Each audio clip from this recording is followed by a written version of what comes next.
In the 1970s, New York graffiti, rapping, and breaking became the prime expressions of a new young people subculture called hip-hop. Generally, you think what you hear on the radio is terrible. I think basically it's product. Now there is a vast commercial organization. Machines touch every part of our lives. We are controlling transmission. What did you say? I said, man, this ain't my bag, man. You know. The record buying people, they like things that's different in sounds, unusual. Now I want you to listen to these sounds and let your imagination go free.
What's your name?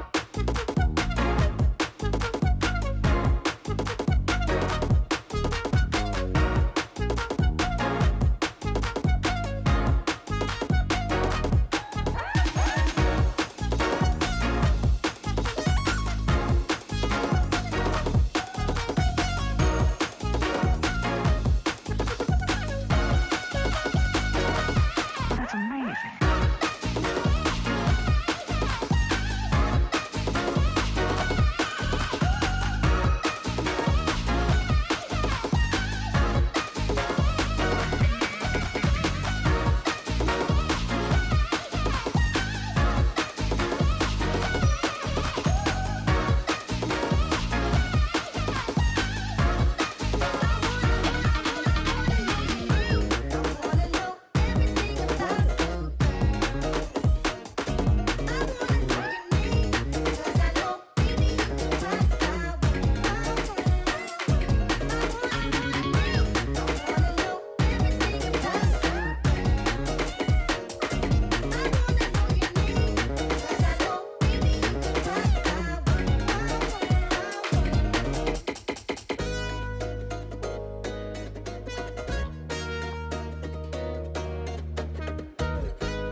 I'm gonna be 1 second early just to trigger you, just to throw you off here. How about that? All right, let's see here. Let's none of this shit matters anymore because I'm already here now. All right, 1 second.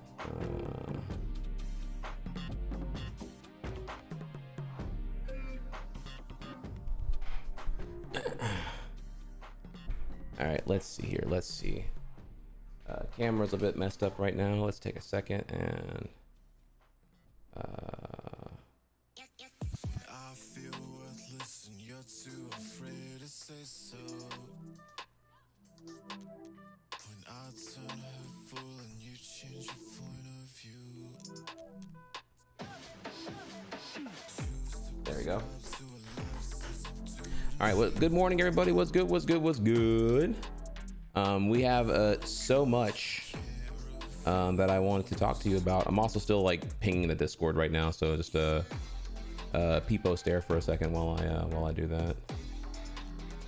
Okay, yeah, it's been one of those mornings here, and thankfully I know why that is the case. So let me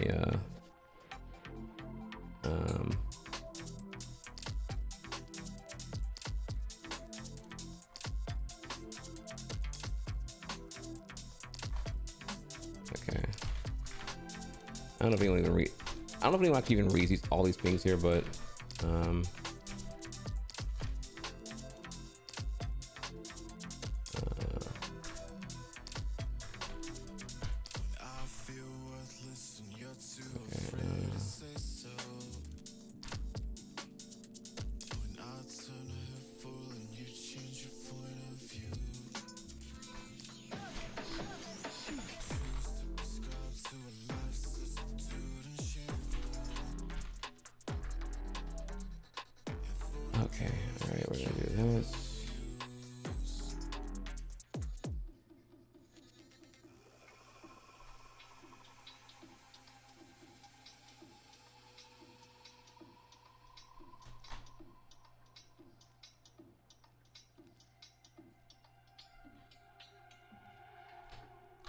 Okay, and yeah, once again, sorry about that.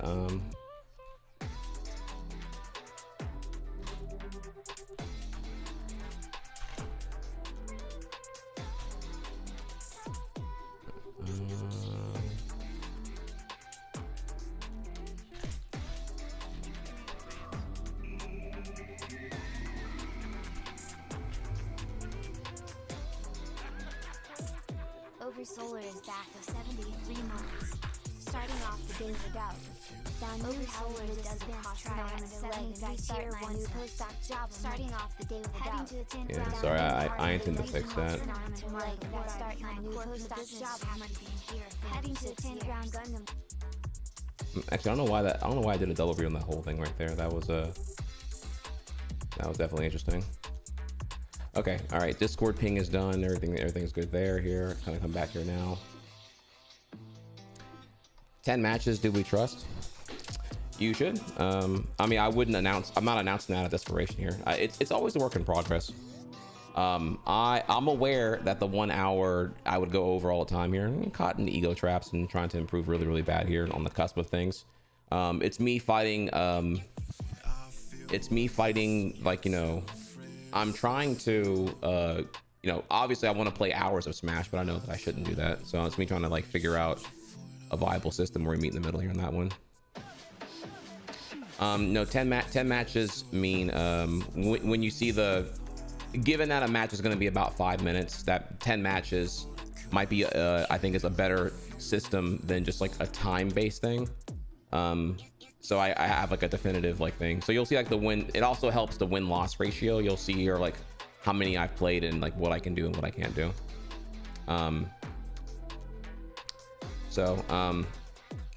Thank you Oversolar again for the 73 months. Found new housing that doesn't cost an arm and a leg, and I start my new postdoc job on Monday. Heading to a 10 round Gundam card game regional tournament tomorrow before I become a corpo. Happy being here for over 6 years. Thank you Oversolar, really appreciate that.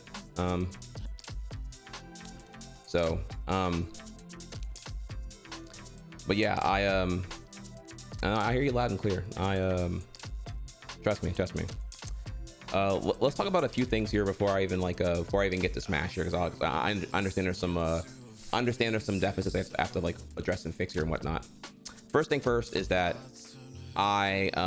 tragically I didn't get anything I really wanted to get done this weekend. The 2 days off, I recognize here that something is at play here. If you look at the VODs, right? If you look at the length of the VODs in the past week here, it's pretty big, you know. I've been going really, really hard on streaming lately here. If we go over here and we peep game, you'll notice here that the duration, you know, 6 hours, 8 hours, 15. Let's turn on past broadcast. 15 hours, 6 hours, 8 hours, 11 hours, 9 hours, 8.5 hours, 13 hours, 10 hours. It's been getting really, really up there, and that's me trying to balance making everyone happy, both in terms of like what I want out of Smash right now, as well as what I know the community probably wants out of like literally everything else. So I get that I am currently struggling and balancing my wants and what the community needs in terms of like building the channel back up and whatnot. So I recognize that, and what was really exemplified to me today or this past weekend was that I'm just tired. I'm going too hard when I needed to like get all these other things fixed and done. I just didn't have the gas in me. I was like, oh, I just gotta like relax right now. I'm going too hard. I lack the willpower to really like, you know, do more on my day off, you know? So what needs to happen is I need to get better sleep. I need to actually wind down better, which means actually ending on time. So like I need to actually be ending at like 7 o'clock. That's like the big thing here. I definitely lost track of that. We have not been ending at 7 at any time at all here. So I need to definitely do a fuck ton better on that and really like, okay, hey, it's 7, it's time to fucking go.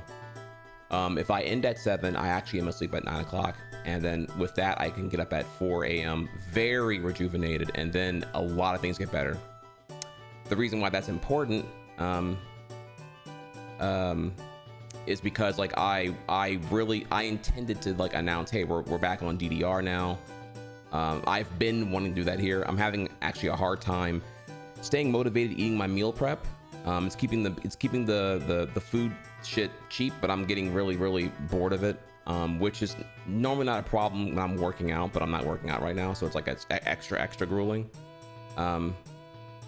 So yeah, that's definitely another thing right there here. So for DDR to work in streaming, I have to be up really early. Like the only way DDR works and doesn't like cannibalize the channel in the way that right now like Smash is currently is I have to do them really early.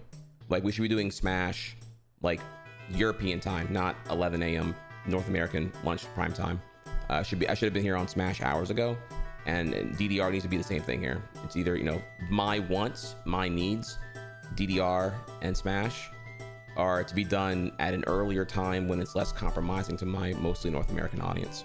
So for that to happen, I have to have everything be really good. We need to go to bed on time, wake up on time, and then I can do DDR, you know, whatever, 6 a.m. here. Y'all probably won't be here, but that's okay though. I'm in the grind whether you're here or not. We get back on DDR and we continue to grow and Smash, and I'll feel really good about that. Now, as for these things, these quips, you know, they can't hurt. They can't hurt. But I understand where y'all coming from here. 10 matches do we trust? Skip 800 matches, etc. here. So yeah, like I'm not coming at you with like a guess, nor am I coming at you with like a copium here.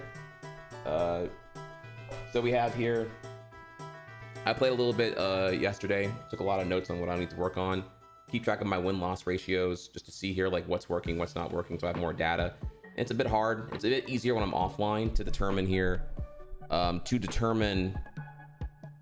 look at the data and not get caught in my own feelings of ego trap and whatnot. So yeah, my loss ratio is pretty bad. I lose like half the time or more. And with that, I've realized here that, okay, counting the matches is probably a better system here. Because like I get it. You, the viewer, you don't care about Smash. I'm entertaining in the worst way possible here, right?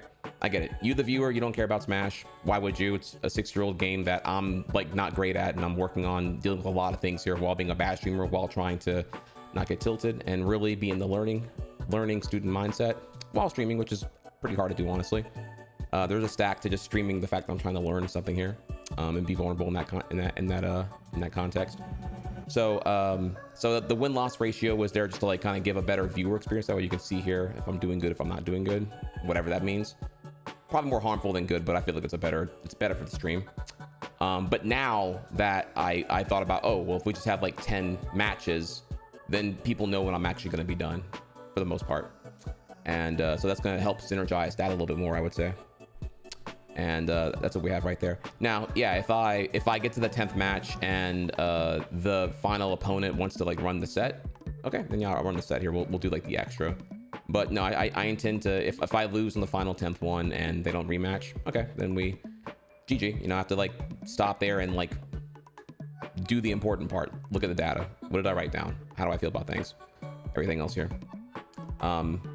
You know, the time away here, the last 2 days here, I've determined that I want to get better more than I want to be, again, glorifies a victim of like losing all the time here and whatnot.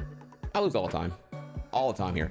Let it be known here, if I ever get good at Smash Ultimate, remember days like this, where like I'm admitting here, I lose all the time. I've lost so much that teabagging from another player means nothing to me, because I'm like, yeah, I already, dog, you're trying to like attack me in a way that I've already done to myself here for years on end here. No, that's what I did. That's what I don't do that online extensively here. I do that offline. But yeah, that's what I did over the weekend, or my weekend anyway. Which is why I have a new improve command, which we'll get to now in Smash actually. So yeah, we're gonna so that's that. So I would tell you that all that here. So we need to like, I'm gonna do better about ending at 7. I'm gonna do better about trying to make Smash more constructive. Again, still day by day here, but I am getting better though. I am getting a lot better. I'm recognizing a lot of things that I need to work on for sure. And yeah, all of this here is being reinforced with substance, and I'm not doing I guess here. So you can like ridicule it or belittle it or do the quips if you want to here, but do know that I am working really hard to make it better. It's always a work in progress. So sure, right now, if the haters don't like Smash, yeah, I understand why. Not your cup of tea. That's also why, 1, I ping in the Discord for the Twitch enjoyer role whenever we're moving on to Hollow Knight. 2, I'm trying to find the system that works well for me and you, where I can have some accountability on when I want to end Smash. Obviously though, what I want to do is I want to play Smash really bad. I want to get better really bad. But I'm trying my best here to prioritize the logic and not just like give into the emotional impulsiveness and selfish indulgences and all that stuff. So it's coming one day at a time. You know, don't attack me for my word meaning nothing here. My word is my intent, and my intent is to make Smash, not you know, 5 hours of stream.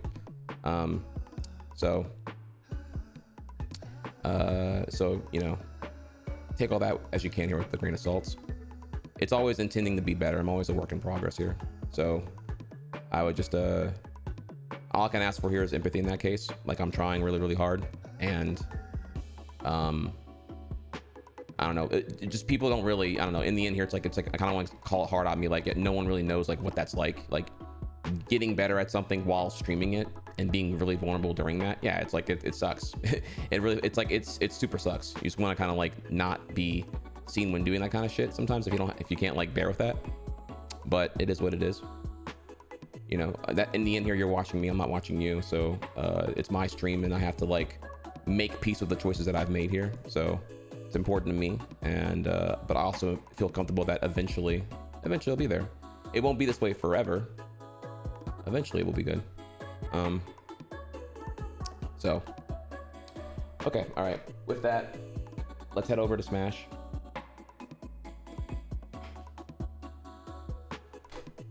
And I'll show you all the cool things here.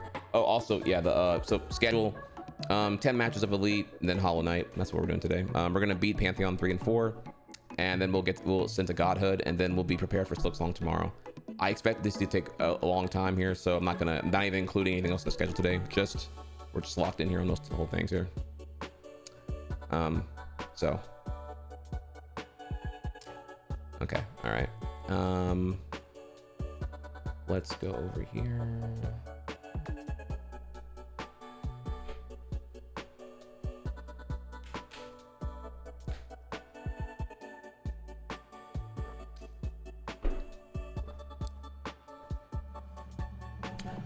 Oh, and to clarify that statement there, do 10 matches mean set?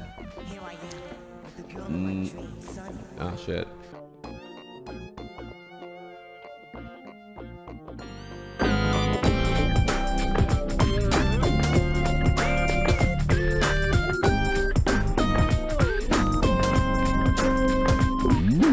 We can go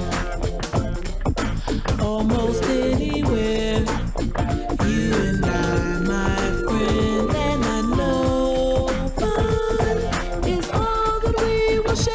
Oh yes, we can fly almost anywhere to a special place we can find, just you and I.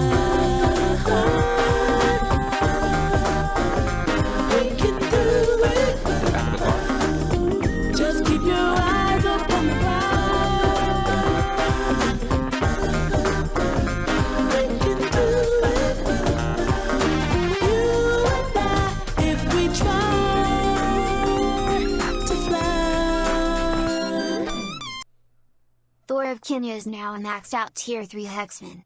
Let's get to smashing. Let's get to smashing. Chat all like, wait, we can do it where? What did Trihex say? Oh, man, y'all didn't hear me. That the song was loud. I didn't say nothing, bro. Don't even worry about it, bro. You asked the wrong question, dog.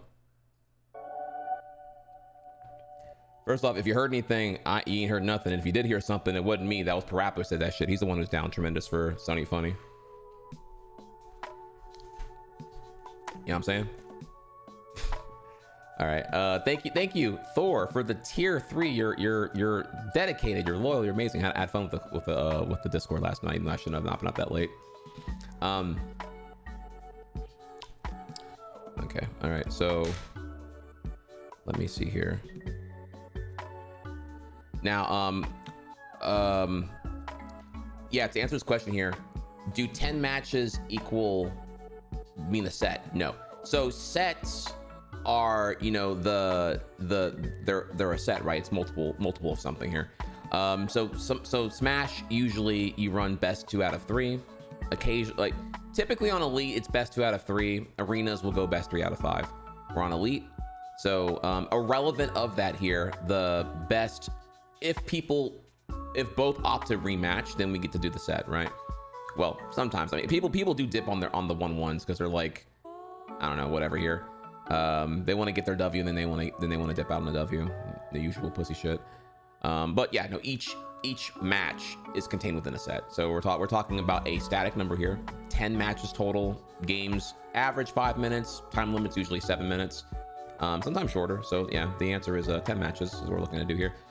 Very bitter pill to swallow here, especially, but I'm trying to find the ratio. I feel like 10 is what I can probably squeeze in an hour, and we can kind of go from there. As I intended to be an hour long here, and I have to just kind of like do more than just play. I have to also review, assess, analyze, and build better at. Now, with that, I do need some help here, okay? Because there are a couple of things here that I have. I've taken a lot of notes. And we have notes here, and we have notes here. All kind of should have wrote down here. I'm gonna take some more notes.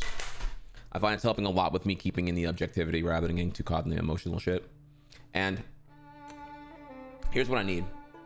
The improve command breaks down some stuff that we need here. So here's the big thing. I played in Ice Climbers yesterday, and Ice Climbers that are pretty good, you get got pretty bad, I will say, if you don't know what to do. I was getting hit by this like continued tornado spin bullshit, and then it hit me. I recognize what I'm doing wrong. I am mashing shield on impact like I'm teching on getting hit. I never realized it. It gets such a autopilot bad habit that I've had for like years now. I didn't realize. Okay, so in reality, I need to be like looking at that I'm getting hit and not do that.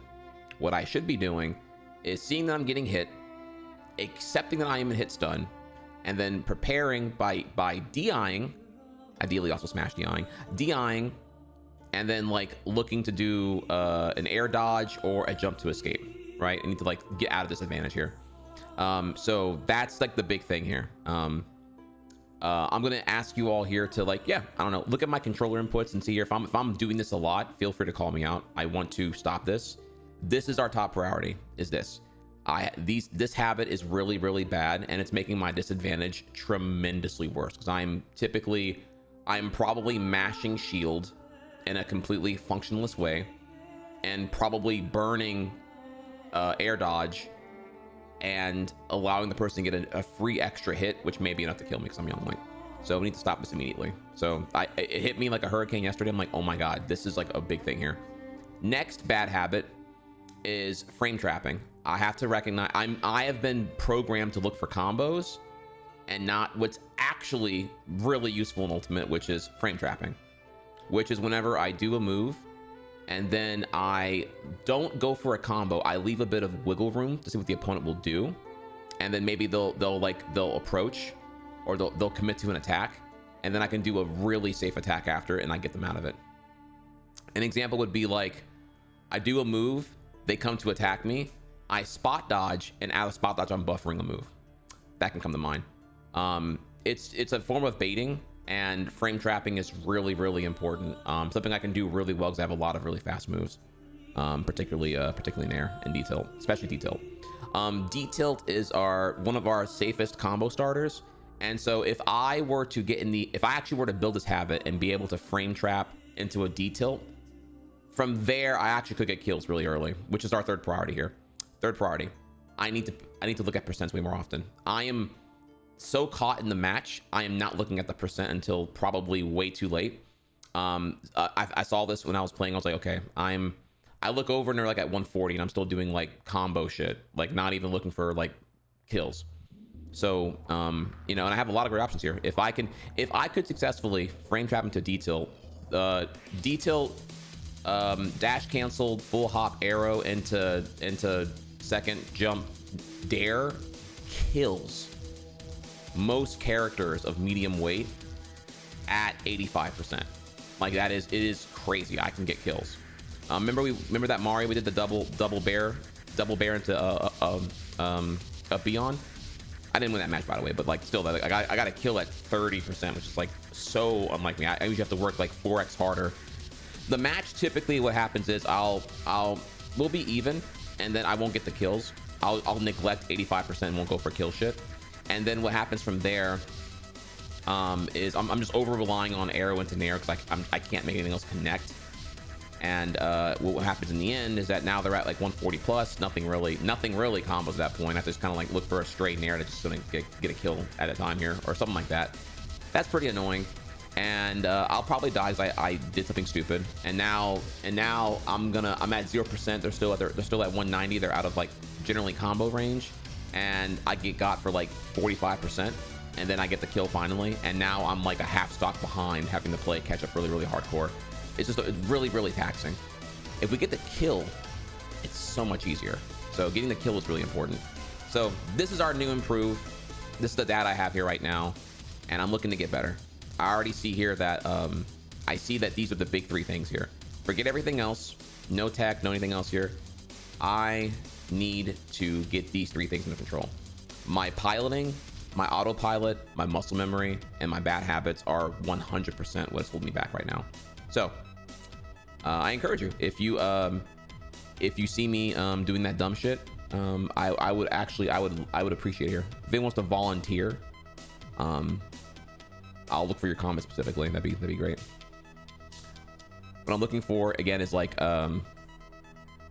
when you see me getting like hit, say by like Captain Falcon a bunch or whatever here, like what buttons am I pressing? Like what am I doing? That's like, you know, that's what we're looking to see here.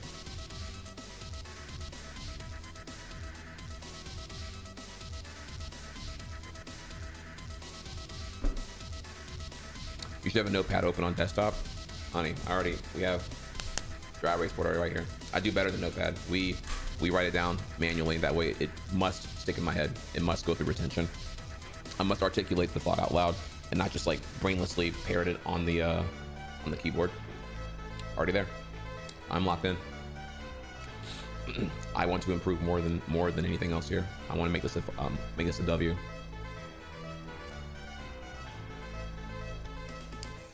I have stopped really giving a shit about the content being good and during Smash, and we need to just improve at all costs, so I can then have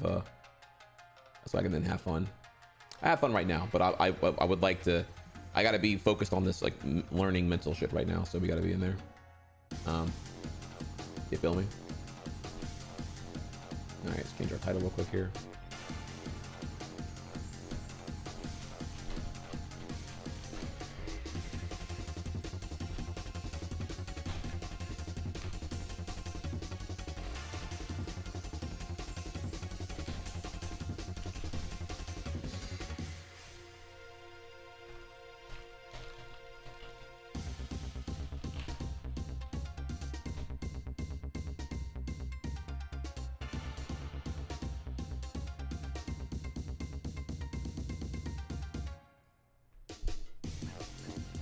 Any other questions, let me know. Throw some songs in the queue, please.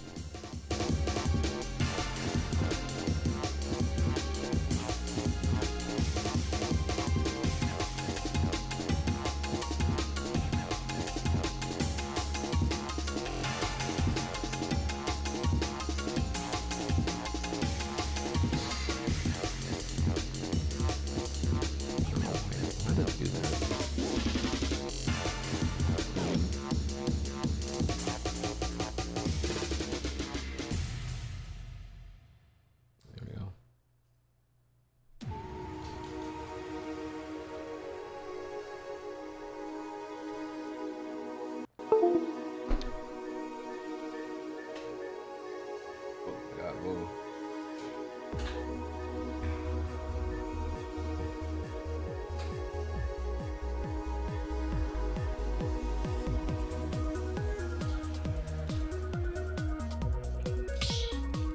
Got you thinking about booting up Smash?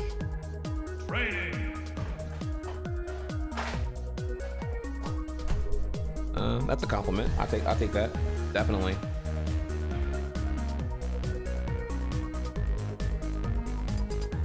You know what it is that I've mentally healed enough to where I've healed enough that I can enjoy Smash. That's what's really happened. And what we're doing is we're acting on like years of pent-up progression. You know, I compare it to like someone who was blind who gained sight for the first, or someone who's deaf who gained a hearing for the first time.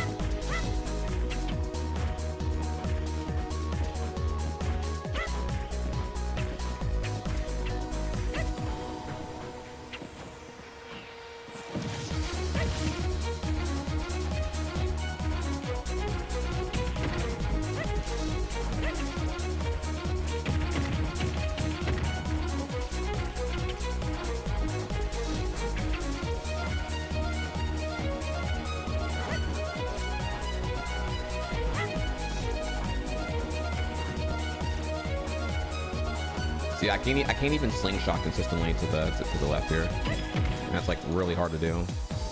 I have to think about it like really hard.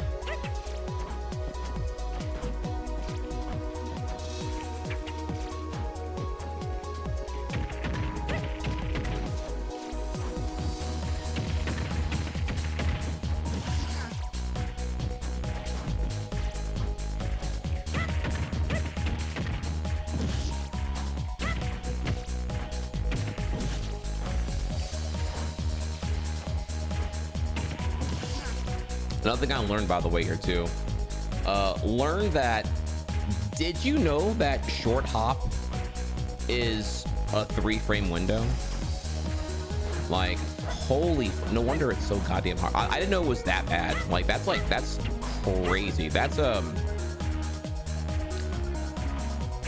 it's not the exact same thing as like a Yoshi Perfect Flutter, because you have to like, a Yoshi Perfect Flutter is also a 3-frame window, but you're like holding a button and then letting go and then repressing 3 frames later, which is definitely a lot harder than just holding a button as little as possible. But yeah, it's 3 frames, which is like, I'm like, wow, okay, that's like way, no wonder it's so fucking dumb to go for this shit.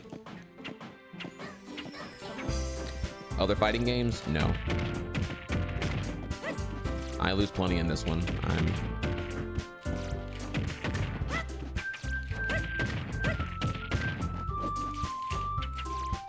not worried about that right now. We can.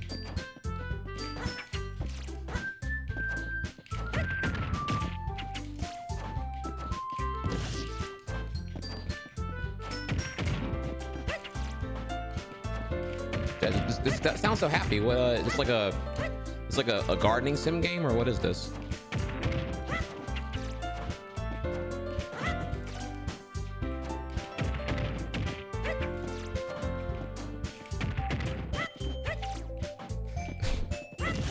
Oh shit, story would be my shit post here.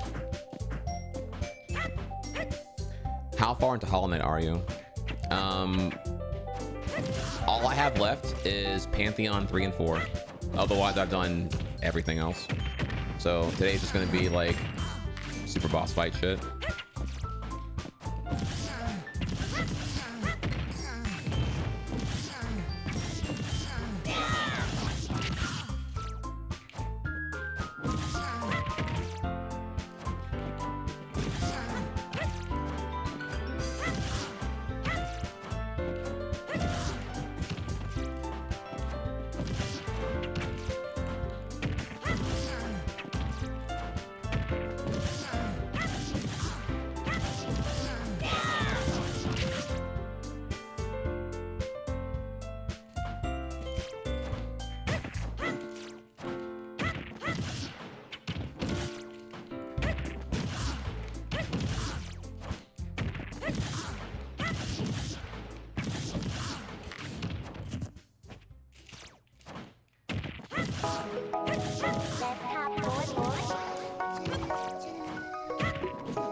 I think I just did a wave bounce arrow.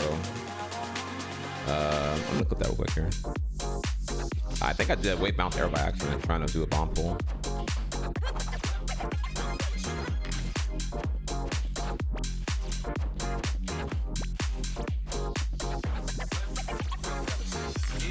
I did it again. How am I doing that?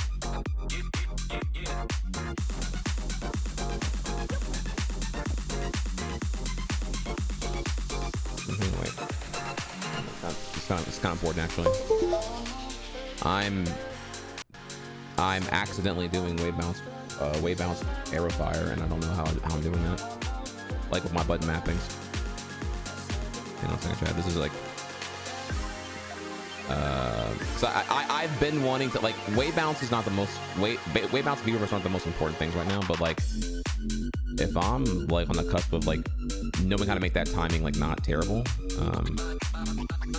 that'd be amazing actually.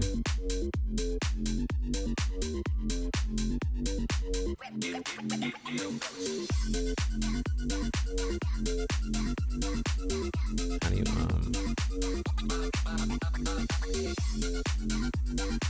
how do you slow down this shit? Get back.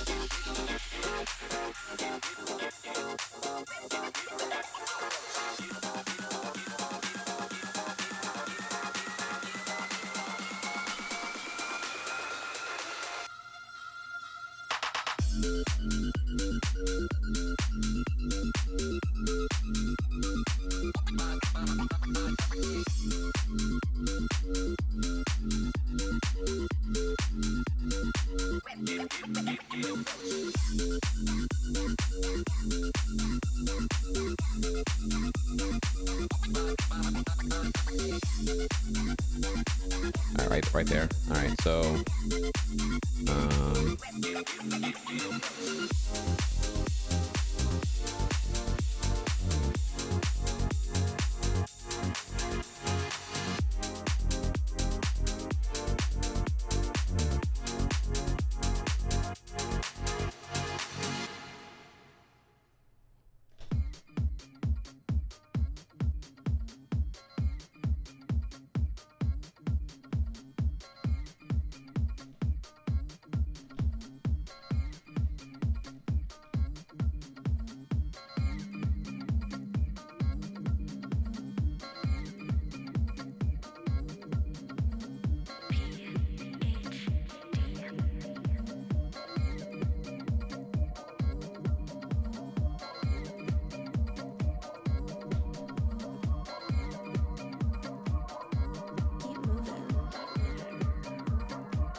yeah, that's a wave bounce error, right? Okay, let's see here if I can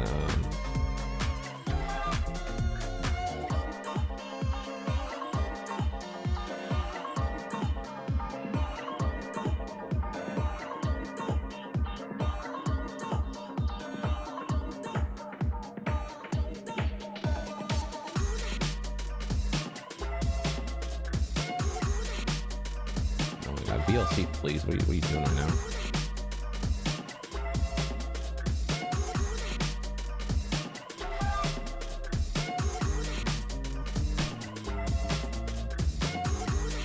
Sorry, Alan's fucking player being absolutely terrible.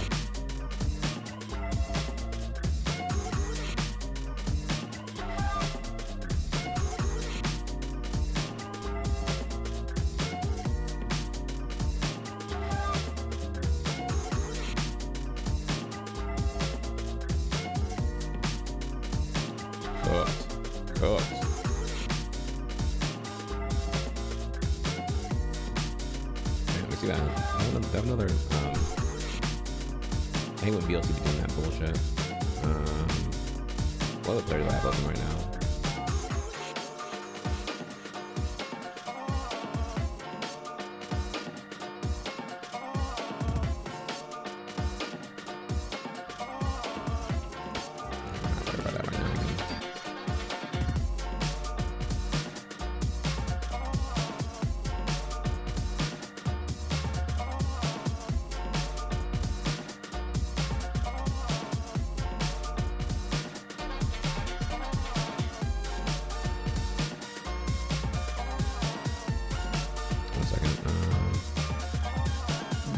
Where the fuck are the settings in this bitch?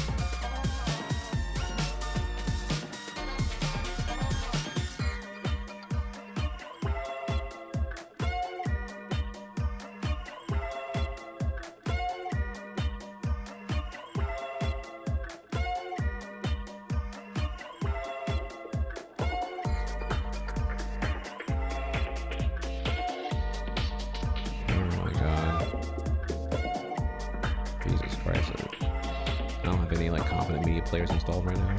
Oh my lord, dude. 1 second.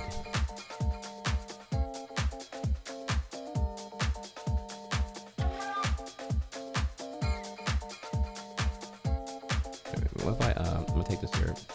I wonder what's my hard drive. I have it on the mechanical backup one. Let me see if I have oh my god, dude, please.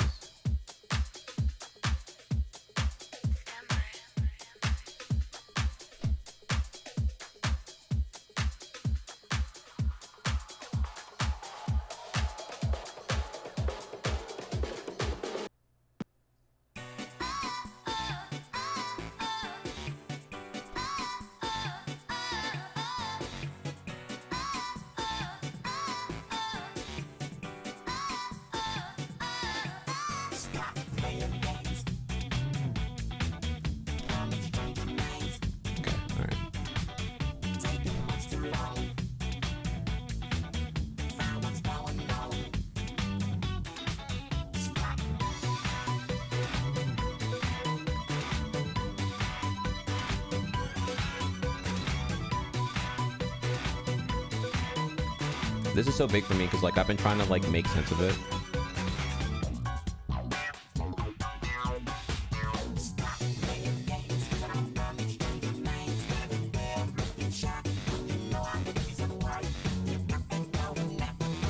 Is there like a thing for the hotkeys here? Like how do you advance? Frame advance?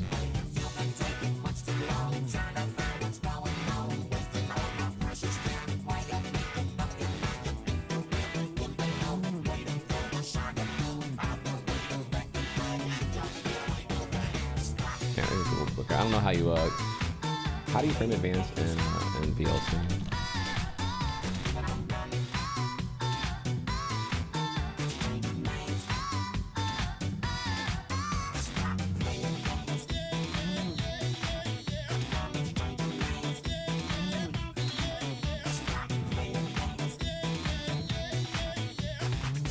Oh, I need to get me up there classic. That's what I'm thinking up here. Yeah. Okay. All right, but the answer is hit the E key. Okay.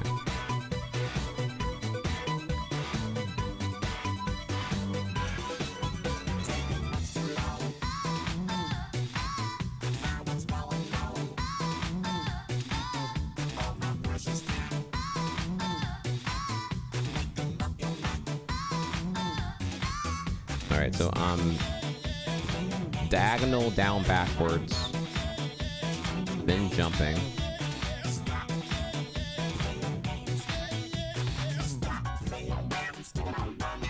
That's just the bomb pole. This one here. Dashing, diagonal down backwards. Stick back to neutral.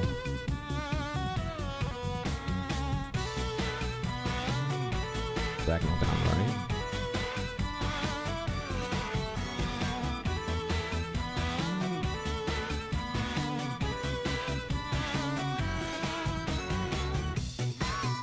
Really?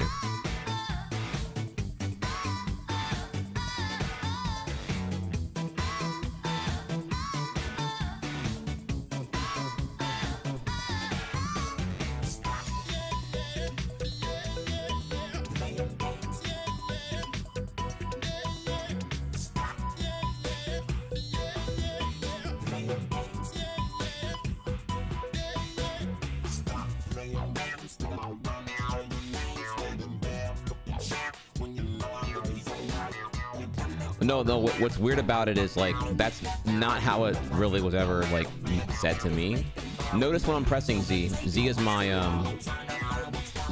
map to special. So this is like what makes it so weird for me as well. So we're diagonal down, diagonal backwards, Z, then diagonal forward.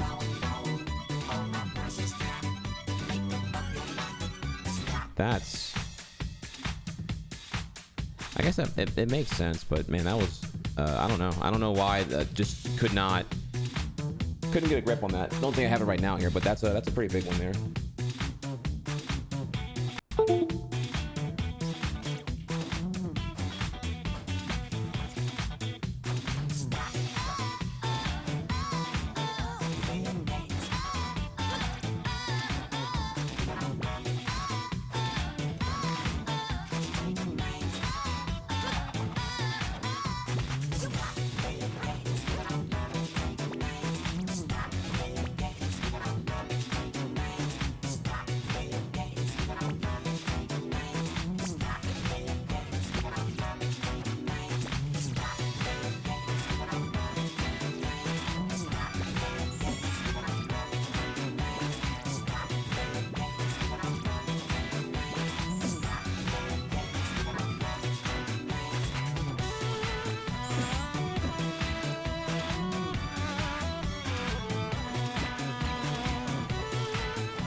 I really have a harder time doing this on the right side because of how my thumb is right now.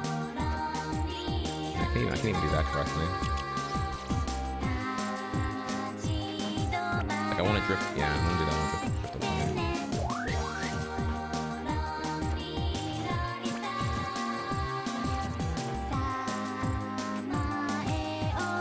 Damn, that's really incredible. All right, so I'm realizing here that my diagonal down right is a lot harder for me to do than my diagonal down left due to my thumb or some shit. Gotta figure this out.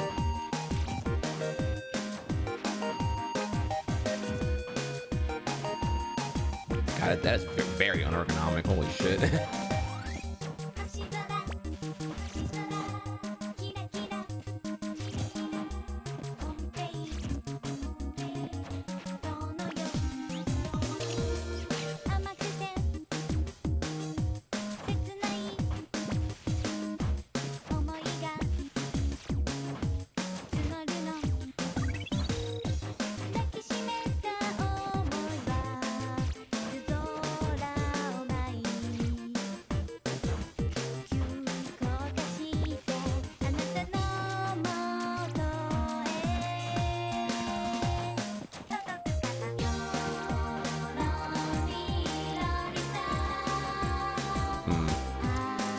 Can't even jump, maybe it's wrong.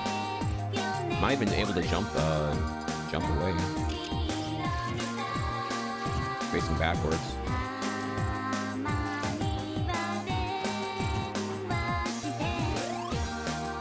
Okay, I have to press jump and then I have to jump and then press left after the drift is done. Or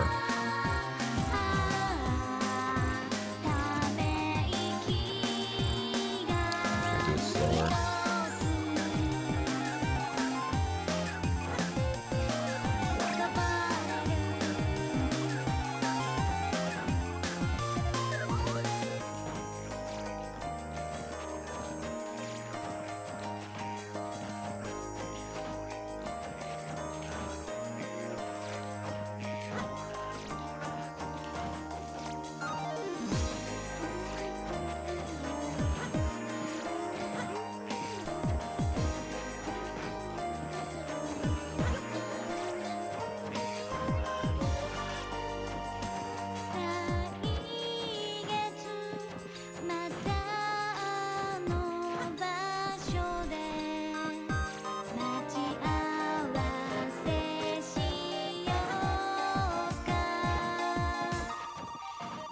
It's hard to do that on a short hop. I'm not even gonna lie to you. That's like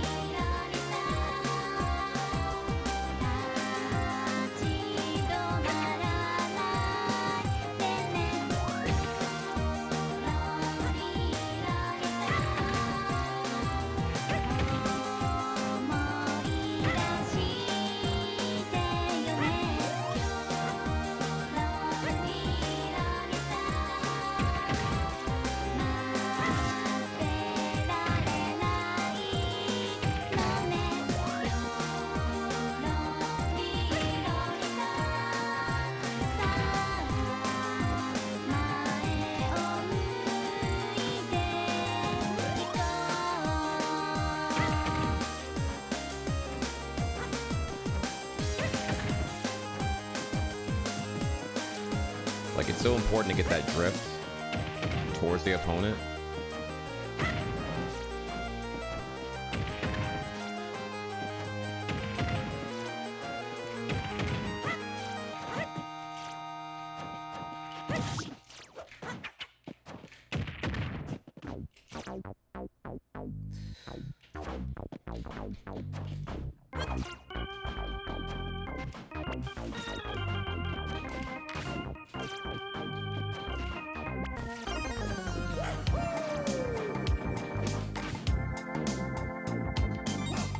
Again, dude, I'm gonna quote that one again here. I don't know how the fuck I'm doing that.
Leonard is back with 103 months. Bullshitting about. Leonard was good, was good. I feel like I haven't seen you in a bit here. What's up? What's up? Hope you're doing great. Black suit, good morning, good morning. Happy Saturday.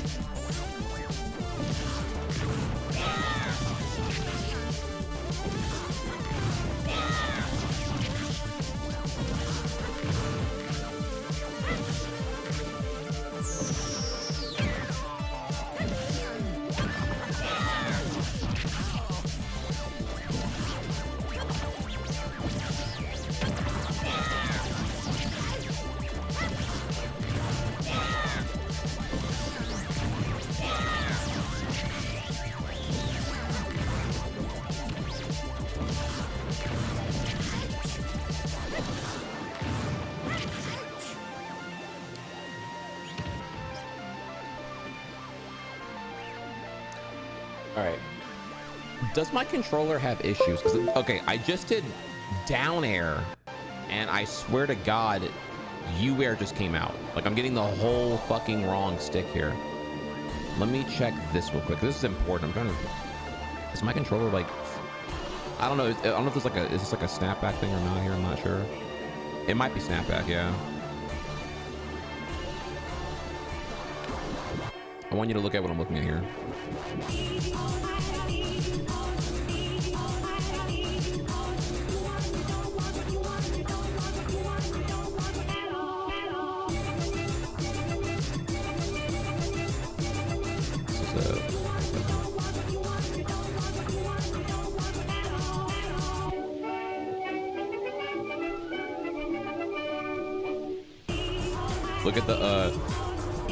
Look at the C stick here.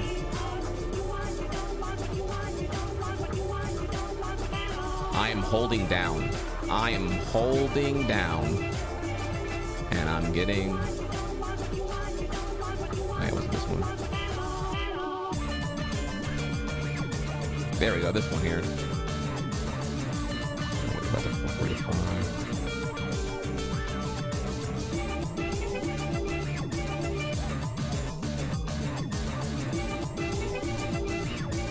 So we are holding down right here.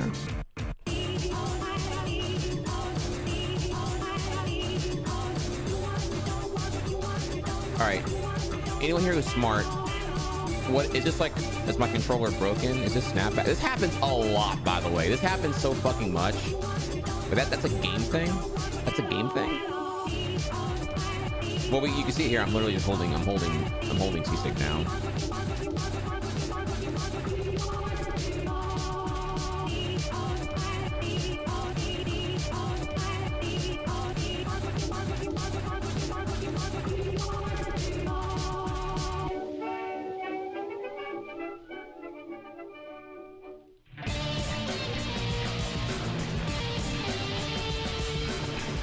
C-stick count is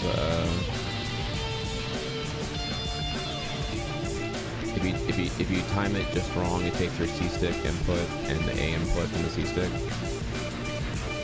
Wait. It takes your C-stick input and the A input from C-stick. Okay, I see. So because I'm holding like up on this on the control stick, it'll interpret the C-stick macro incorrectly. Okay. What do I even search for? Okay, so I get, okay, yeah, this is probably a game thing. What do I search for to know how to not do this? Like, what's like the window here on like this? Cause I really need that to not happen. It happens a lot with bomb tosses, by the way. Like, it's super fucked. I'm like, oh my God, dude, what?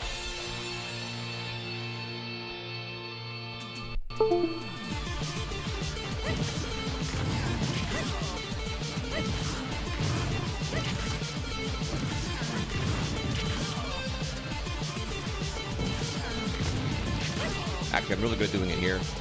I'm really good at doing it here, apparently. I can do that over and over again. I keep doing it.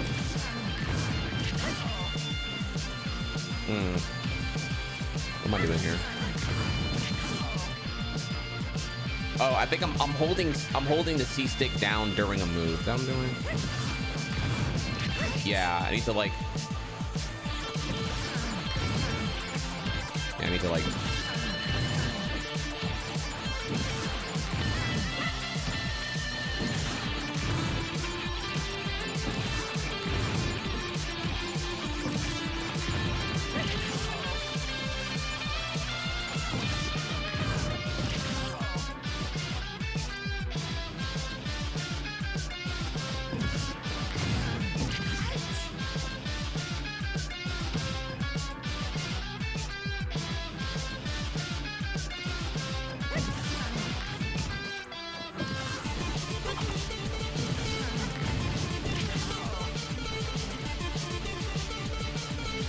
Half try play through tower? I did during a subathon.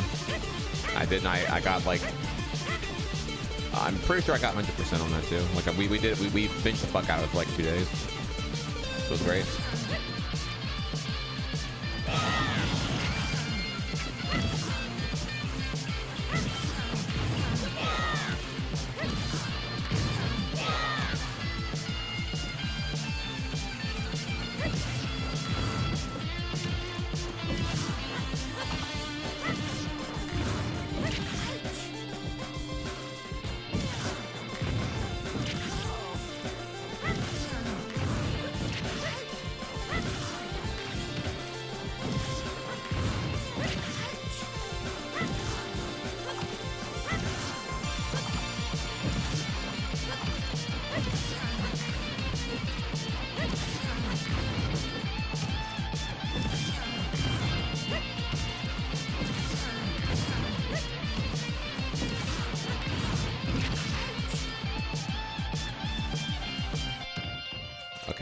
If I use A rather than C stick, I actually get the I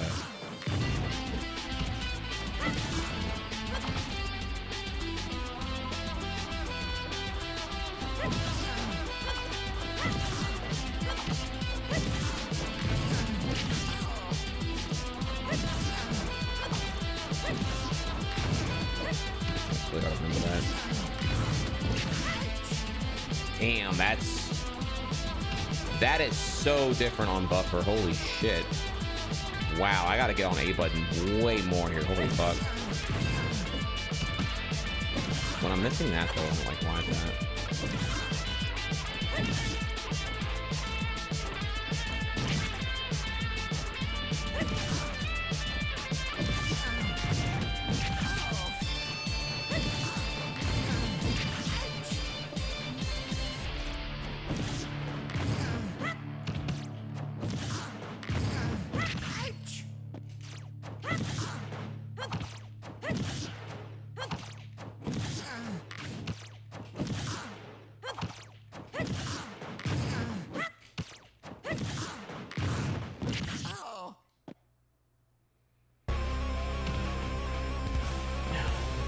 When a game leaves you inactual, I accidentally triggered the grab macro.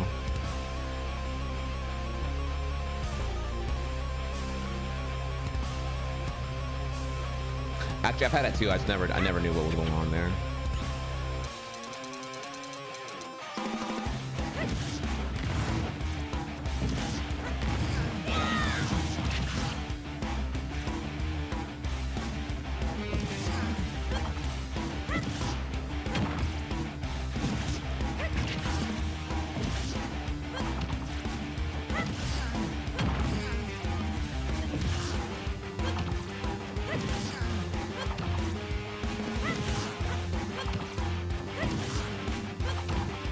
That too, actually, that boomerang.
How long warm up? That's I don't know. That's the whole thing too, right? Like warm up is meant to until I feel comfortable, but I feel like I'm out of time here. We've been at it for a while now.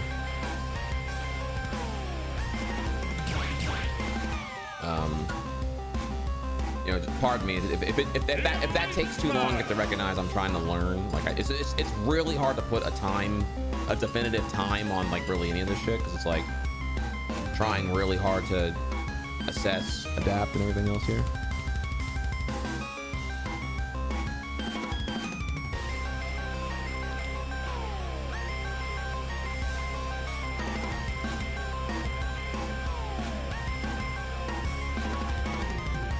Yeah, warm-ups are, you know.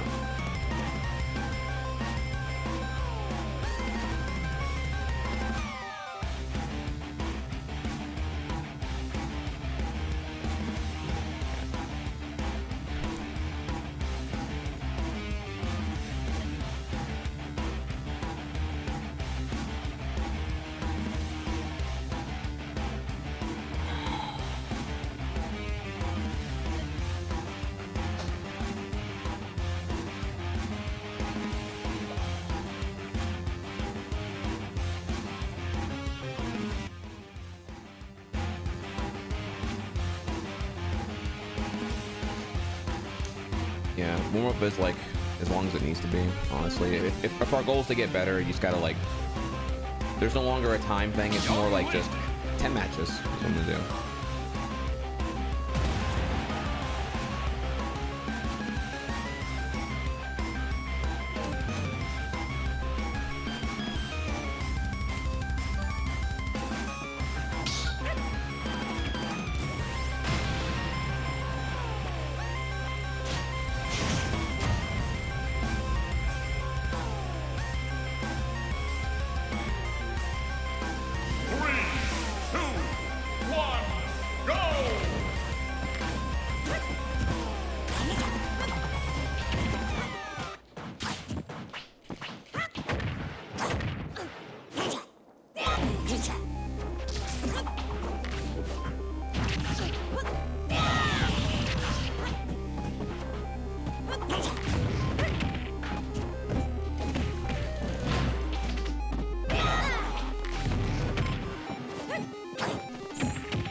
There was I did an autopilot boomerang at one point. I did a frame trap at one point. 3, 2, 1, go!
Percent kill.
I need to jump from. I'm getting up on ledge and then jumping, which is like it's a terrible fucking habit.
All right, a couple things I did bad there. I actually thought I was ahead, and then I looked down at the stock count. I was like, oh, actually, I'm a stock behind.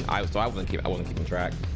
Converting into kill percent, completely unsuccessful. So I need to look at the stocks way more. I need to quit looking so caught up on that. I need to see I'm at kill percent and fucking switch and hunt for kills. I need to do that. Bad. That needs to stop not happening. Okay.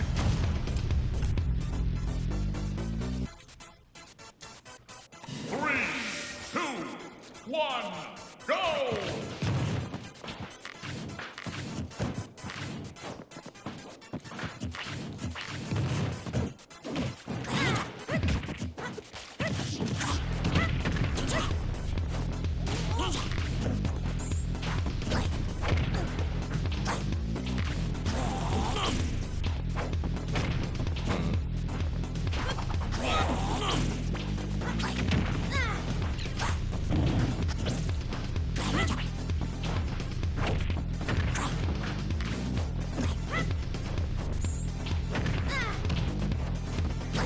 Melee tech here. That should be a buffer tech for free.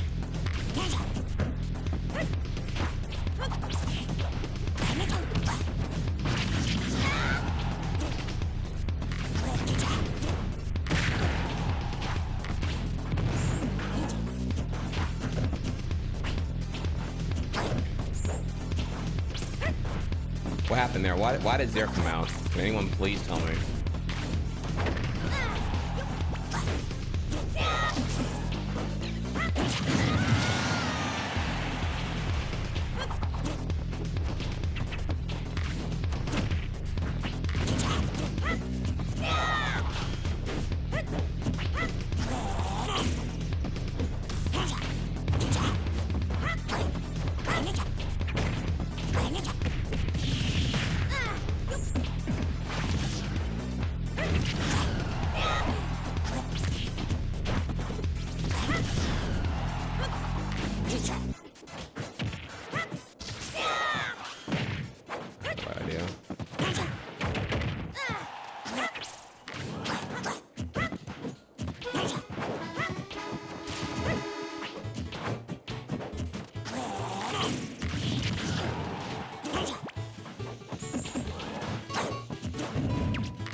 The whole time in my head.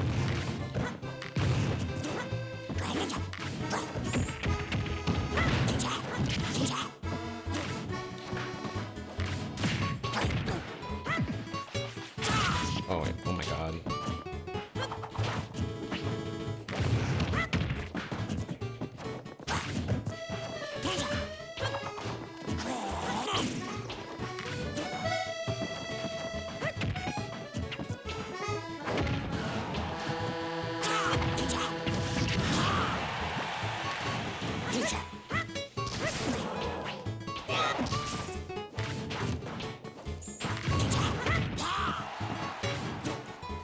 Kills.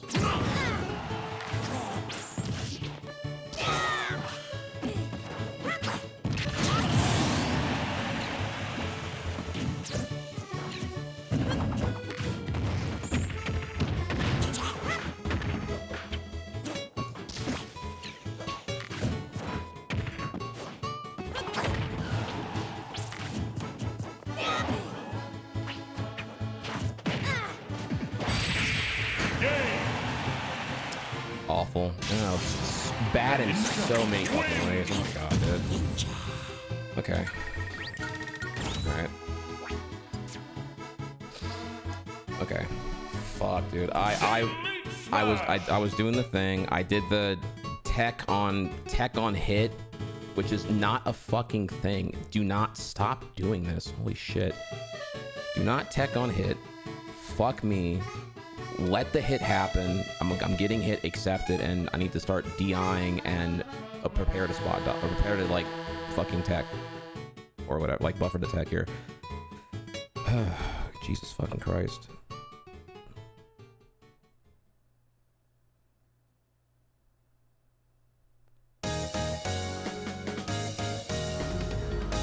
Just like gotta get so many fucking bad habits. I literally do, it's killing me here doing. I don't know if I'm fucking doing this.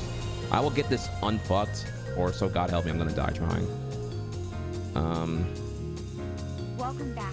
Yeah, just these three things here, big time. Look at the stock, see the kill, need to go for the kills. Fucking and stop tech on hit, dude. Oh shit. These bad habits are gonna fucking throw the end of me, dude.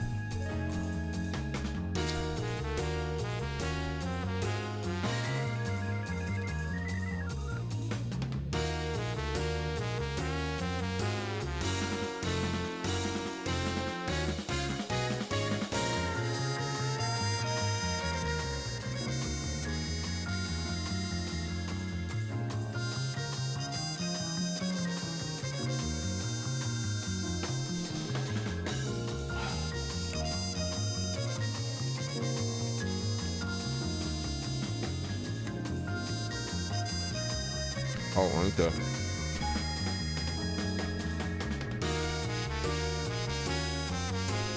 jump from ledge. Not get up then jump. That is like that's not a thing, dude. Holy shit. It's like the worst of all options here. Okay.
No, it's that's I'm gonna see the whole replay there. Every single thing I did there was not good. Every single thing. That it was kind of laggy, but that's not an excuse here. Just my reaction. What I'm seeing here now is that it's so many things here now. Fuck. When I'm in disadvantage, I lose composure. That's really what's going on here. I am not accepting I'm in disadvantage. I lose composure. When I lose composure, I am not able to. I'm not thinking about anything. I'm not thinking about my controlling. I'm not thinking about the buttons. I'm thinking about get him away from me. Or I'm either thinking like play not to lose, or I'm thinking about retaliation. I want to hit him really, really bad. Both are stupid. Both are bad. Neither are like Young Link's kit at all here. I need to not have that happen. Really, really shook on that one there. So it's like I just gotta slow that one down a bunch and think about when he's throwing crown. Not be in front of him. Like just gonna write some stuff down real quick here because I have to really understand that one. Like every reaction I did was bad. Every reaction. From crown to offstage. Everything was bad there.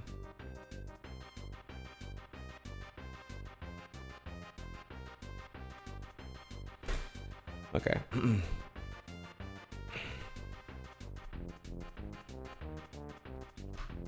Okay.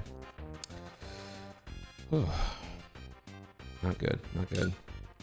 All right. However, I recognize here that I had no composure the whole time. And I gotta do better on that.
Let's go.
Zare? How's that coming?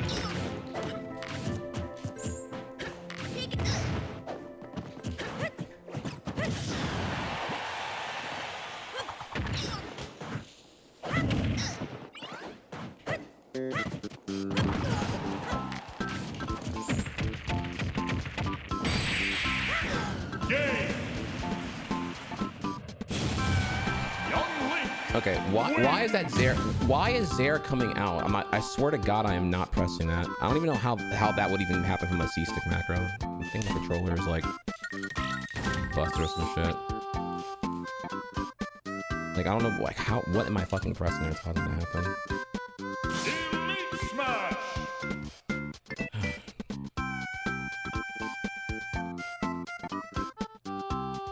Both triggers. Shield. R shield, L's jump. No clue how that happens.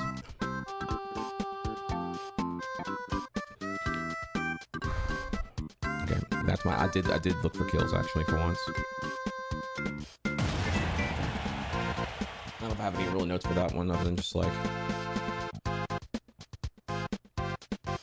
I need to like do some empty hops more often when they're off stage. Oh, there was a point where actually I had a detail, but I didn't do the short hop macro. But I fucked up on it. Okay. 3, 2, 1, go!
Somebody please clip that. I'm not gonna clip that. Like, what the fuck? What am I pressing right there?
Tragic on his end.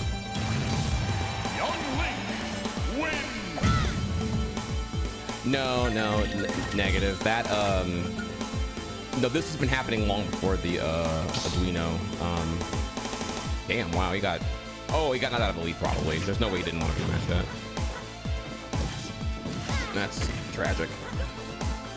Also, I'm sorry, earlier someone posted, was that the Greninja earlier? If you're still here, BLT.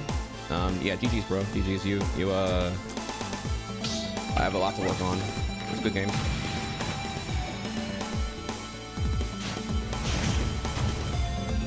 Oh hey, okay.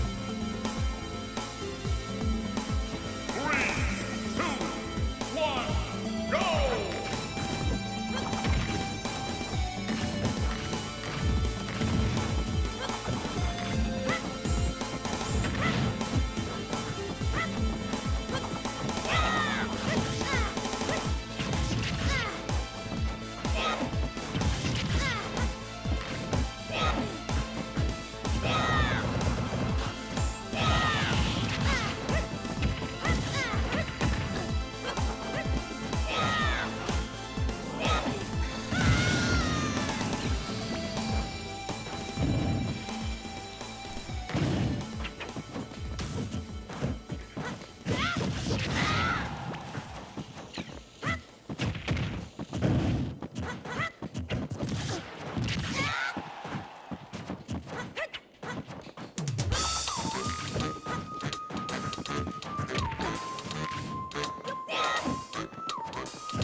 which song is it that's bad? Whatever.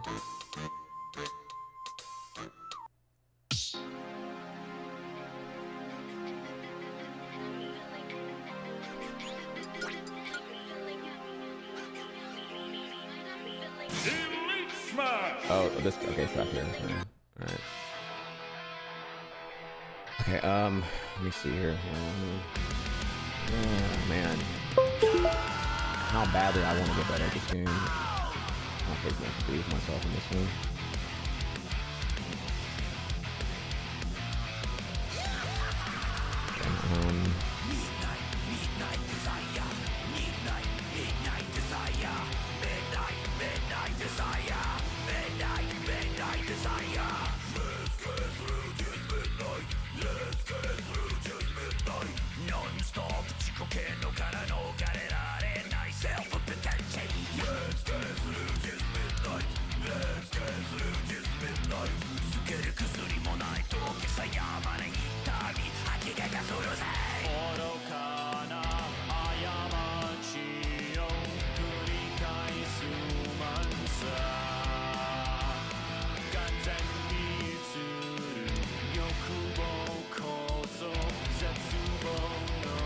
Yeah, that's the I got hit. Oh shit, I need to like tech the hit. I hit the shield button and totally just died. Horrible. I have to kill this habit. I don't know how to do it other than just like I have to keep saying it out loud and just keep hitting and keep punching myself in the face until I finally stop doing it, I guess. Man, that is, stop doing that, please.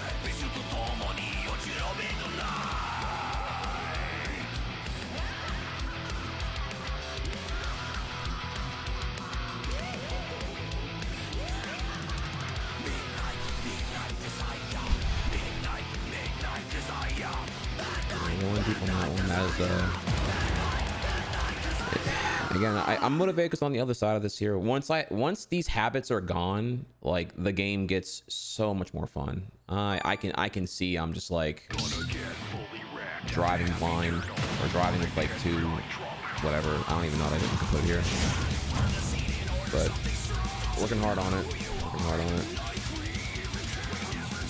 So many bad habits. 2, 1, go!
Selfie flapped him twice on that one, so that's on him.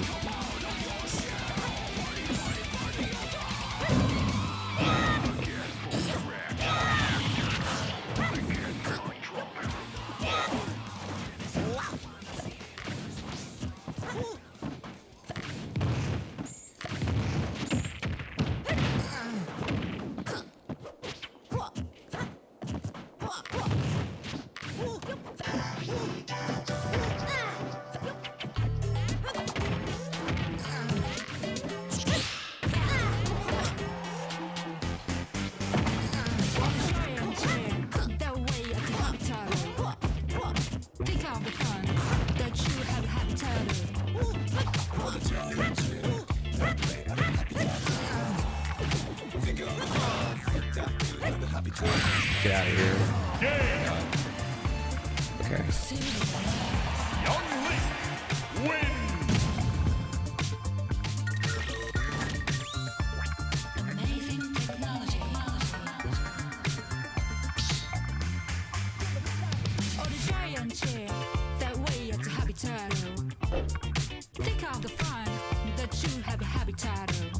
No rematch. Interesting. Yeah, I'm notice the eye tracker. I'm looking. I am so on my. For some reason with Luigi, I'm looking at my opponent a fuck ton. Like, as I should be doing, but like.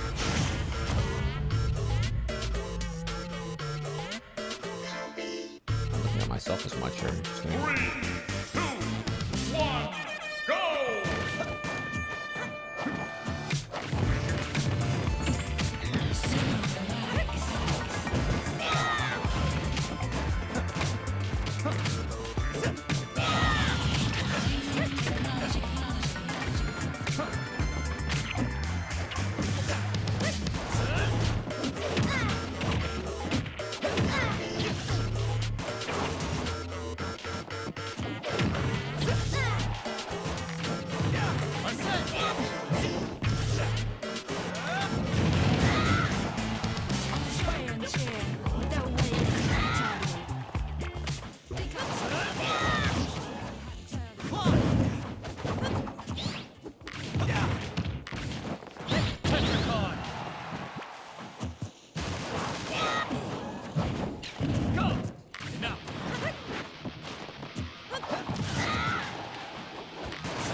Why don't I wait out Arson meter?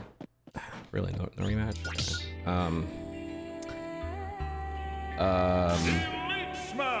I mean, I could wait it out. I don't know. It's probably a reverse psychology thing. I was making a conscious decision to not wait it out. I don't know. That's it feels like I'm playing by his rules and fuck Joker and fuck his stupid meter anyway. Kill him without waiting on that shit. But you're not wrong. I should wait it out. But yeah, it's an ego thing, I think. Yeah, I should wait it out, but I don't want to play his game where I have to respect his options. Fuck him. But that's like my really honest, stupid caveman brain. I should wait. I should wait it out. That's a good call, actually.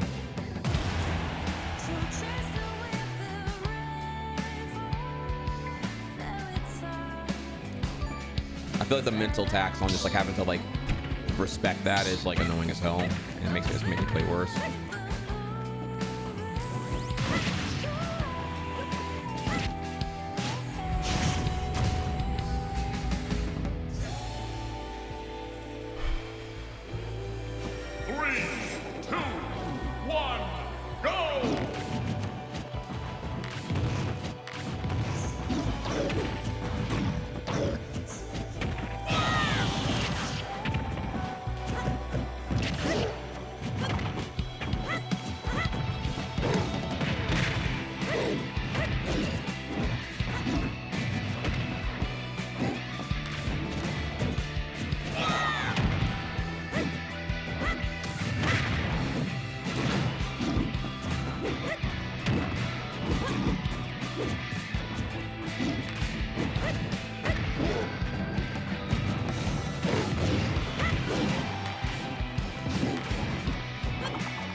Sad. I actually wanted to play him again. Okay. 10 matches. Okay. What are my notes here? We have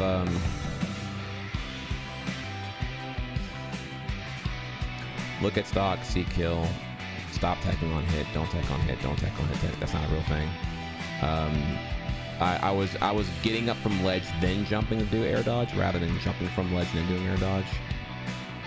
When in disadvantage, certain characters it feels is worse than others here, but like, I guess I've lost to so many so many K. Rules and Ganons, so many that are worse than me. I don't want it to happen again, and I totally lack composure there. I need to get really comfortable against the heavies because it's a low mistake threshold. If I fuck up, I'm gonna eat 70% or stock. And versus K. Rule, crown, off stage, and armor, it's all of it. That was probably the worst match, was the K. Rule one, because it was like so clearly like doable the whole way through. Like all three of those could have been stock on back if I just like locked in on that. But I didn't have the composure. So I guess I have to say here, like, okay, composure. I'm looking at here. With composure, that's like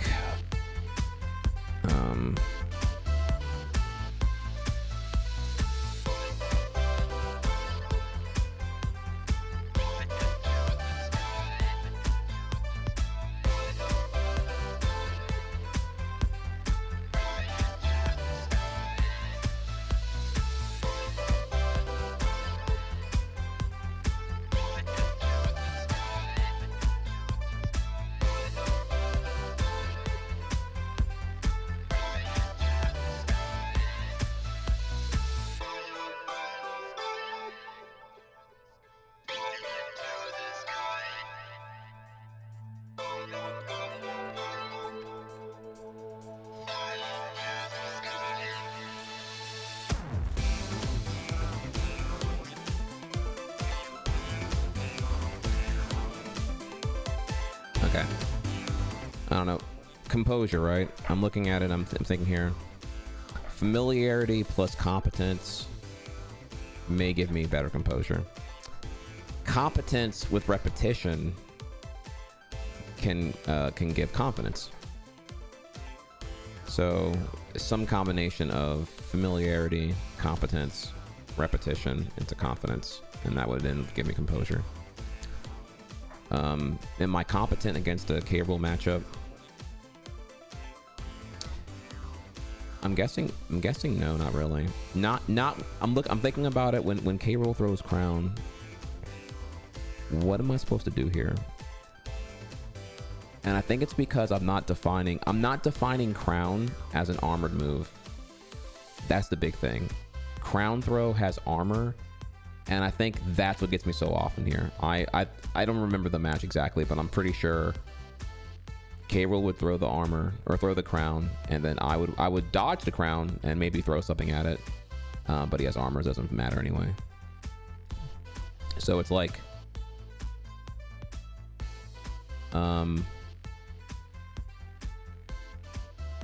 I guess my question is, okay, like, let's talk about armor for a second here. When a character has armor, is it all the same properties? Like, is every character's armor the same? Like, whether it be like K. Rule or like DK, or I guess Rob too, right?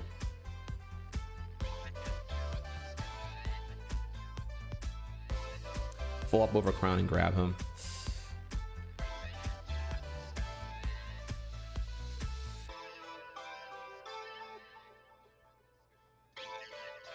Okay, everyone's armor is different. Great. Okay, well, let's just start with K. Rule then. Like, all right, are there any like universal properties of everyone's armor I should know about? Like is it like anyone who's doing an armored move, if you hit them from the backside, you can it knocks them out of it, or not necessarily the case either?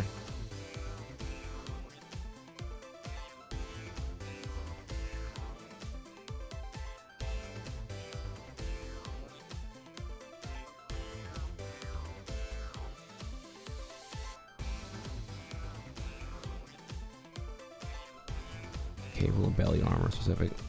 I wasn't thinking about the belly armor. I was thinking about just the belly armor is that's a counter, right? That's like a different thing. I'm talking about just you can throw out moves in super armor, because it's the problem is, for me, it's visually dishonest, or that's a strong word here. Visually unintuitive. I need to like see the move, identify it, and process that it is a super armor move, and then do the right action. It is not just a move being thrown out here. It is a super armor move.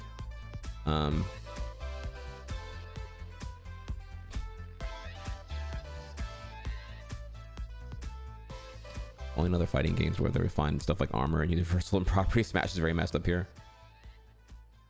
I mean, I don't know. Does it go into the does this go into the armor thing itself? That's what I'm like. I get that his arm is frame data is whatever here. I'm asking about the armor shit.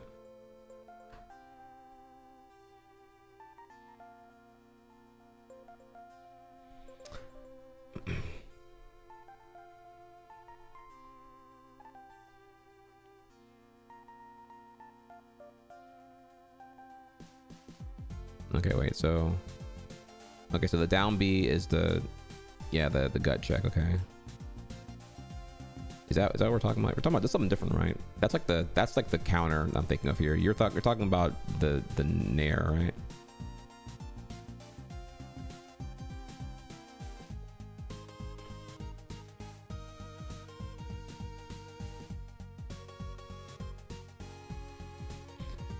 Oh god, belly armor on 6 through 30.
Okay, armor for a full, damn near a full second.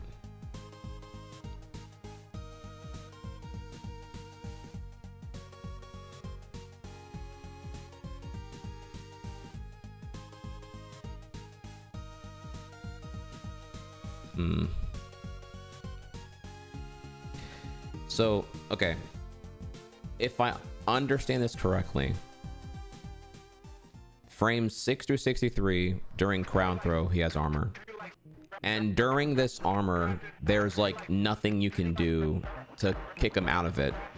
What's happening is if I like go to him and I like do like grounded spin attack, right? Like it's happening in the middle of his armor. And so once the armor is done and it expires on frame 63, frame 64 onward, my spin attack will then hit him, right? So like, I guess what I'm asking here is like, just make sure I understand this correctly. If you have super armor on a move, see, I don't know, because then again, like, I feel like with DK this is different, right? When DK does like this forward B bullshit, the washing machine, you can stop that. You can knock him out of it, right? I did that last match, did I not? So, I guess it's also is that not really armor though? I guess it's not really. Is that definitely an armored move?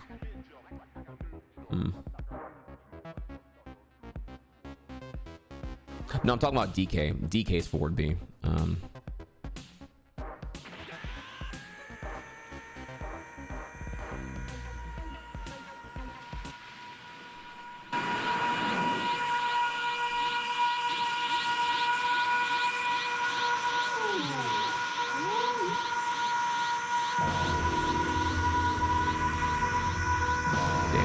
Two tier 3s back to back.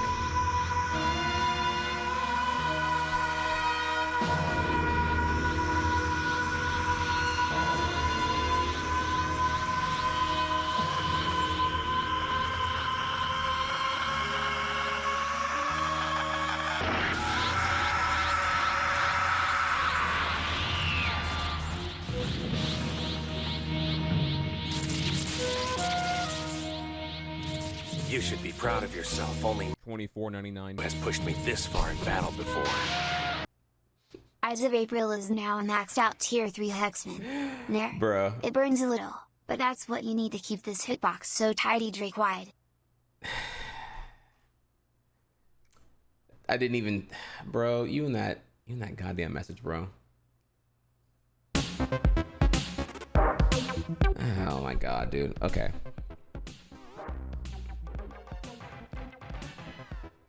Wait, all the tier 3s are here right now? What? Bro, what? Dude, Drake, no. Drake, yes. Watch the Honda beat, ho, beat, bo, any rap nigga, get a free throw, man down, call like Ever Lambs, tell him free throw, nail a nigga to the cross, he walk around like Tizo. What's up with these phony ass niggas trying to see Compton? The industry can't fuck them all in their mama. How many options really got? I mean, it's too many options. I'm finna pass on this body, I'm John Stockton. Beat your ass and knock the Bible with guys watching. Sometimes you gotta pop out and show niggas. Certified boogeyman, I'm the one that up the score with him. Walking down the whole time, I know he got some hoe in him. Hold on him, extort shit, really the flow on him. Say Drake, I hear you like I'm young. You better not ever go to cell block 1. To any bitch that talk to him and they in love, just make sure you hide your little sister from him. They tell me Chubb's the only one that get your hand-me-downs. And party after party playing with his nose down. And Baka got a weird case, why is he around? Certified lover boy, certified pedophile. That fuck him up. I'ma do my stuff. Why you trolling like a bitch, ain't you tired? Trying to strike a chord and it's probably A minor. They not like us, they not like us, they not like us. They not like us, they not like us, they not like us. Arctic Pyre Zero is now a maxed out tier 3 Hexman. Damn. Stop holding back. Ah!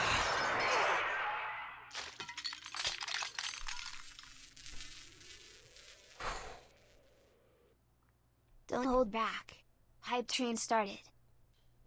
Thank you, everyone. Wow. Wow, wow, wow, wow, wow.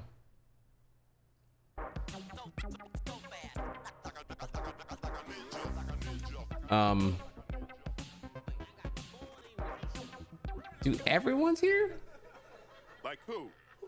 Who the fuck said that? Huh? Like who? England. Japan's sending PlayStations. Stankonia said they are willing to drop bombs over Baghdad. Kitten Mask is now a tier 1 Hexman. Japan's sending PlayStations. Don't PlayStations. hold back. England? You don't believe me?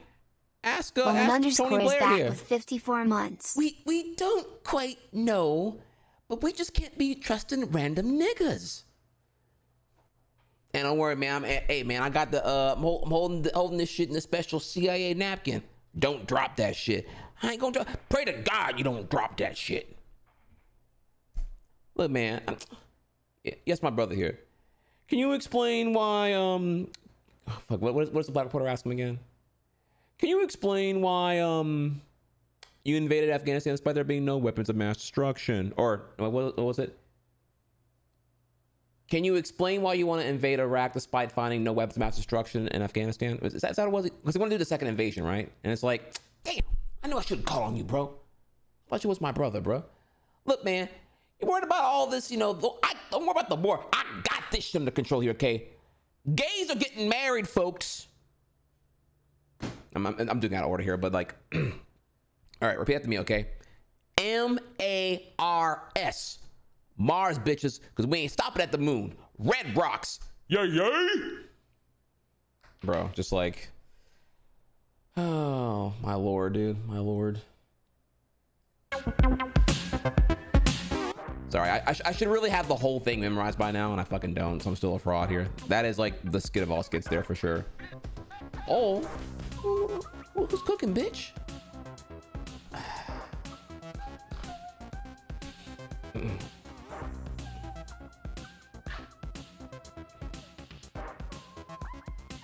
We can't go to Mars until we have artificial gravity tech.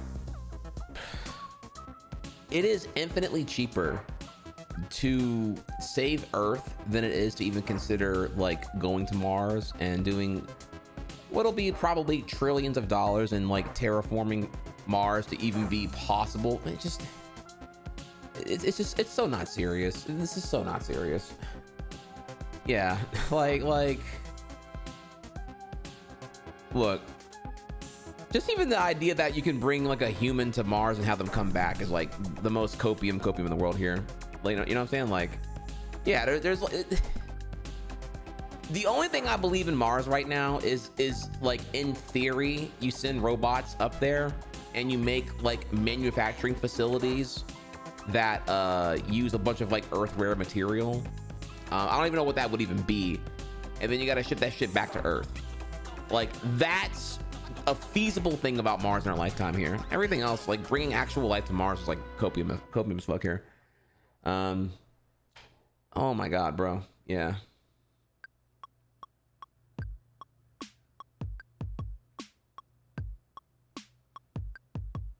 Thank you, everyone. Level 3 hype secured. Thank y'all. Yeah, so okay. So, all right. So now that I'm aware, okay, the armor, with armor, you're looking to interrupt the armor, right? And the question is, what's my best punish here? It depends on percents, right? Because if their percent is low, then it's like, well, I don't know. It's almost like I could go for like the sauciest thing, which would probably be like a detail if they're like below 30%. But also like that might just hit during the armored portion and not actually pop. It'd have to be like oversecting, right? Or overlapping the exit of the armor. So it's probably best to do like a that's just wait out the armor. Yeah. Okay. Wait on the armor, or just go for grab if it's feeling safe here. If I'm comfortable within the first second of it. But I probably would do ground spin attack actually, because I know that would hit on the frame that the armor's over for sure. Okay, I'll keep that in mind.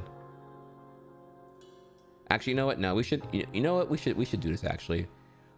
We should do the deed. We should do the deed. I should actually look at the I should look at the K-roll armor, or the K-roll video, because that one was the one that really like has me like ugh. Let's see here, wherever that one's at.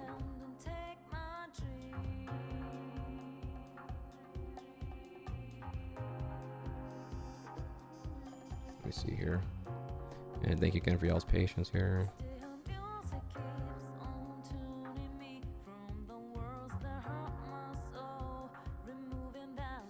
That was okay, yeah, the DK. Oh, I'm not creating a clip. Holy bro, go away. No, I was clicking the other. Yes, Jesus fucking Christ. Control FK roll, right?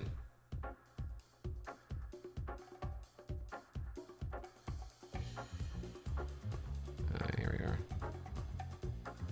Okay, let's get better.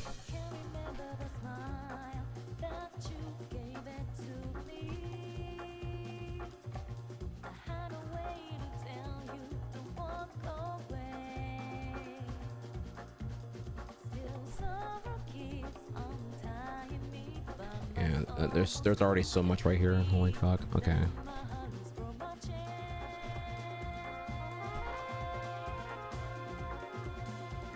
Damn, I'm already in autopilot. I shot where he was, which was not good, and then I pulled bomb on reaction to missing the arrow whiffing entirely. Bomb is a terrible pull right here. It's lagged and it's not doing anything to apply pressure. I dash dance. And I think I was caught dash dancing, which is again not really a thing in Ultimate. So just like you're just vulnerable during the dash all the way through and get bonked, holding the bomb. Okay, no, and then so I dashed. I got stuck in dashing. I bonked, and then I rolled on accident, maybe from trying to shield, but still stuck in the. I don't even know what happened there. But that's like. Trying to arrow on the crown or the toss there.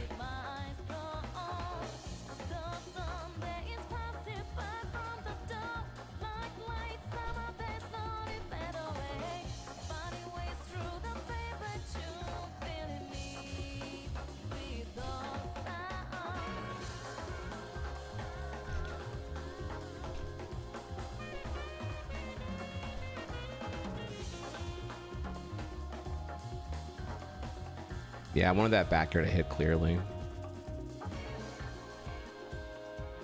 And you know what happens so often? I almost never want fair.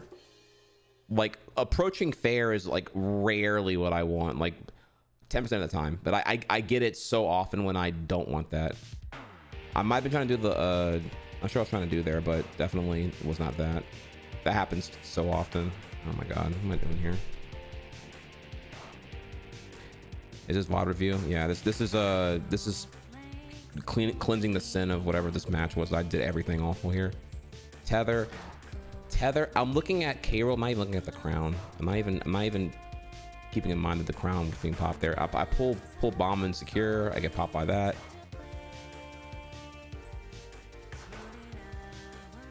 Okay.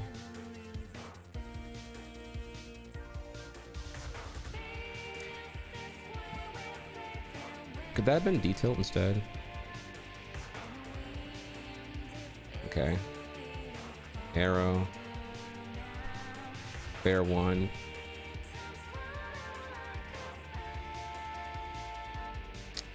Probably could have been actually. But I don't think I was checking percent at that time here though. And it's another one here like the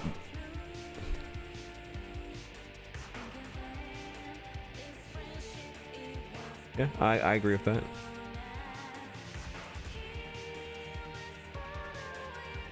What am I not understanding here? When they're on platform, I just wait. I don't know what I'm waiting for. What am I not getting here? If they're on platform, I should be like doing like something, right? I should be like a tech chase into like, let's see this again here. I'm trying to really, that's like the other thing I'm not understanding here. Like what am I in the mid match? I can't see it, so I have to like consolidate it here.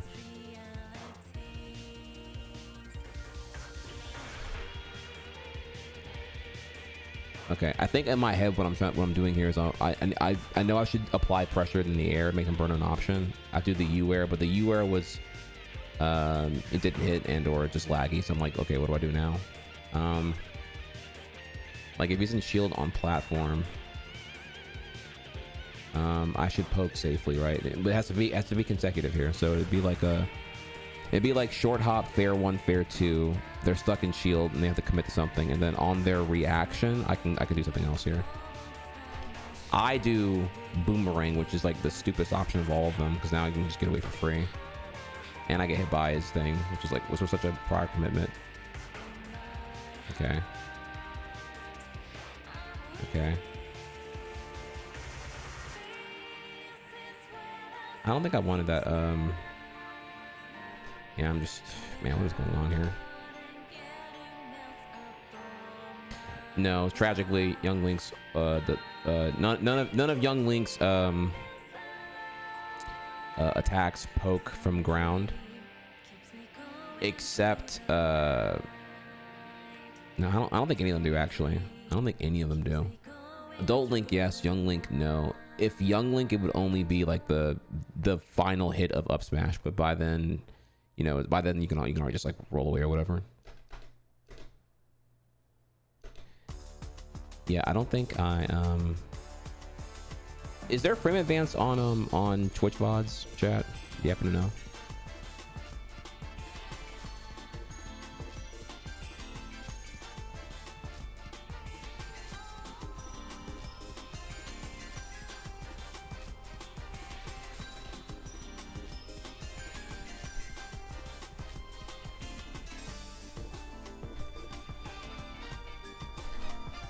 No,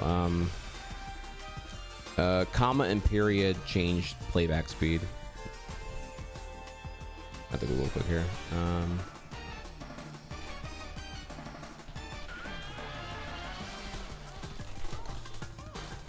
Watch this thing to have here. Anything here?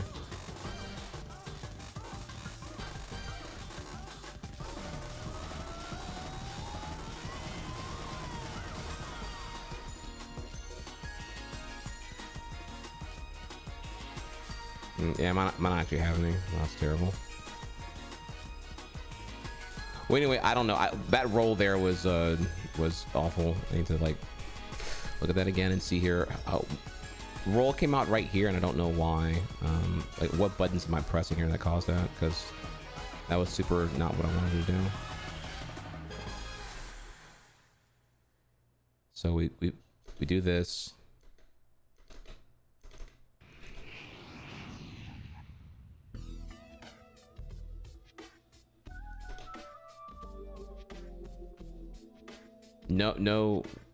No button was pressed. Why'd I get roll? Like literally, why'd I get roll? Look at the shoulders here.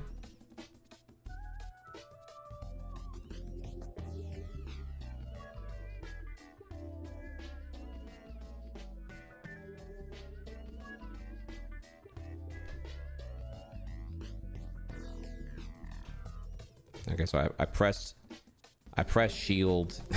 Okay, so I pressed shield after I pressed boomerang because I guess I saw that boomerang hadn't come out yet. Oh shit,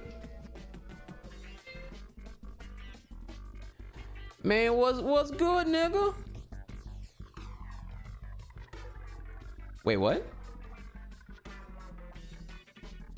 Yeah, you've been a bad friend. I agree. I agree.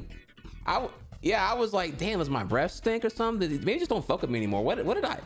You got me overthinking, bro. You ghosted me for a whole weekend. Damn, bro.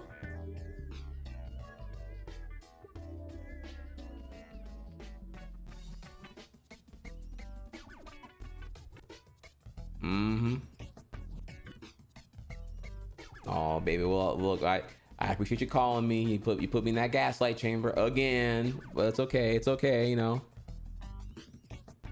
I love you. I'd be considerate. I'm like, hey, you know what? We can do it on your time. Let's see if we can make something happen. You know, maybe Thursday, Fridays look too silly on your end. That's okay. You came through for that one time. I can make it work.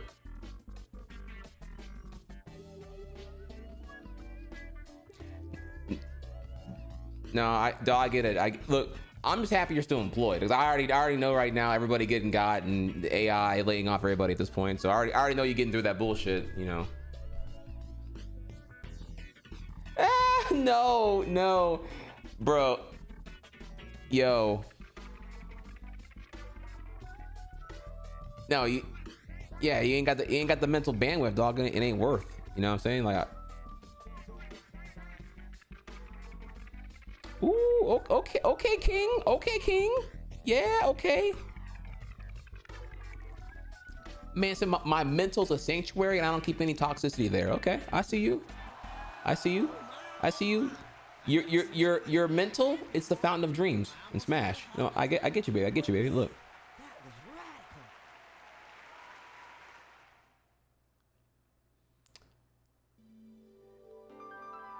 Yeah, exactly. Yeah. Reaffirm that value. You know what I'm saying? It's like, hey, when they hit you with that bullshit, you'd be like, hey, look, okay, I get it. You want the AI to do the thing here, but like, who's liable for when the AI fucks up? You know what I'm saying? Yeah, exactly. Yeah, tell your boss's boss is a fucking idiot. You know what I'm saying? Yeah, you got that. All right.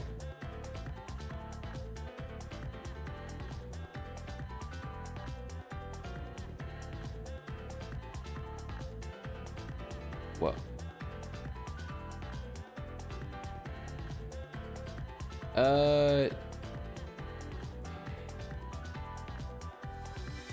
Oh, I appreciate that. I ain't gonna lie, it's pretty bad. Like I'm trying to end at I'm trying to wrap things up at 7, but yeah, that's no, for sure. Well, all I need is a day. Like, you know, you give me a day in advance, like I can make it work. I'm just gonna I just have a late morning the next day. It's all. No, I agree. No, dude, this online's got me wanting to jump off a bridge, dog. So.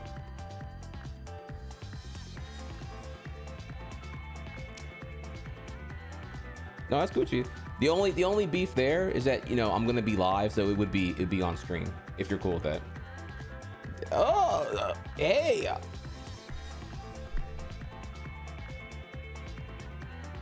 No, I don't mind. don't mind. You know, it's more like, you know, it's like less formal, more fluid. You know what I mean? Like we can shoot it up a little bit. You know, rather if I'm on stream, it's like, you know, it's gonna be much more like, you know, there's an audience to entertain and whatnot. So we have to, like, you know. All right. Well then, yeah. Look, if you say the weekends are better, then yeah, I can make that work. I mean, dude, I just want you to come through. Like or I come through, whatever the fuck you're.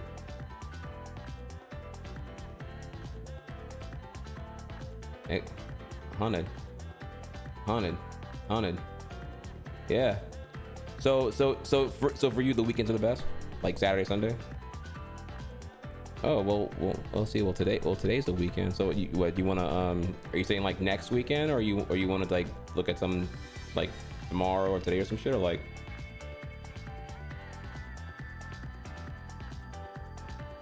Yeah, I'm doing shit every day. Baby, every day is some shit. I'm on Twitch Saturday through Wednesday. It's every fucking day up in here. All right, all you gotta do is just pull up. Let me know when you hear. You know, or if you want to run it today's fine. I'll be here. Okay, yeah.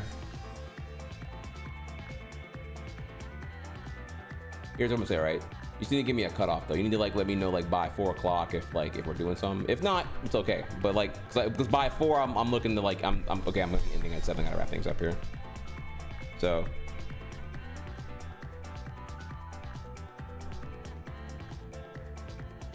Okay.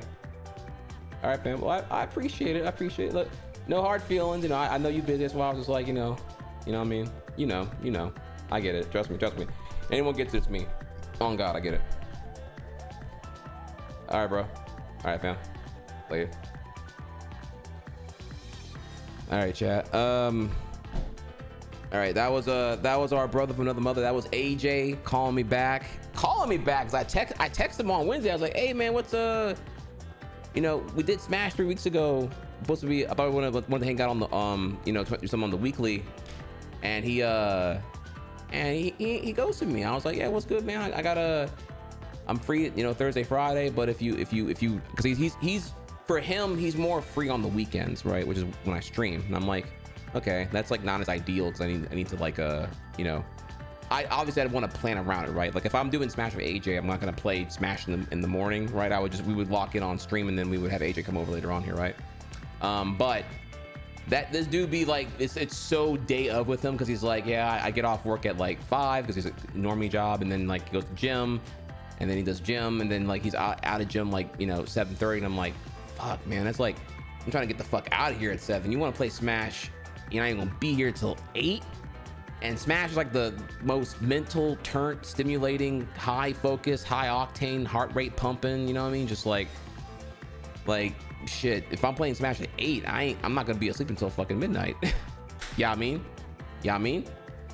So I don't know, but yeah, you know, but it's also, it's not just Smash, it's Smash offline, which, oh my god, dude, talk about like, man, that'd be amazing to get to play so much easier. Holy flippity fuck, dude.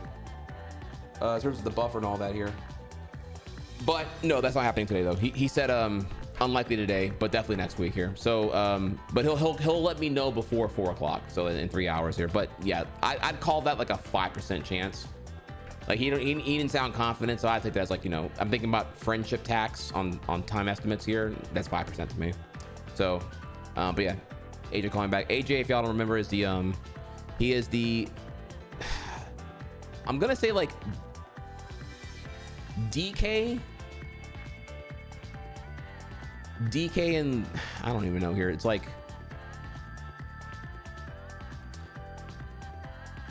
DK's his main. I know I would say DK's his main, but it's like DK, Luigi, Rob,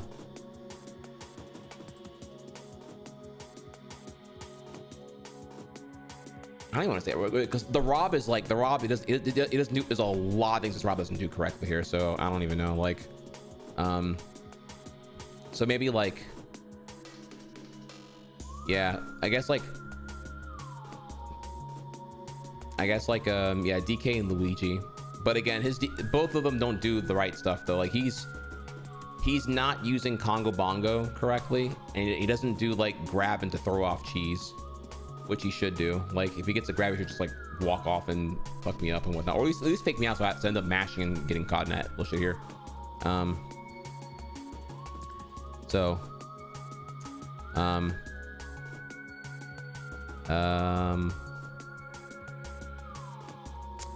yeah, I'm sorry, DK Luigi, Rob, Adult Link, Incineroar. That's what he's got going on there. And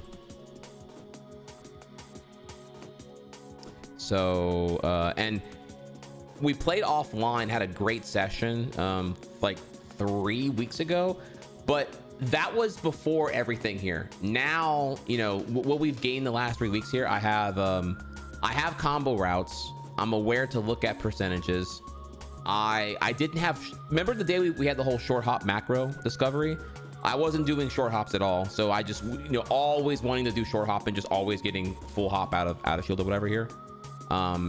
You know, I'm doing, we are so different than where we were before. Now, my increased complexity and capability, or at least conceptually, is not caught up yet to my execution.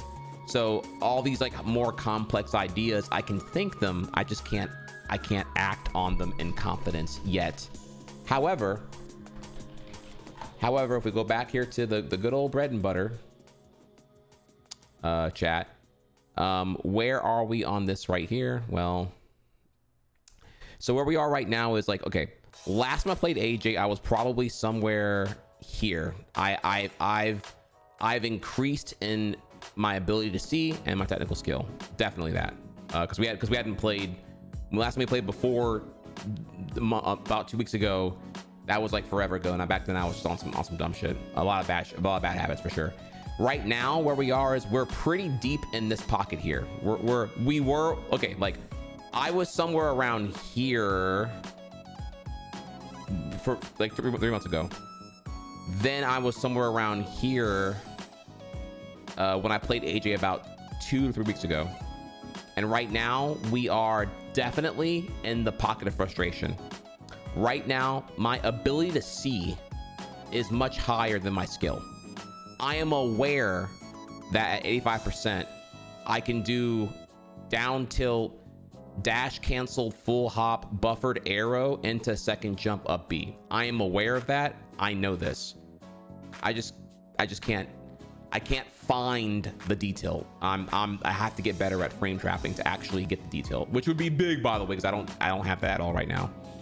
So I'm aware of that. I'm aware that you know, ground spin attack into buffered full hop back air works up to 55% on most mid weights in the cast. I'm aware that like arrow into dash attack is true above 10%. Cassette knockback. I'm aware that like D-tilt turnaround short hop back air is true. Again, if I can get D-tilts. I'm aware that like D-tilt short hop fast fall fair 1 into D-tilt again is true at like 0 to like a fuck ton %. Like that's free forever if I were to ever get it. Again, frame trapping, really big deal here. I'm aware that like max length boomerang into arrow is true. Is true at 35% or more, I want to say, but it has to be boomerang going away from you, because it's a stronger hit. And I'm aware, of course, here that like at 110%, like we just like it's, well, actually, okay, 85%, 85%, the down tilt, dash canceled, full hop arrow into buffered dare, and the dare has to use the A button, not the fucking C stick here, because like I'll get the dumb shit otherwise. If I get that correct,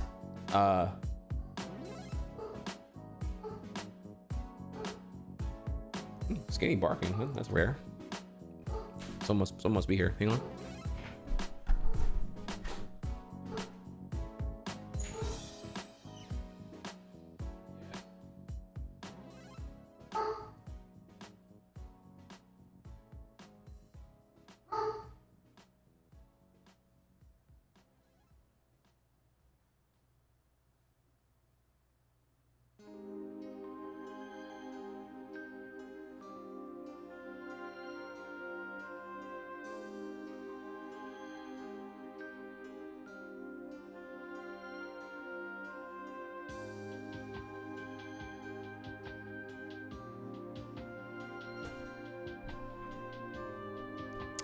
Dude, that dog barking at squirrels and clouds and shit. I don't even know what she's even barking right now. Anyways,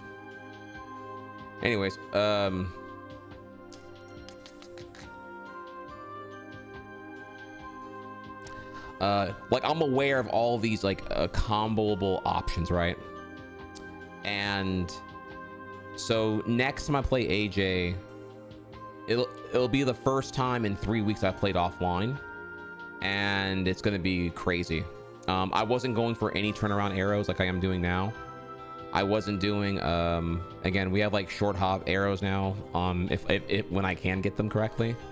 I'm slowly working on training my eyes to look at the arrows and try to determine if I'm gonna get a hit or not. It's kind of hard to figure that out right now, but I was talking to some more younglings to figure out how they do that shit, if they do it at all. But yeah, where I was here when I played him. I was around here. Jesus Christ, dude. Okay, so yeah, go ahead, Bart. And right now though, yeah, my ability to see is tremendously further along than this here. So there's a point where I'm more acutely aware of my incompetencies, bad habits, and deficits. But we'll get there in time. Today was good, actually, by the way. Today was really, really good. But yeah, that was actually calling me there real quick. Okay, let's get back to where we were here. We're almost done here. Let's go back to fucking this shit.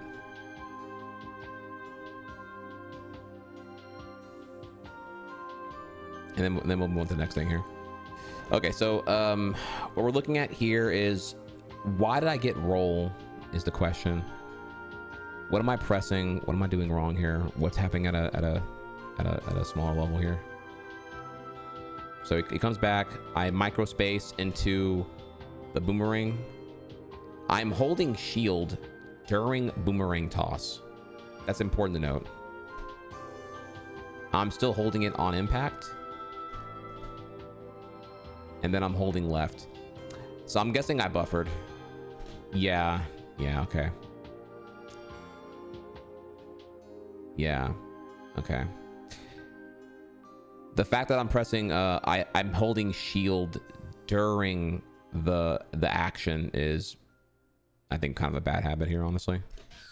Yeah, that was really, really bad.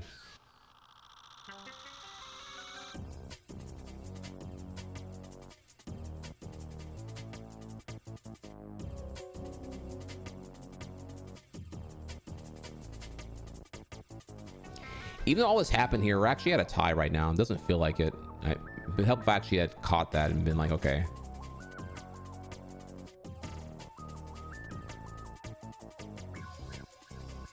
Okay, there, I was hoping I was gonna fall on the platform through the arrow, but I didn't. That did suck, actually. I definitely wanted to.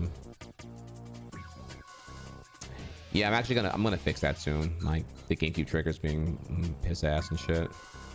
I agree with that.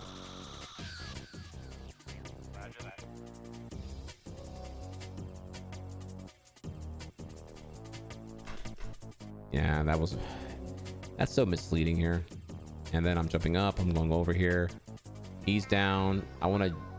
Okay, there, I was trying to fall off platform to do the turnaround arrow, but I didn't fall off platform. Okay, what did I do? Okay, I'm sorry. It was like a better rewind button. This shit sucks ass, dude.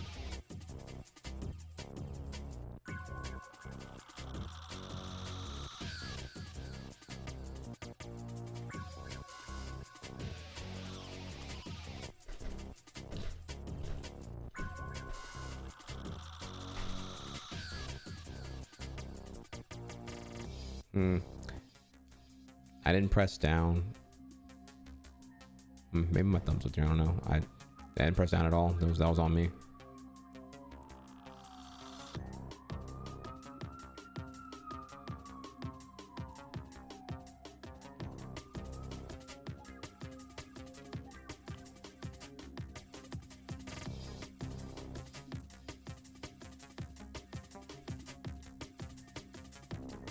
Wow. Okay. Yeah, that's a bit terrifying.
I didn't want up tilt there. I wonder if I think I was trying to do like the falling U air, but I was already on the ground or something. I don't know.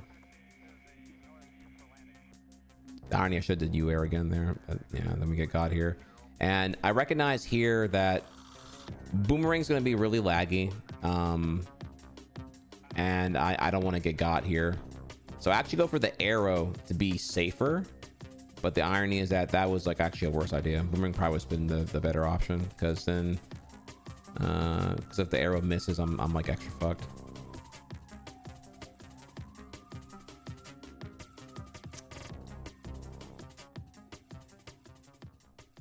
And once again, this is like so dumb here. This is like not actually I gotta stop doing this as well. This is like really bad. Yeah, I gotta get got there. I drop down, pull a bomb, I throw it.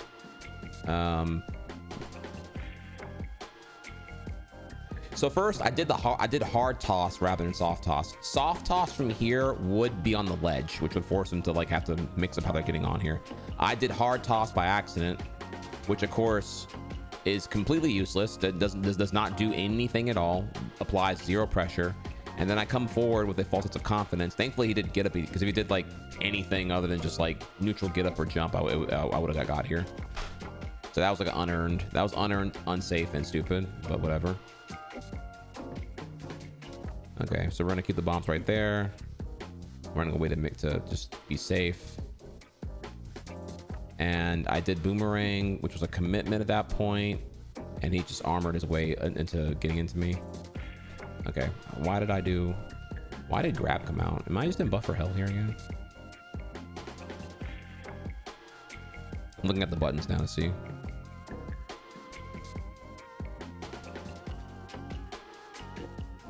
Yeah, great use of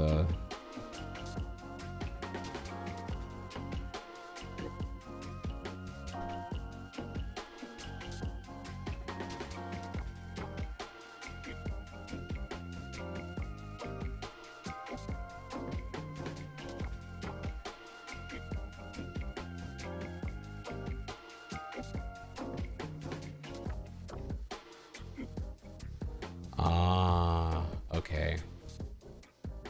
So ooh, look at this here. I'm holding shield and pressing A, but shield never came out. So I'm confused. So I'm in the buffers here. What did I want to do here?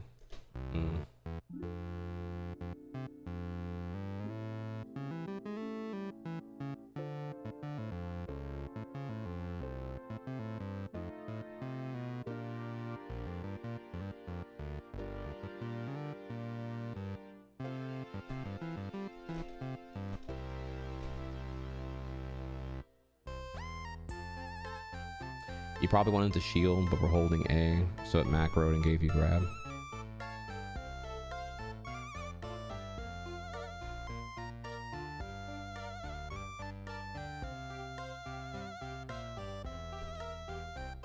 Okay.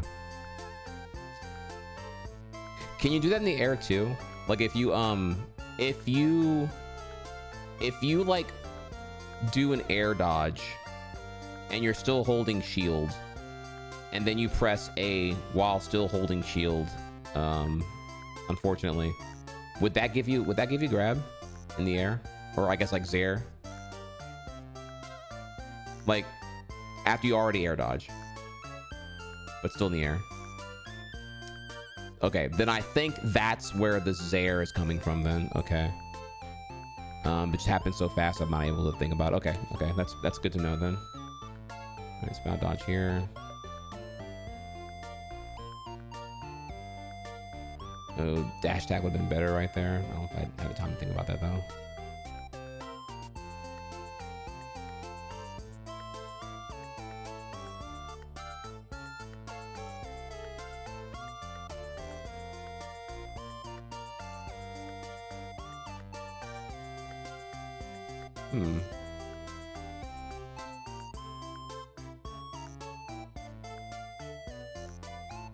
Oh yeah, that was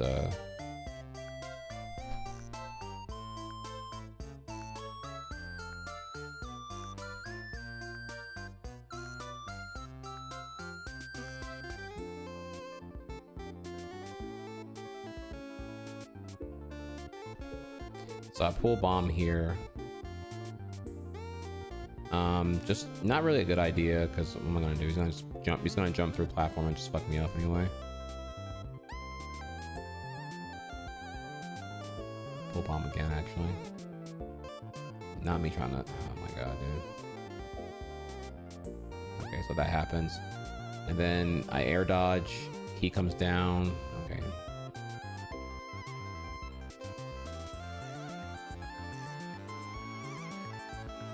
Damn, I didn't do any projectiles there. Okay. Okay, yeah. Just, I committed there. I need to like. Oh no. And I'm dead. Because I pulled bomb again here. Yeah, I was in disadvantage continuously and just like. Also, again, look at this here right here. I'm holding every button, hoping to do something here. And just again that habit. I'm pretending I can tech a hit. It's not a fucking thing.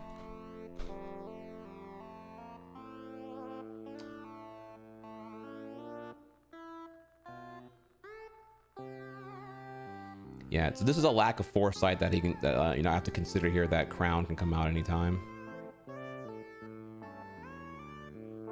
Crown can come out anytime.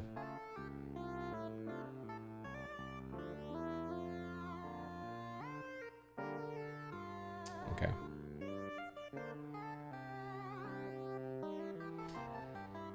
Yeah.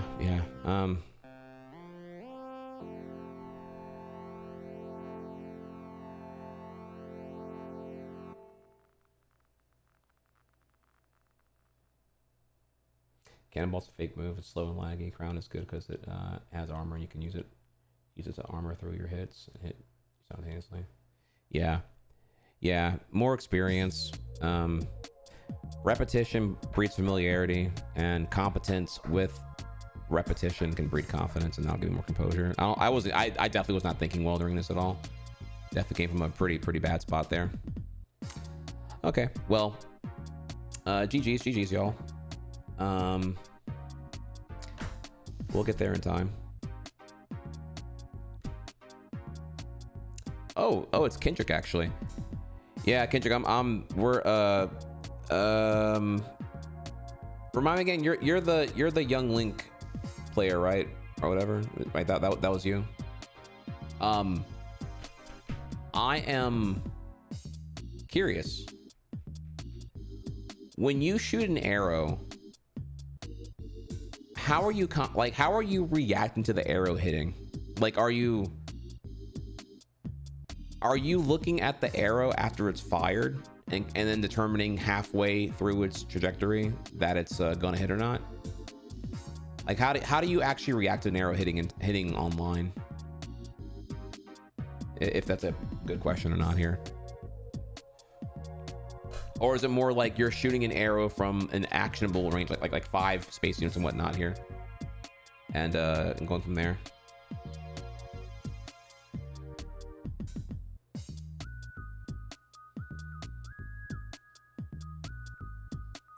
Yeah, I feel like the only thing I'm able to do is like arrow into arrow if they're just like already in the air, right? Like arrow 1 into arrow 2 if they're like if I caught them already burning their jump. But I feel like that's like a few and far between. And that's like a grounded thing. In the air, I find it really hard. So I feel like you have to almost like know it was gonna hit beforehand or whatever. So yeah, good stuff, y'all. Great lab work on that one.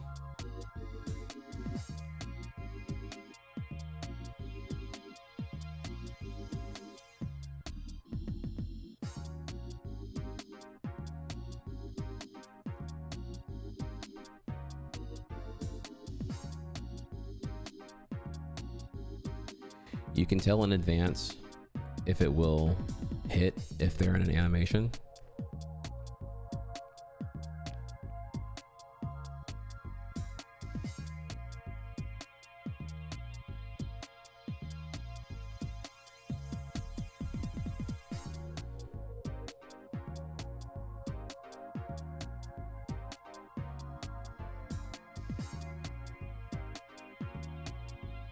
You should just dash forward and react to whether it hits.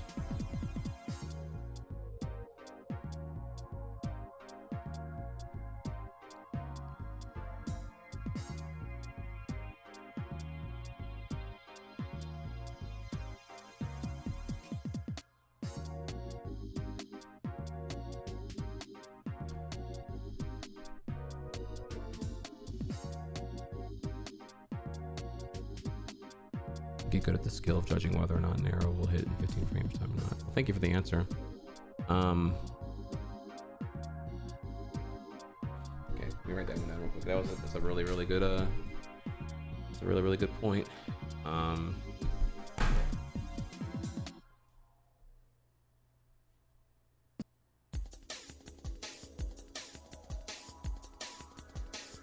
So if it's arrow into the in lag of a move,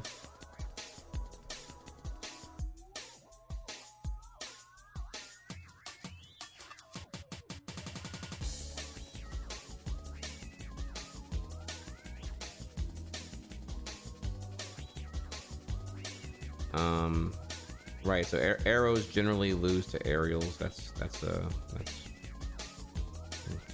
true.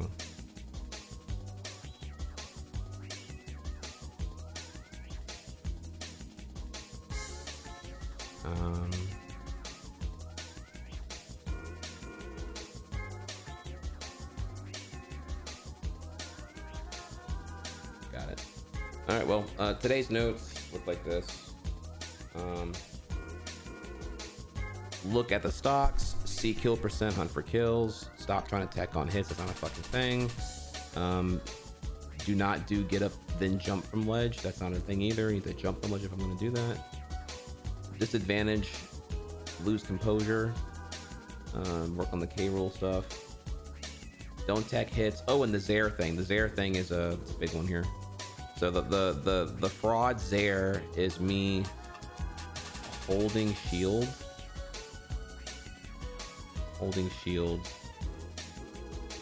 while pressing A in air, which AKA that's me trying to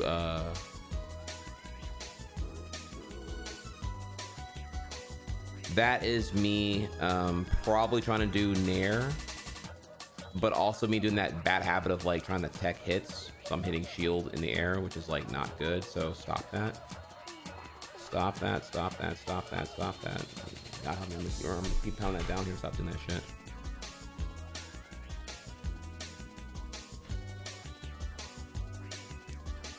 Don't hold L or A too long. Yeah, I see it here. It's the foundation. The foundation is not there right now, which is no wonder I'm working like 4x harder for like a 1/8 of the reward. It's awful. Yeah, we're working on this right now, but we're done for today though. But this is now where I am with things, having done some VOD review over the weekend. Lots of really bad habits, especially with trying to especially with the frame trapping. My brain sees the combo but not the frame trap, so I'm trying to get there. As I currently I'm playing Young Link, but I don't do D-tilts at all, which is like the worst thing in the fucking world. So no wonder I'm like, it's like Cloud not using his up B. Just like, the fuck am I doing, bro? So we're gonna get there. We're gonna get it one thing at a time. All right, let's go over to just chatting here, y'all. We are I need to eat. Good session, feeling pretty good about that. We'll get there one day at a time. As far as let's take a small second here and let's yeah, GG's everyone, GG's.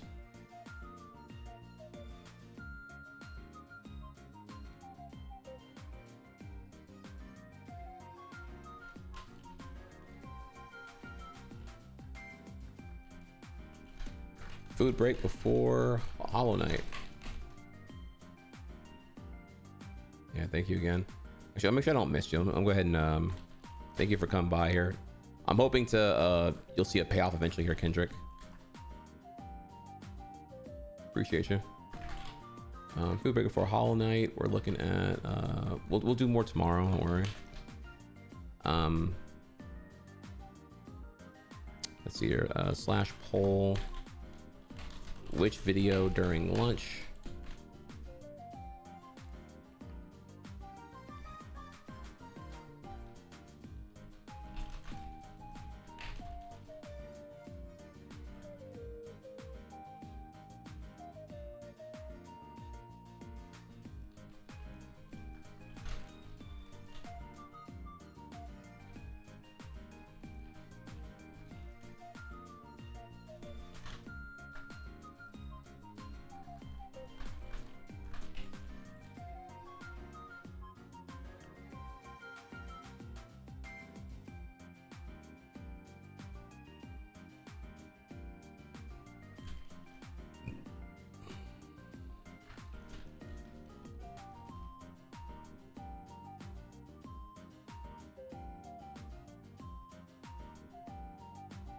All right, timer's going here for you.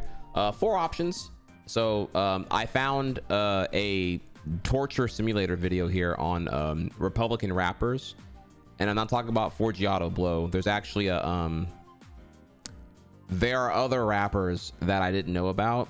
Apparently this rabbit hole goes really down really bad here. So if you want to see who's, you know, the even more sweaty aspiring rappers who are appropriating hip-hop for their MAGA fan base cringe missiles, there's that. Probably won't get any votes there. We have a video on Yu-Gi-Oh logic in the shows. It's a pretty funny one. We have Sora AI is out of control, and I have a video that breaks down here how absolutely crazy this is here. If you're curious, Sora, as you see right there, Sora by OpenAI. This is the Sora 2 came out, and this was like, so this is OpenAI's engine, or actually I'm sorry, I'm confused right now. Sora is the meta generator with prompts, right? But Sora by OpenAI, that is the social media platform that OpenAI is using, right? I'm a bit confused here. I don't know why. Maybe using the names on purpose to confuse the SEO, the search engine optimizations here. But yeah, there's it came out over the weekend, and it is it's really bad, y'all. I don't know if y'all have seen what's going. I mean, copyright infringement is insane. When I show you what we got here and what's able to produce, it's just like demon technology here. And then finally, the Switch 2 is sold out, according to DidYouKnowGaming here. And I'm curious of what their thoughts are on that here. Like, allegedly, it's hard to find a Switch 2 right now. I haven't been looking here honestly, but you know.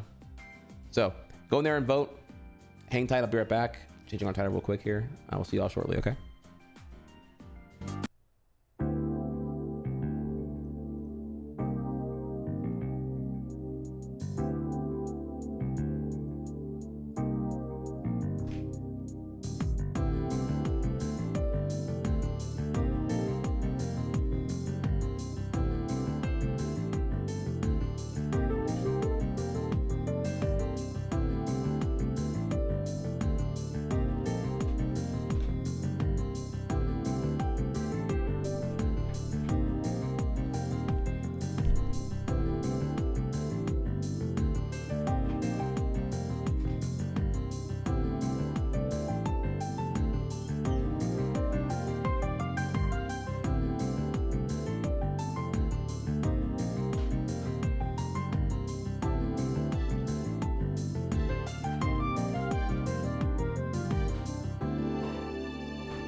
All right, y'all. I'm back, and the poll is still going.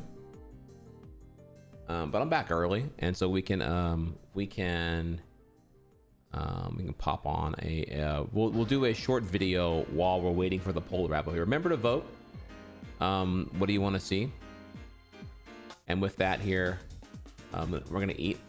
I need to do better about eating too, by the way. If I'm going to bed at 7, I need to be eating way more often here. I'm having lunch, and this is my second meal of the day, and it's 2 o'clock in the afternoon here. So there's going to be another meal break, next ad break, for real. When the ad break comes, I got to go get the next meal and eat, because I have to eat. What happens is I wrap up the stream, and then the adrenaline for the stream wears off, and I'm like, so like the whiplash of the Adderall hits me, and I'm like, I'm starving. It makes me really want McDonald's and all kinds of terrible food that I never want normally, but I'm like so volatile and emotionally hungry. I'm like, oh my God, dude, this is torturous. I used to sit like a really bad bowl of cereal and try to cope from there, but yeah, I need to eat way more throughout the day here, actually. So been live for 3.5 hours now. We haven't eaten yet. Not good.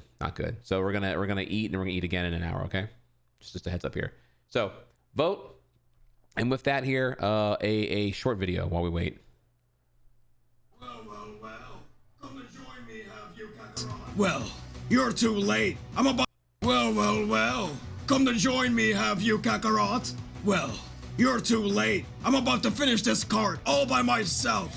Come on, Vegeta. I told you to stop smoking that nasty shit. Be a real man, just smoke flour. You don't get it, do you, clown? Smoking flour alerts the entire neighborhood of your presence. Meanwhile, this shit smells like technology. I can puff on this shit anywhere I want to, Kakarot, and nobody's going to stop me. Come on, Vegeta, just go home. You don't have to do this. If you keep this up, you're gonna have a bad trip. You're just saying that because you know you won't be able to keep up with my fat milky hits, Kakarot. Damn it, Vegeta. Come on, Kakarot, don't be like this. It's not like I'm smoking a nicotine vape. You're leaving me no choice. I'm gonna have to teach you a lesson.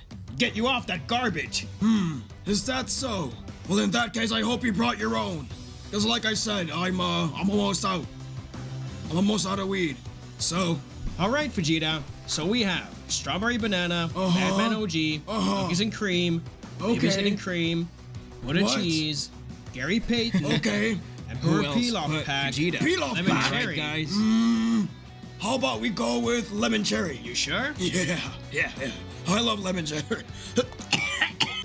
Seems you're not as tough as you thought, huh, Vegeta? You just cough like a little bitch. Now watch this.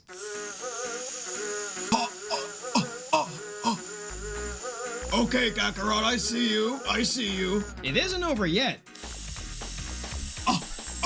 Kakarot, be careful. Don't push yourself too far. You fool. Surely this isn't my limit. Come on, Kakarot, relax. You don't have to be the best at everything. If you keep this up, you're gonna end up in a hospital. What's the matter, Kakarot? I thought you wouldn't have to cough. Are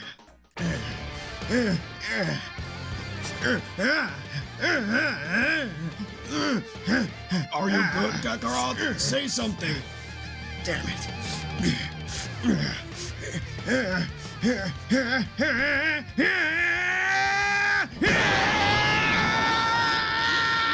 How do you feel, Kakarot? These carts, they're pretty strong. My mouth is giant as fuck, and I'm also seeing everything from a fisheye lens angle. Just relax, Kakarot. I'm gonna go home and get you some snacky snacks, okay? Good night, Vegeta. Kakarot! Fuck. Guess this means I lost, huh? Oh, well, there go my lungs. They just collapsed. Now look what you did. Kakarot, I told you if you kept this shit up, you would end up in a hospital. How could you do this to me? Who am I supposed to smoke with now? Fuck you, Kakarot! I hate you!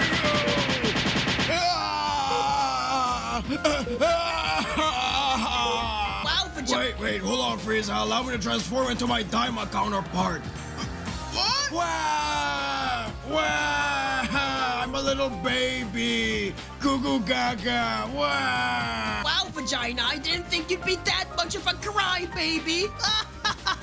Shut Shut up, Frieza! Stop it! Stop laughing at me! And in the end, he began having performance. Yeah, I don't know the ending there. I just look at Impulsive Video. I don't know what the hell the ending was there. The ending didn't cook for me on that one. Okay, so Yu-Gi-Oh! Logic won. All right, let's look at it here. Welcome. It's this one. This one's really fun, by the way. Okay, you'll love it. The Shadow Realm, Pharaoh. Prepare to wager your soul. For the sake of my friends, I accept your challenge. So be it. Duel! Seeing as we're in your domain, I'll allow you to go first. But be warned, as in my hand I summon the Winged Dragon of Ra! Was it? I just summon a god right off the Winged Dragon of Ra's effect allows me to summon it to the field simply by reciting the ancient chant. What fucking chant? You didn't say a chant. I summon the Winged Dragon of Ra. That's the chant. All right, let me see that. What is this? It's ancient Egyptian. Okay, but I can't read this. How are we supposed to know You'll it? have to take my word for it. Yeah, what a load of... No matter. A true... Shit. That wasn't done yet. No matter. A true duelist is prepared for anything thrown their way. I activate the magic card Joker's Straight, which allows me to special summon Queen's Knight, Jack's Knight, and King's Knight to the field. I then tribute my 3 monsters to bring out a god card of my own. Say hello to Slifer, the Sky Dragon. Denied.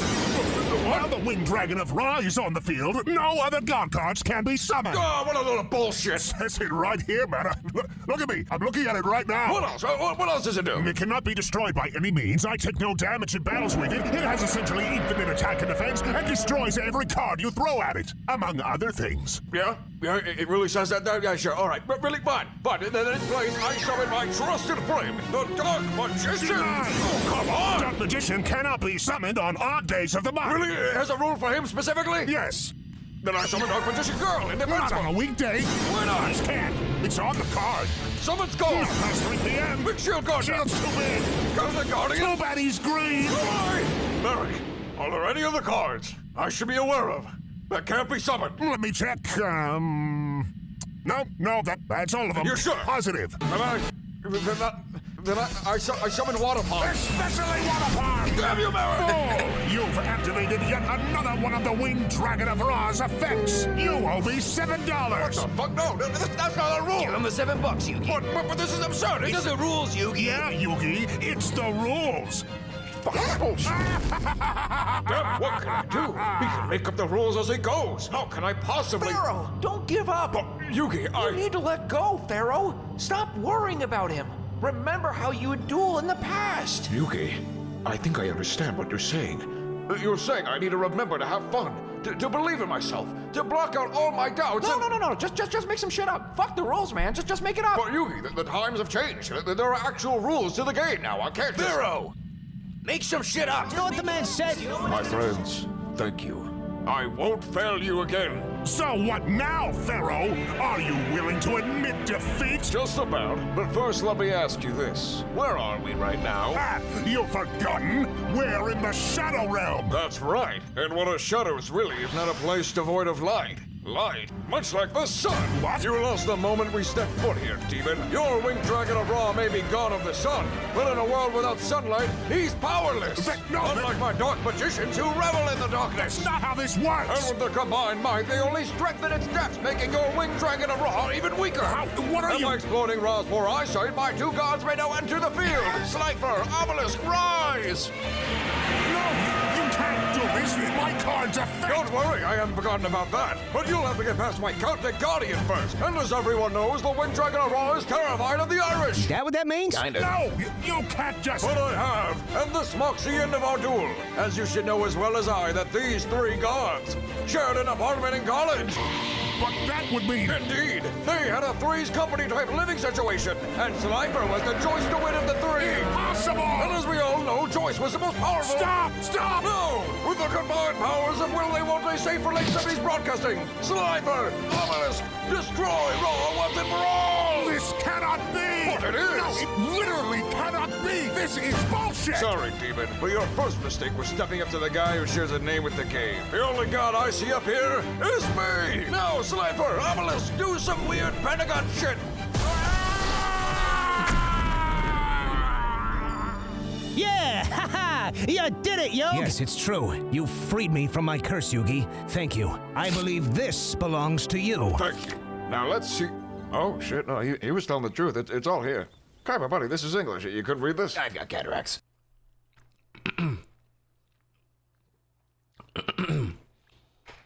Divine Beast Effect. This card may be summoned from the hand without tributing if the ancient chant I summon the winged dragon of Ra is declared. Upon summoning, activate these conditions. No Divine Beast may be summoned or special summoned. Dark Magician may not be summoned unless it's an even day of the month. Dark Magician Girl may not be summoned on a weekday. Summon Skull may not be summoned past 3 p.m. local time. Shields must be normal to small to be summoned or special summoned. No green monsters may be summoned or special summoned here. Wada Pond may not be summoned under any conditions. If the other player damns another, they must pay the user $7.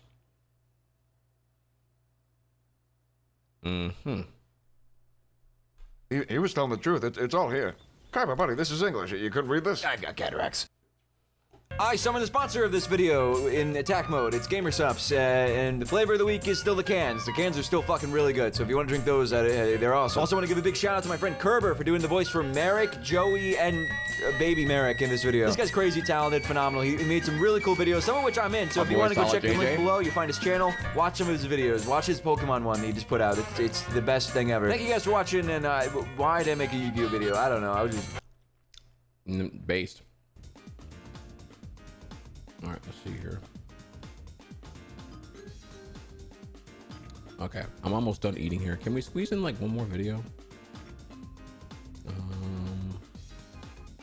What was the other result that won here besides Yugioh and... Oh yeah, the Sora video. Yeah, we gotta look at that. Okay, yeah, that was the next one. Okay, all right, time to go to hell, chat. We gotta look at the Sora video now because this shit is some hot ass, bro. Hot fucking ass here. It's also kind of short, 20 to like 9 minutes long.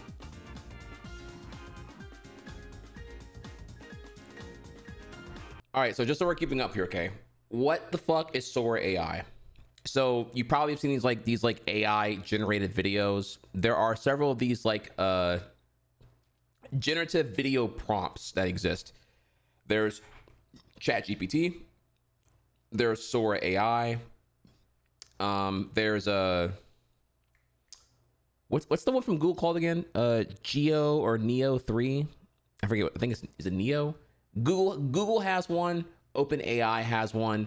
Facebook Meta has one. Is it Gemini? I thought. Well, then what's the I thought Gemini was the AI assistant. Like specifically, the generative prompting was is like a Google Neo Geo. What the fuck's this thing called? Man, Is it Geo 3? VO3. Here we are. Yeah. So, yeah, chat, I'm referring to this.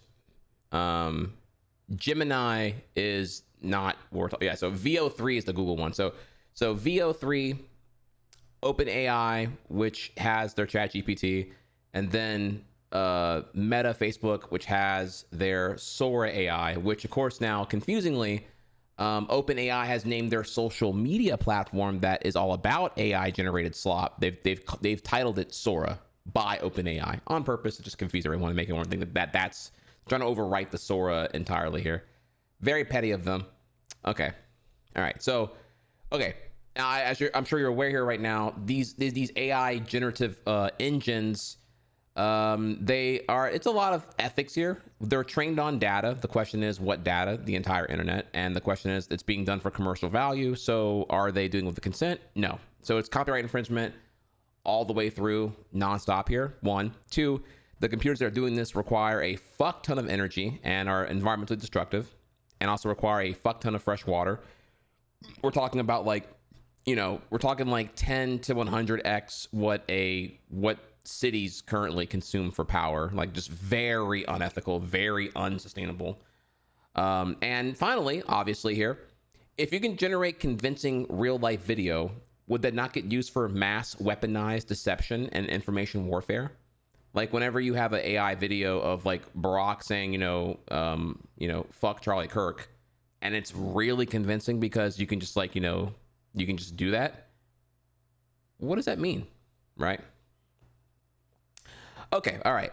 So all that to say here now, if you've been keeping up here, VO3, GPT, Sora AI. Well, recently, Facebook/Meta has had their newest version, version 2 of Sora AI come out, Sora AI 2. Alongside, ChatGPT debuted Sora, their social media for AI generated slop. And so Sora AI 2 now it does a really good job, and it's very terrifying because it's going to be very hard very soon to discern fake and real videos, sadly. With that, we are now ready for action. So let's go ahead and go to hell. Here we go. You think it's free? Okay, I'm taking these. Let's talk about Sora 2, the new image generation model created by OpenAI, because okay, YouTube just dying right now. You think it's free? Okay. Let's talk about Sora 2, the new image generation model created by OpenAI, because we are beyond cooked, and I want to talk about two things. But first, someone should go to jail for this, is my main point of this video. This is a body cam footage of SpongeBob SquarePants. Captain, keep your hands on the wheel. You almost wiped out 3 cars back there. Put it in park now. I'm sorry, officer. I just... Don't move. Door's locked. Unlock it right now. I can't get a ticket. Hey, stop the car. Now, I gotta be honest, the first time I saw this video, I was pretty amused. But the most shocking thing is just how much they got the voice, the whole character of SpongeBob SquarePants. They've obviously trained on a bunch of copyrighted data. Like, we're used to these companies spitting in the face of copyright, but usually they at least try to prevent you from generating this kind of material because of the potential legal liability of someone suing them for copyrighted content. There's been a ton of this body cam footage created about, Pikachu. There's one of Rick and Morty. And, one thing I want to point out is just, yes, okay, people are going to say, yes, I can tell that it's AI generated. But again, more and more, you can't. More and more, it's getting closer to the real thing and is going to be replacing the actual copyrighted work's value. Like in this clip, someone generates the idea of Rick and Morty playing Elden Ring together, complete with voices, all these kind of things, and it's passable. No, dodge, you pixelated pretzel. Roll, you medieval idiot. He's still swinging, Thank you for Rick. the play-by-play. He's still swinging. I can see the gigantic sword, Morty. Thank you for the play-by-play. Oh my God, the health bar. Why does he have a second Drink phase? I'm out of... So look, you just have to look beyond the curve of this and see how... Now, let's pause here. Why is this an issue? For those who aren't able to follow right away on that one here. Well, once the AI slop can just generate really anything, right? You can just, anyone with I don't know, you could even just plagiarize fanfiction.net, right? And then just go crazy on your killer episodes of Simpsons, your killer fan episodes of Rick and Morty, to the point where people would, it would legitimately devalue and jump the shark on the creative ambitions of really any writing staff once they have established shows and whatnot. Right? Why would I pay for Hulu or whatever to access the legal commercial options of Rick and Morty when I can just consume the AI fan fiction competently for free? It would be the question there, right? It does devalue the art, and not only that, it just what's the word? How do I put this here? Right? There's another thing about this too. It just kind of is going to, and when you neuter the commercial viability of existing IPs because they're all being beholden to the exploitation continuously by these generative prompts, you're gonna get less shows happening here. Effectively, if I can go a bit harder on this whole thing here, effectively, if the generative prompts continue to exist as they are right now, then new shows would have to be built around their existence. AKA, it's not about telling a story, it's about crafting a world that's the most compelling to then want to be AI slopped. And then said IP holder would then sell the license of the show to be that. You don't actually end the show, you know what I mean? That's the whole thing. Now, the next chapter is up to you. Log on now to Storyteller AI, and for $9.99 a month here, you can make up your own story and immerse yourself in the world and lore. Join thousands of fans immediately. Right? It's gonna be that. It would be that. It's not finish Game of Thrones. It's make the next Game of Thrones world and then let everyone have their fun with it and whatnot. You're building storyboard sandboxes, and the death of narrative happens, I guess. I mean, this is like one thing. This is like one of like 500 scenarios like I think is like all bad. It's all really, really, really, really bad. And I need this to really, really not happen here. But we're not only are we not going in this direction of countering this here, but we're going the other way. We're embracing it, actually. You may have heard here that Disney Plus is now releasing a creator corner along with the price hike here. So Disney Plus now going from like $13 to I think $16 later on this year. I think that was told in the shareholder meeting here. And with that will include the creator corner where they're starting with Lilo and Stitch first. You'll be able to produce, you'll be able to like consume a curated catalog of fan creations used by AI to tell more stories in the Lilo and Stitch world. Whether it's animated or live action, I'm not quite sure. But there was one screenshot of the Disney Plus app UI showing the creator corner, and yeah, it looks terrible. I mean, the question is, chat, do you want to pay any amount of money in the form of like a price hike to then be fed more of this slop? Man, terrible. Okay, all right, so let's move on.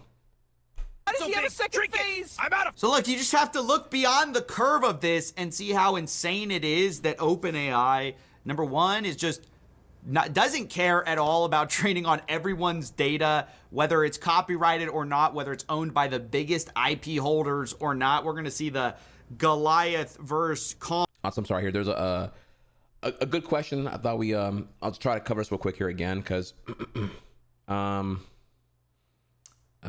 saw it here. This was from Cooler. I'm looking for your name. Where are you at? Okay, so Facebook and OpenAI use Sora, or do they have separate AI that's called Sora? Okay, as far as I know, well, one more time here. OpenAI has ChatGPT. ChatGPT itself here is both the text-based large language learning model, whatever LLM, and also GPT, as far as I know, is also what they're calling their one that like does the fucking that does the generative prompts and whatnot here. Sora AI is the Facebook Meta house of their own separate. Remember, these are competing things here. OpenAI is its own thing here. OpenAI is got a $10 billion investment from Microsoft. Sora AI is a competitor to them that is owned and operated by Meta and Facebook here.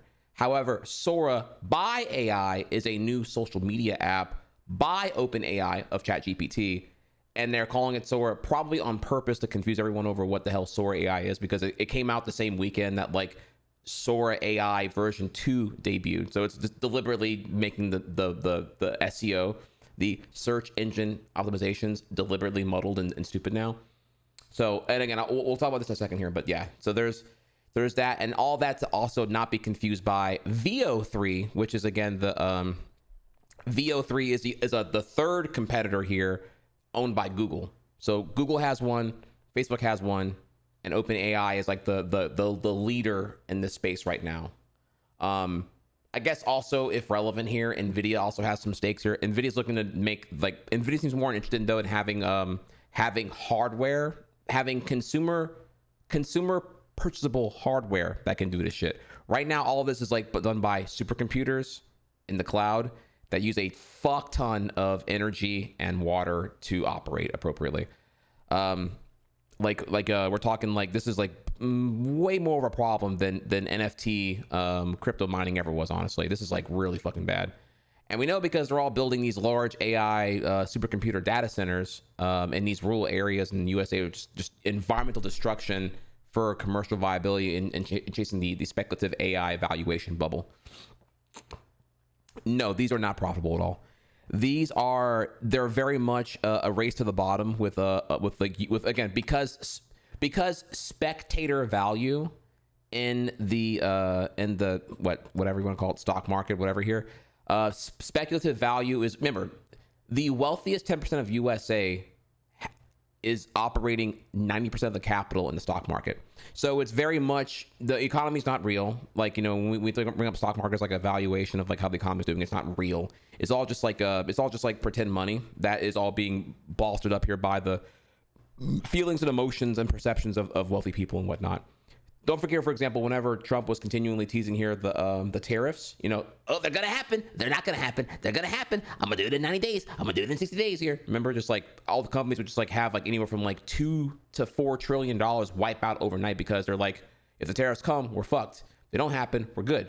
And people would just continue to like, you know, buy the dip, buy the short, or come back in and whatnot. So the market is fake. There's like at least $2 trillion in fake money happening there, purely off of like the speculative value. It's like me telling you that this pile of shit came from the rectum of Jesus, and that's why it's special and holy. And then you were like, yeah, it's a really good pile. It's a mystical pile of shit. That's why it's worth $100. Kind of like, you know, I don't know, like fucking like Christian televangelists who are selling you like a silver induced toothpaste for $50 a tube rather than for the fucking $3 it should be and whatnot. You feel me? So yeah, it's thank you. Yeah, it's astroturfing all fucking day here. This is not going to there's no actual value here because again, no one's willing to pay like whatever this would actually cost at a verbatim level to do. It's clearly meant to just like slop up until it's like normalized, and then we go from there. Whether they're trying to sell this shit to like other businesses, which is a thing here, they all want to like race to the bottom and obviously like sell their like viable AI generative models to, you know, Disney or, you know, or whoever is willing to buy it here. That way they can continue to you know, just completely obsolete VFX houses and whatnot, you know, because if you can just like make up anything, then fuck it, right? That's kind of the whole thing there. You never need to hire extras for crowd shots. You never need to like hire, you know, you don't need to do like location shoots. You can just like make it all in a lab effectively here. And again, the idea is once it's good enough to be convincing and indistinguishable from real life, that's the value. The value is the deception. If it looks as good as real life, then what difference is it if it wasn't done like with real cameras, real filming, real locations, real shoots? We make it cheaper. We don't make it better. You can kind of look at an example here of how fast food has been. Fast food didn't get better from quarantine or COVID or global supply chains. They were okay with delivering a C- product here because the expenses of the operation got cheaper. Whenever remember they were like we have a work shortage, when in reality it was a labor shortage. Everything got more expensive, but none of the corporations like McDonald's ever wanted to like pay anyone $15 an hour. They were okay with just like, you know, I don't know, bribing legislators to, you know, re-legalize child labor, like in Arkansas, where like 14-year-olds can now work overnight at McDonald's and Taco Bell, and franchise operators are totally okay with that. They don't fucking care. They're okay with having children make your double quarter pounder and make it as shitty as it will be, because in the end it's like, you know, it's cheaper to pay everyone that way rather than actually make a better product. So yeah, it's pretty fucking awful. Be real. But yeah, I just wanted to clarify. As far as I know, those are the big three. Sora version 2 by Meta Facebook, VO3 by Google, and OpenAI with their ChatGPT, which also does the generative prompts and whatnot. Confusing a little bit there, but we're going to learn more as we go along here. Just give me a second. Okay, and back to this and action. Long battle of Disney versus OpenAI, I think. But think about how insulted you'd be if you painstakingly created these characters only to have people on Sora just be like, yeah, we're gonna just take that and let everyone generate whatever they want in your same style. It just seems so wrong to me. I mean, I know some people are like, look, copyright should die, whatever. I don't care about the artist. But the problem is that if we allow this, if we allow people to race to the bottom, there isn't going to be any economics for artists. Like, there aren't going to be artists. It's just going to be an endless feed of AI slop. And I think that's bad, and I think that's the world we're going to with Sam Altman. People are even joking about the fact that Sam Altman is just stealing stuff from other people, generating, you know, a video of Sam Altman stealing from Studio Ghibli, which obviously that's the other. It seems like every time OpenAI gets in the news for their, you know, big image generation, video generation, it's mostly built around stealing from other people. Last time it was when all your friends created like Studio Ghibli versions of their profile picture. By the way, I have a huge segment for this, but I decided not to do it because I was like, I have like a whole like I was gonna shit on every esports org that was using this Ghibli shit, every anime fan that was doing this here. There were a couple of Twitch streamers I wanted to call out who were doing this, and I was like, you know better. I was really insulted by this personally. But I thought about it, I'm like, okay, it'd be me being really angry for like 4 hours straight. And for what? Like, it's like, people know my take. People know how I feel about this here already, very clearly. Me being a big animation fan and all that here. It was gonna be me getting caught up in like doing shots at everyone and having a lot of smoke. And I felt like I was gonna make a lot of enemies if I made that. It was gonna be a very, very toxic segment. So I don't know if I was like I don't know if it was a good idea or not, you know, just to shit on everyone. Because it was like, does nothing matter anymore?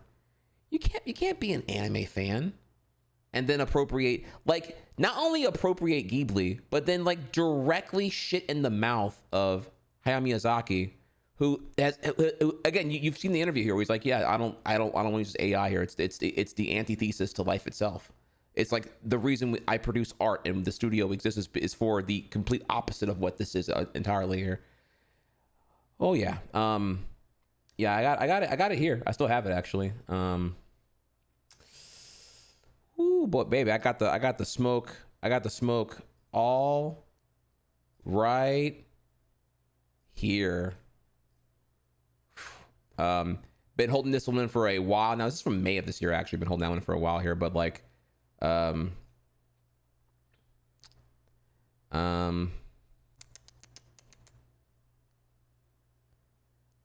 this is when GPT-4o came out here and whatnot with the Ghibli filter and all that. But yeah, I don't know. I will. Do I want to hop on this one day? It's not really that urgent, but do you know I have a bunch of bad examples here. I have a bunch of examples here. I didn't forget. Call their asses out all fucking day, dude.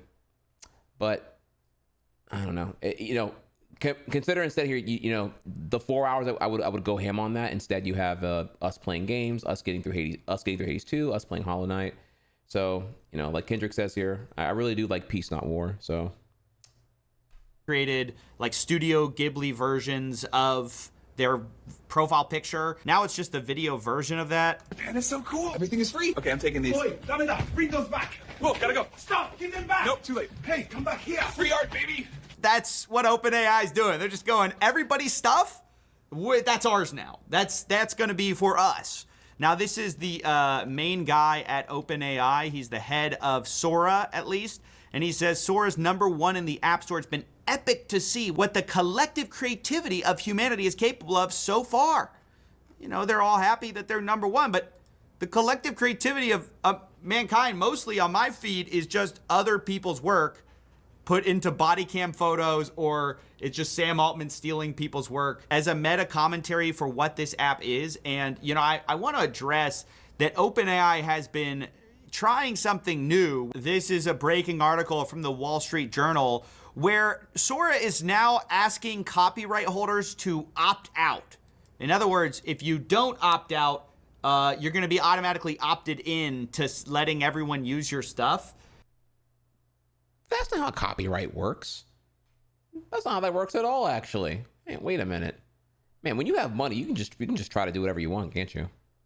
Which, I don't know, it's so weird and dystopian that you have to go beg the AI companies from not just stealing all your market value by putting you in their slop content. It's just wild to me. Also, this only appears to be about the generated works, not the fact that they're going to train on your stuff and possibly make a very similar copy to what you have anyways. It's just that your specific character might not appear, whereas like someone can make something that's 90% similar to what you're doing. I don't know. It just strikes me as so dystopian that all the value is accruing to like one guy who's stolen. You see, chat, it's not Pikachu from Pokemon. It's a yellow rat of electric origin that has a curly mustache. It's not Pikachu. It's different. This is, I don't know, Frenchie McMustache Top Hat McMouse. You feel? It's different. And everyone else's stuff to generate slop videos with. It's just, I don't know if anyone else sees it that way. Here's Bob Ross's work getting, of course, repurposed. Somebody generated him painting a gorilla versus, 100 men. We'll just tap in a few more little fellas down here at his feet. They're having a rough day, maybe a flash of a bayonet, a little splash of red. That gives the story some energy. Now, obviously, the gorilla would win. There's no question. Let's just bring Bob Ross back from the grave. I wonder if he can opt out of appearing in Sora. Is that even possible? And that brings me to other dead people being... Oh, yeah, no. I had some examples too for here. Yeah, they've been going ham on the Michael Jackson stuff. And I hate to say it, it's pretty good. The only tells right now are that they're all low resolution, probably to hide some imperfections and some artifacting. But yeah, it's I'll show you the worst ones I've seen so far that are scarily convincing. We are very close now to we're already at the point now, I'd argue, if you're not online like we all are, a normie would get got by this shit if it wasn't for the fact that they're all obviously here dead. But again, there's so many awful things here. For the people who are currently verified alive, making the death video is going to be a really big opportunity, right? Think about how many videos went viral for when Kobe's tragedy happened, or when Chadwick Boseman's had passed, right? Faking celebrity deaths is probably a really lucrative thing if done well. It's terrible if you do it, obviously, but what will it mean when you slop to the bottom here and you use their likeness and personality? Sure, you get a lawsuit, but as long as you I don't know. I don't know. Someone's gonna figure out a way. Well, as long as I don't get caught scamming, right? I can run the back door of the whole thing here. I don't know what's gonna happen here, but definitely a lot of very questionable things are gonna be coming forward.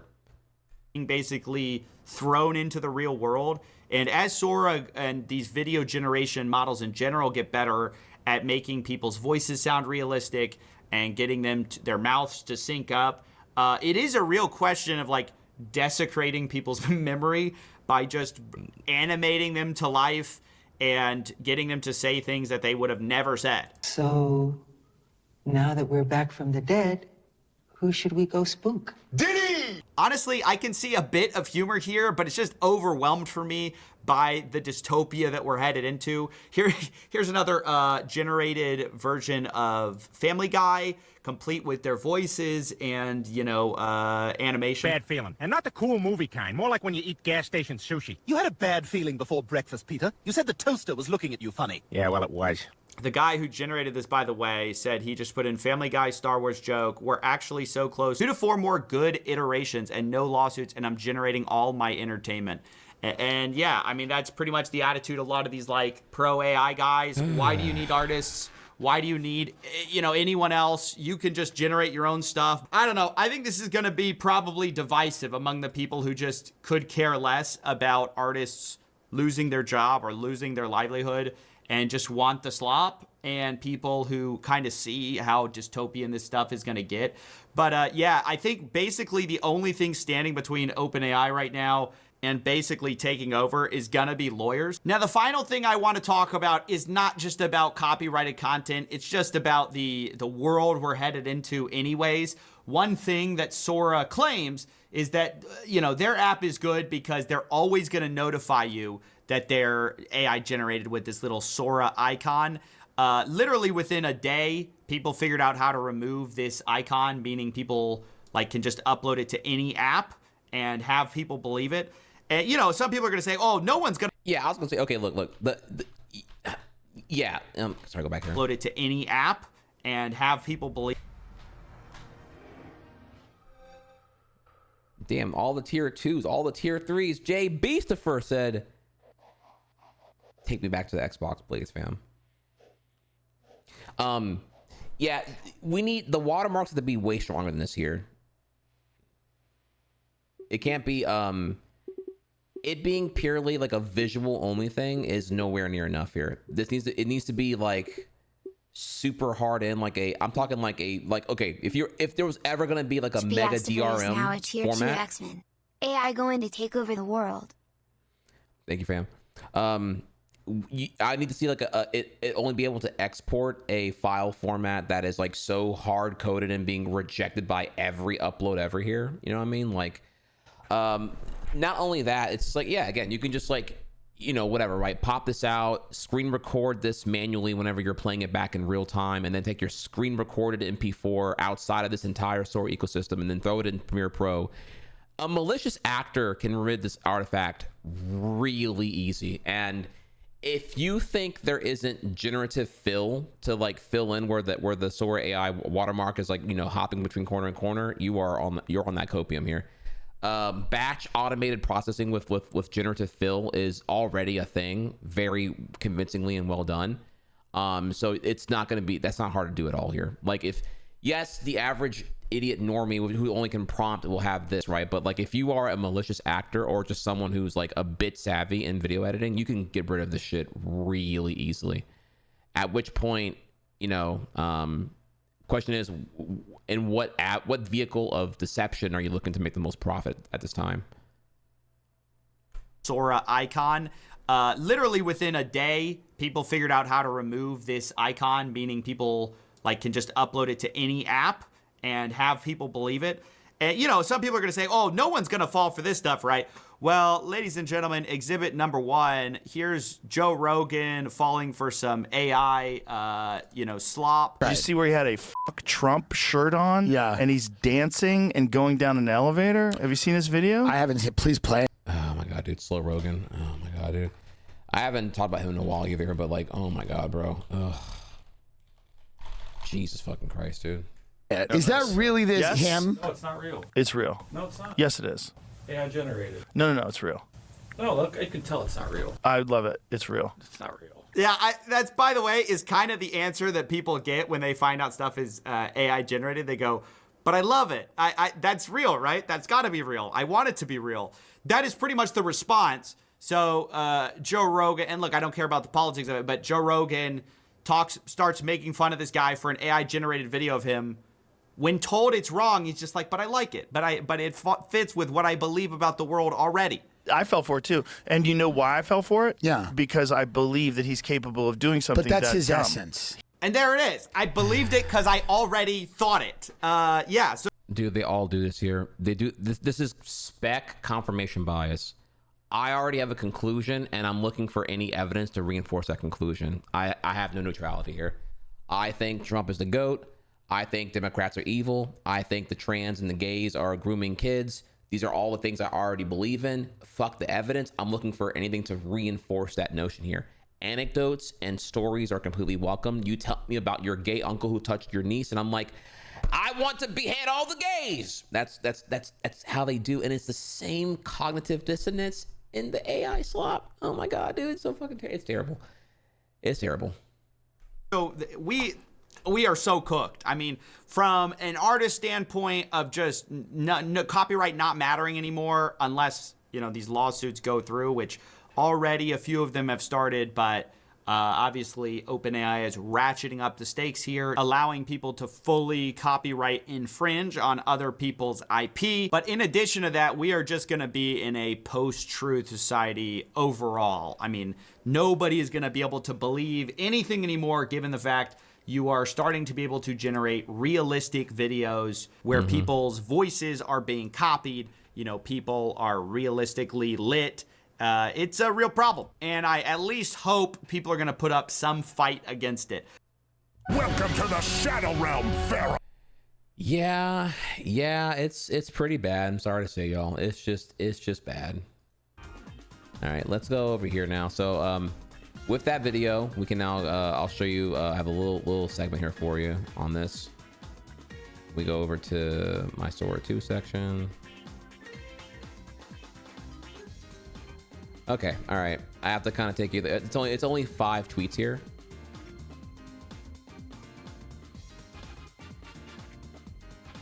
Let me see. I'm doing the right order here, though. Hang on a second.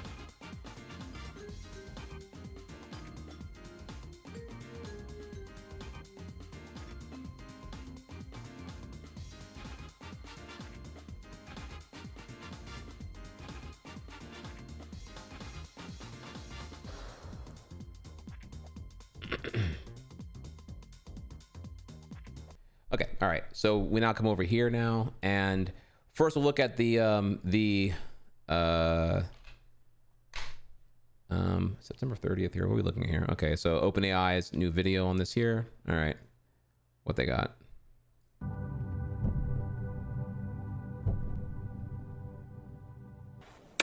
One year ago, Sora 1 redefined what was possible with moving images. Today, we're announcing the Sora app, powered by the all-new Sora 2. Okay, well, I guess Sora 2 confusingly is actually OpenAI. It's the most powerful imagination engine ever built. And it's packed with new features. I'll pass it to Bill for more details.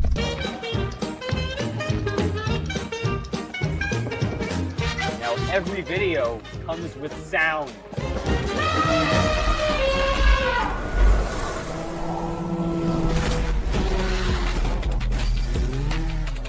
Sora 2 is also the state-of-the-art for motion, physics IQ, and body mechanics, marking a giant leap forward in realism.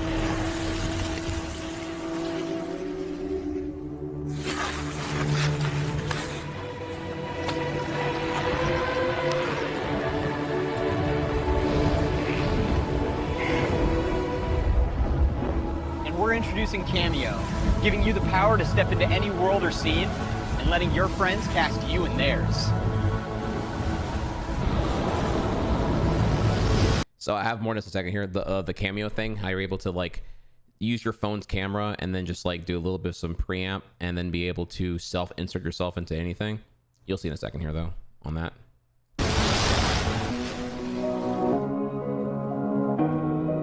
On the path to AGI, the gains aren't just about productivity. It's about creating new possibilities. It's also about creativity and joy. 1, 2, 3, 4.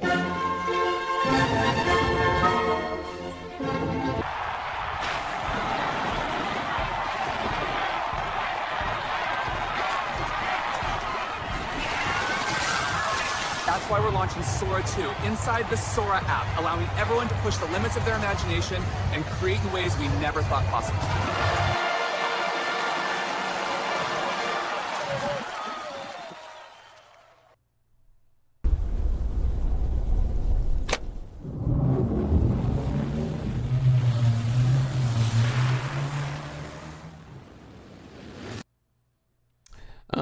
Okay. So yeah, I guess I'm a bit confused here now because I guess Sora is like maybe Sora is the generative engine by OpenAI. Now I'm confused by because I know definitely that like Facebook Meta have one as well, but I thought that was also called Sora AI here.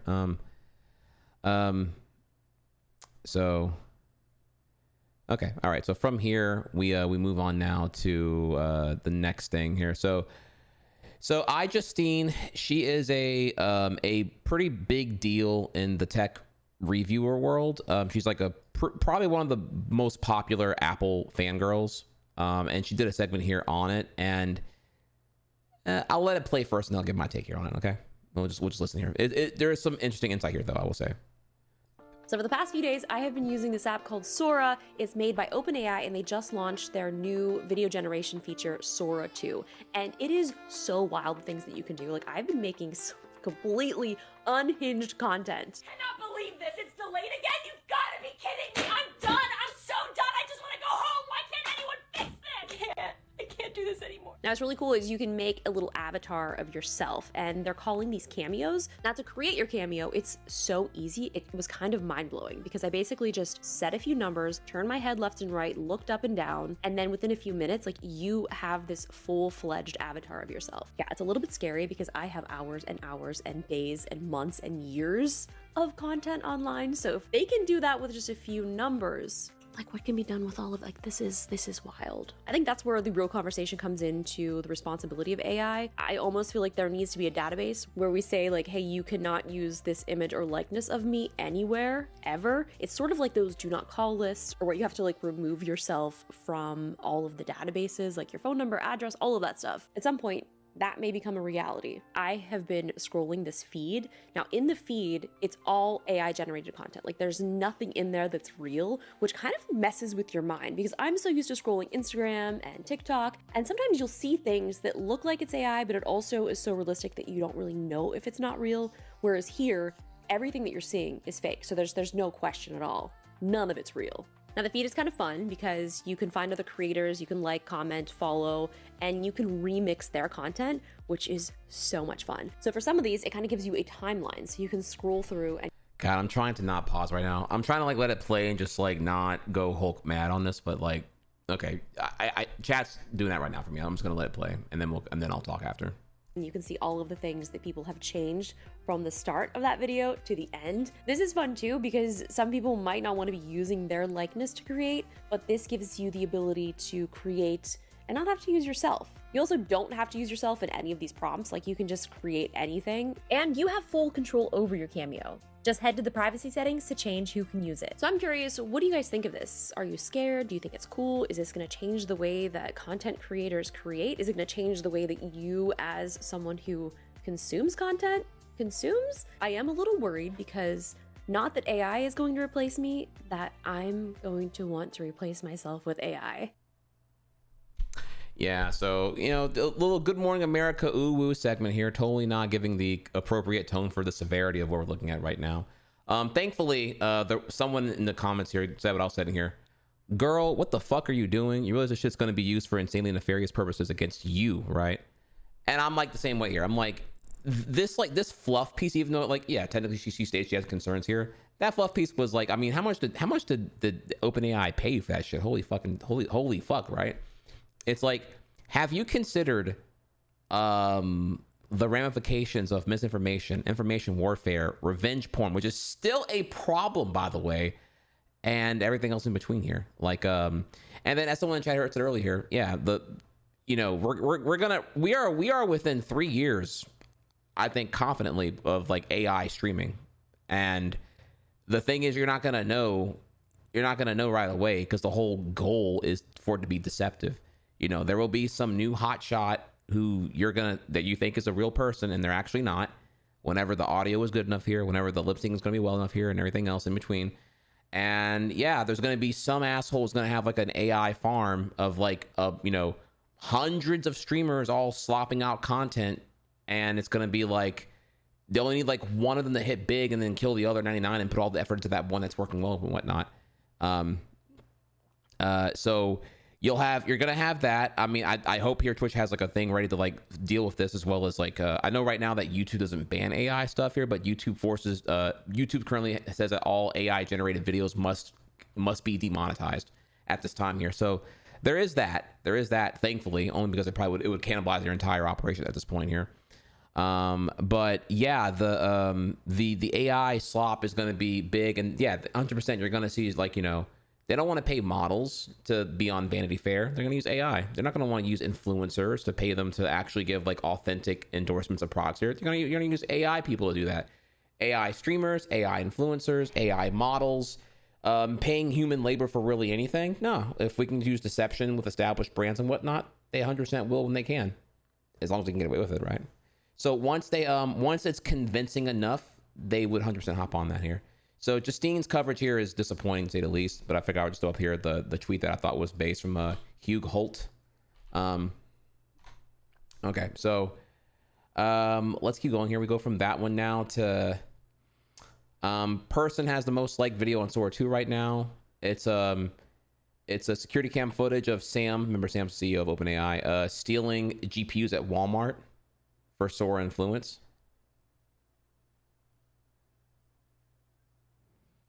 And the thing here is, if you notice here, it's a vertical shot camera pointing at a security monitor.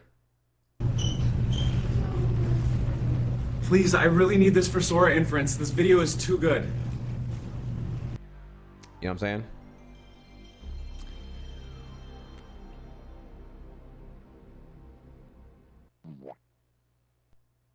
What's up? Cotton used Twitch Prime. How was the watch party yesterday in the server? I really wanted to be there, but I was at work. Anyways, hope Trihex and Chad has been well. Love you guys. Thank you, bro. Thank you, Cadden. I wasn't there for it, I'm afraid, but I've been getting better at Smash, homie. So yeah, there's a couple of tells here. The fact that, like, you know, one, GPUs at Target or really any store would not be like, where we have here? This is the exit door, right? Please. Yeah, they wouldn't. The layout of the store makes no sense, obviously here. But again, that's something you couldn't fix with a bit more effort. But the point here is like, I think we're already at the saturation point where this would fool a lot of people. If the packaging of this video was done convincingly well enough here, like if this was like, you know, breaking, I don't know, like breaking X News Corp, whatever, and this was like on Facebook or whatever else here, I think a lot of normies would fall for this here. I don't think they have the eye of scrutiny that me and you, the fellow chronically online people, have here. This is already to me like again, scarily good here, and you can make it a lot better with a reprompt and some more after party video editing touch-ups here and whatnot. And again, it just reinforces here that like, sure, me and you, chat, may know this is fake here, but again, if this fools enough people quick enough here, remember, misinformation and disinformation travel way faster than course corrections. It takes 5x the effort to course correct or to fact check fake news. It travels way faster, tragically here.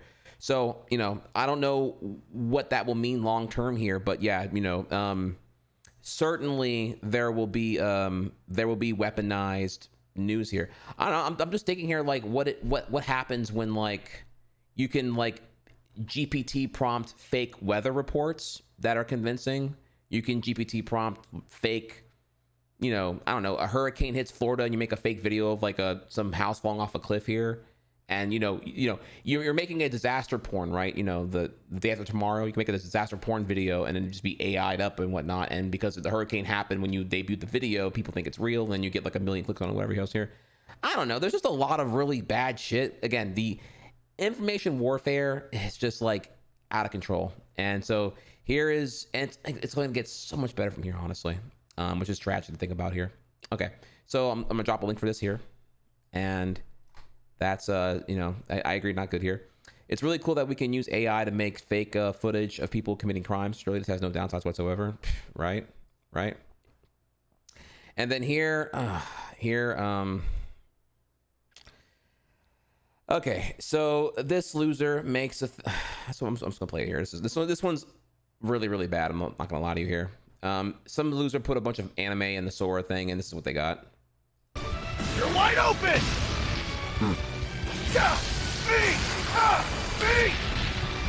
Just one. You're finished, Shinigami. Like hell I am! Zero! Getsuga! Tensho! I'm not done yet!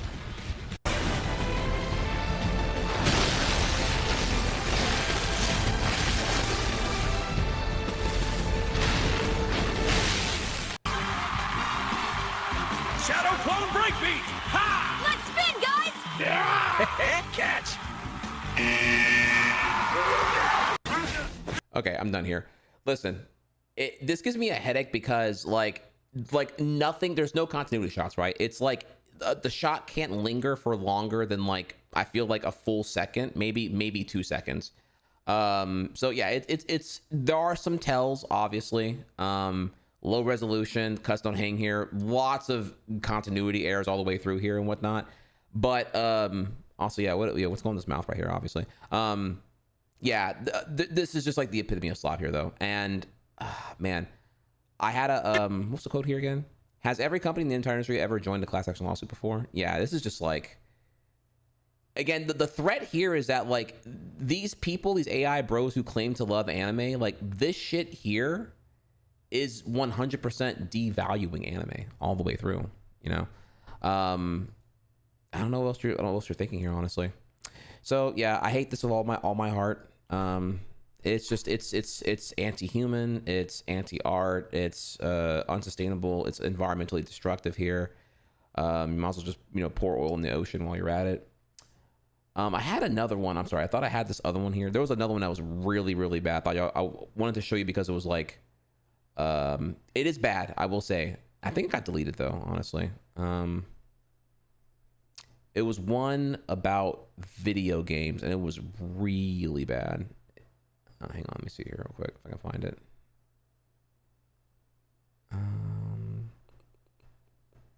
It might have gotten deleted.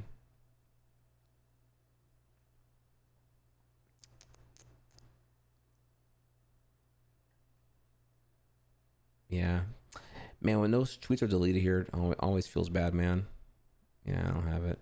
Man, there was one where this guy, brother, it was really bad.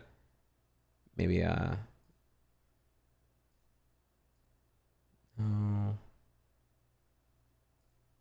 Yeah, tragically I don't have it here.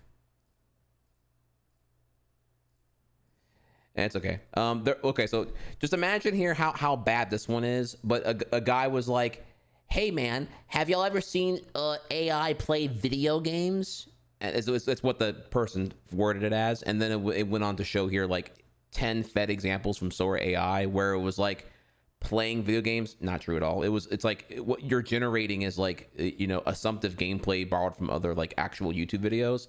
And it was really bad, dude. It was like Mario 64, like Mario was just like wall kicking on nothing, and then the star looked different, the music was different, he didn't get the star, the hit collisions were completely off, and everything else here.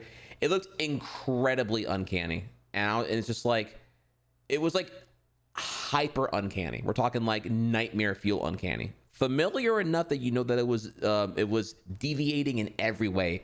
Physics, sounds, continuity, clipping, contacts. It was horrible, and the guy got mega ratioed, but it didn't really matter anyway because it's like, okay, this is just like where we are now. Things. Okay,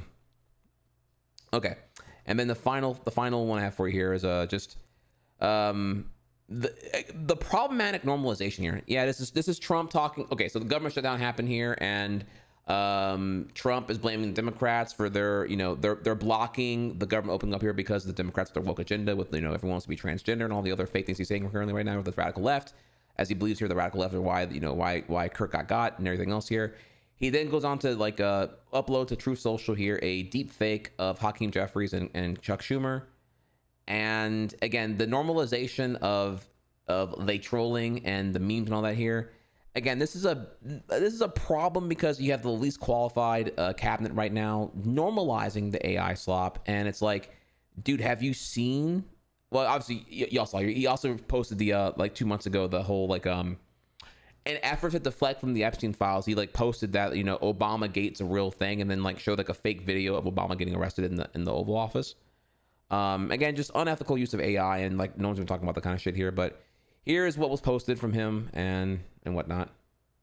Look, guys, there's no way to sugarcoat it. Nobody likes Democrats anymore. We have no voters left because of all of our woke trans bullshit. Not even black people want to vote for us anymore. Even Latinos hate us. So we need new voters. And if we give all these illegal aliens free health care, we might be able to get them on our side so they can vote for us. They can't even speak English, so they won't realize we're just a bunch of woke pieces of shit, you know, at least for a while until they learn English and they realize they hate us too. Look, guys, there's no way to sugarcoat it. Nobody likes Democrats. Yeah, so we'll talk. Well, just wanted to show you here. Less. I won't even talk about this thing here. Obviously, you know what this is at this point here. What more so? It's the normalization. And the topic here is AI right now. It's the normalization of deep fakes, AI.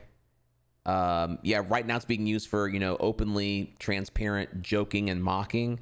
But again, look at where all you got to do here is change the packaging and remove the obviously fake mustache and sombrero, and then you can, you know, the packaging can be like, look what Chuck Schumer said. Let's not forget here that, like, you know, the elderly, they are comically under equipped to deal with this kind of thing here right now. Think about here the phone scams that happen. You know, Kit Boga, if y'all have, God bless his heart here.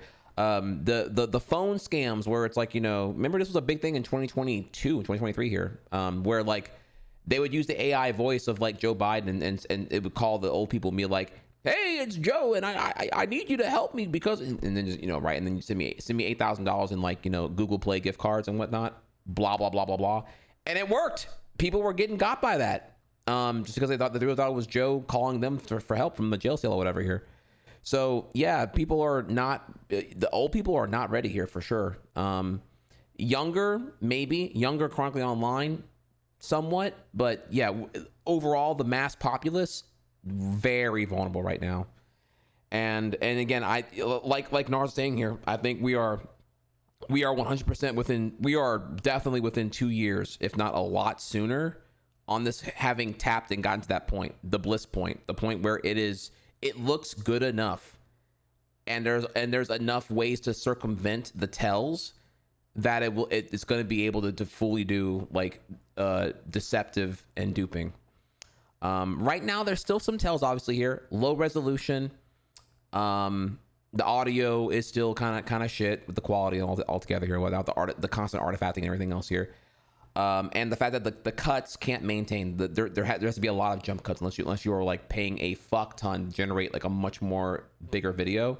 Like you have to probably pay like hundreds of dollars to like GPT credits or AI credits to be able to actually make a video that can hold the shot, you know? So yeah.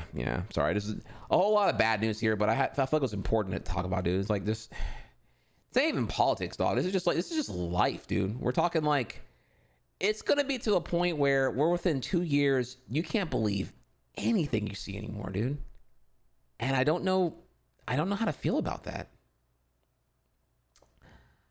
I don't know how to feel about that other than bad, really, really bad. Other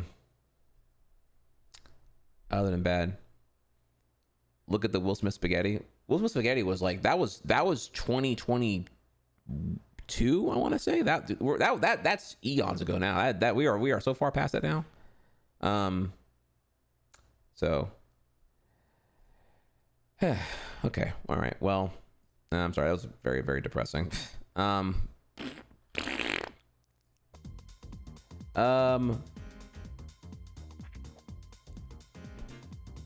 Oh, you're right. 2022 was when GPT debuted.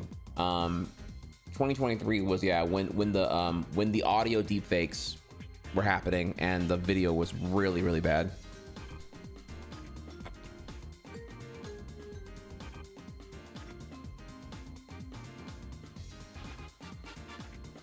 Here, before we move on to Hollow Knight we'll clean things up a little bit here. I'll give y'all I'm gonna give y'all some fun stuff here. Let's how about some good news? I actually do have some good news here. We haven't done commentary in a while here, but I do have good news. I do have good news, chat. Let me okay. Let me give you some good news here. All right. So good news one. It's a funny video here. Bayou St. John had a huge gator in that bitch. And we have here an absolutely certified Louisiana hood classic here. How to tell if alligators are in the water in Louisiana. Oh, my state. Okay. All right. How do you tell if you have alligators in the water / bayou? All right, everyone, write this down. Have your notebooks ready, okay? How you can tell they got gator in that water. So you go come down a little more. Come on down to the water, you know. Any body of water, it don't matter which body of water it is, you just go to that body of water. And this how you go know. You grab that water like that, and you pick up some and you do like that. If that water wet, it's got gators in it. That's how you know they got gators in that water in Louisiana. How you can tell they got gator in that water? How you can tell they got gator? So you go come on down. Yeah. They got gator in that water. Yeah, I wouldn't go in that thing if I were you, boy. Ooh, you gonna get got. Yeah, I wouldn't go in that thing. Yeah. So that is. Look, if you want to go in that bay, it's more power to you, bro. Yeah. If the water wet, don't go in there. Don't get got. You feel me?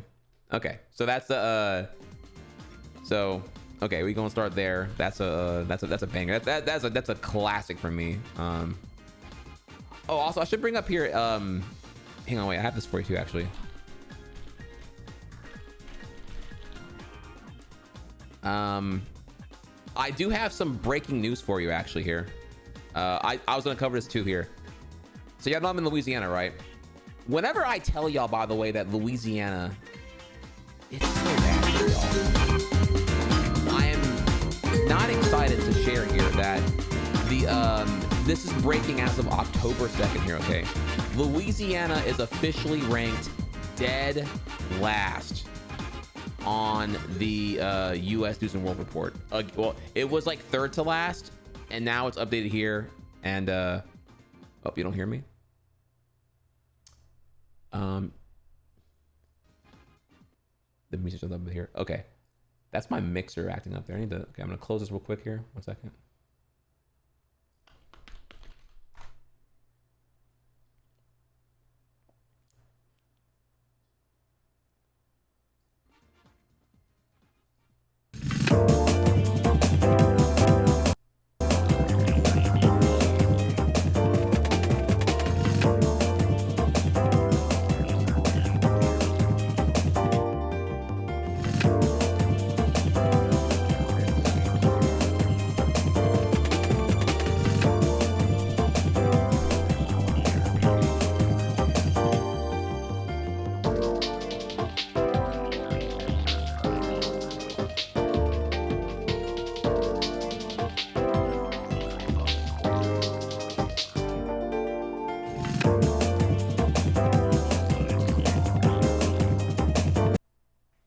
Yeah, sorry, 1 second. I can't hear I don't hear the music anymore, so I'm wondering like what I'm doing wrong here.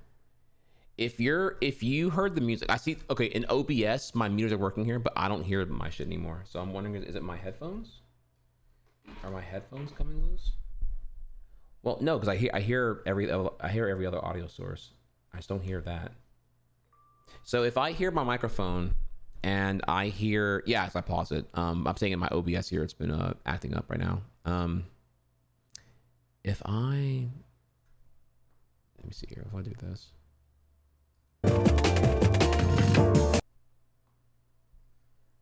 Okay, y'all hear that? Is that a me thing?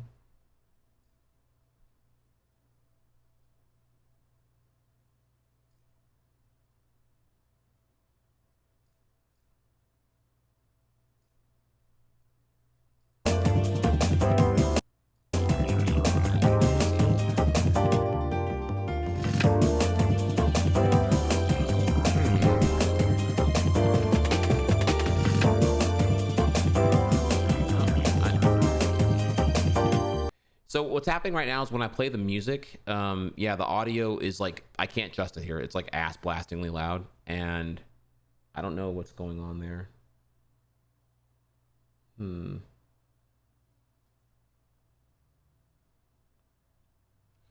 Yeah, no, the sadly the firmware, yeah, the Go XLR doesn't have any no more firmware updates, so I don't know.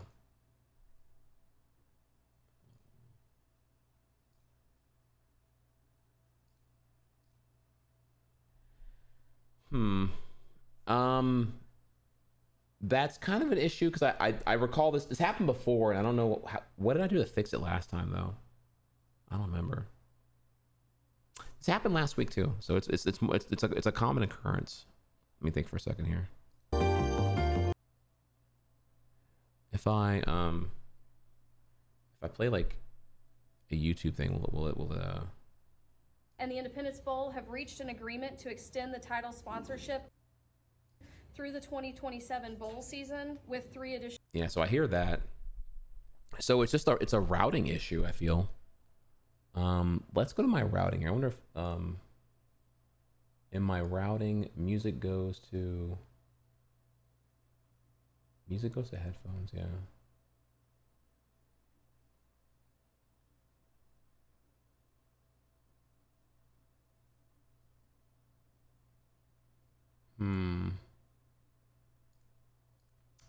I think it's just like I'm just gonna unplug and plug it back in, y'all. I don't know what else to really like do right now. Maybe that'll fix it.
All right. Okay, cool. I'm back now.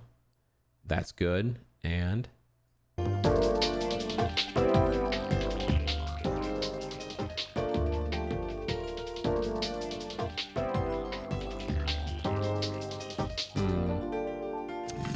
once again, okay, wait. What if this is like a could this be a browser issue? Because hang on. I just don't know what's caused. I don't know if it's like is this like a device issue or like low key? Because Chrome works fine, but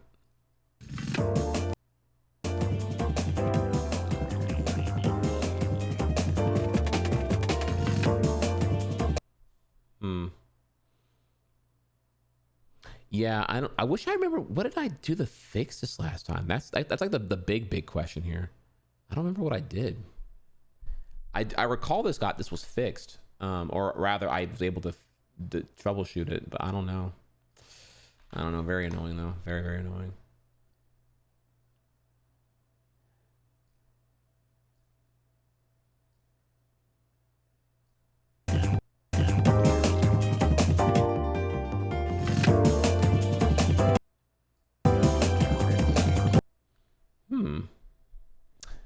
When I play stream elements from Chrome, it still goes to the other mixing route.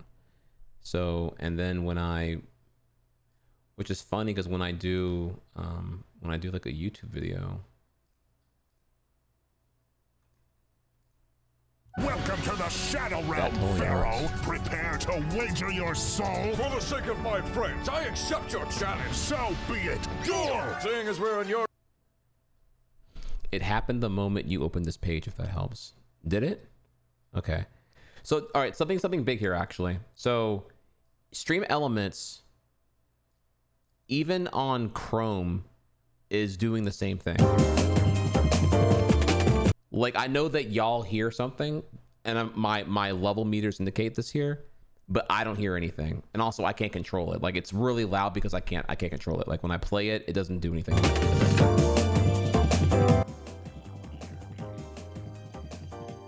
Oh, actually, wait.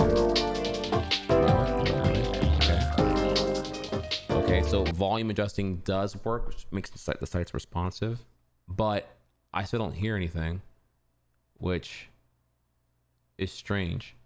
I don't hear anything both when I play Elements Sound Request on either browser. Browsers are separated on their by app for where I mix them to, and so I need to figure out like what does that mean in terms of like why this isn't working. Oh, let's try logging out and logging back in on Elements here. That's probably a good idea. Let's sorry, this is I hate troubleshooting live on camera. This is the fucking worst, dude. This is the worst. This is so awkward because I know y'all just sitting here just watching me and shit. Just ugh. All right, let me log out, log back in.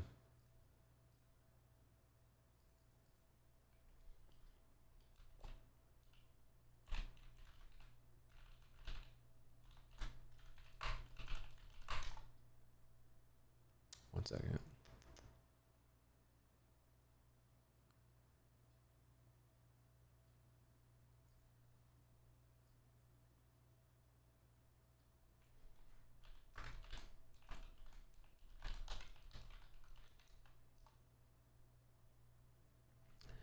All right, let's see here. And I'm trying to log back in right now.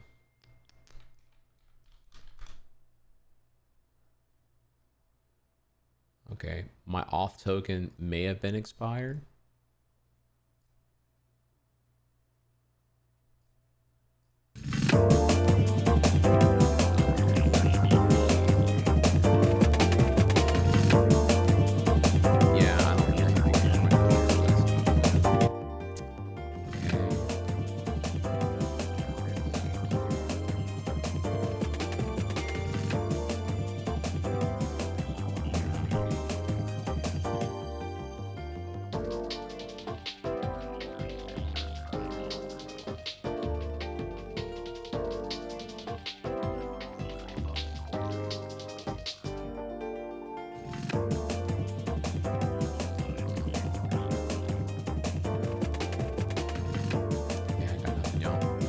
don't know why it's doing that. I really don't. We're gonna write it down if it fixes again, but I don't actually know what else to really do here. Like, that's really fucking annoying. Like, is it the bot service is down? It feels like no.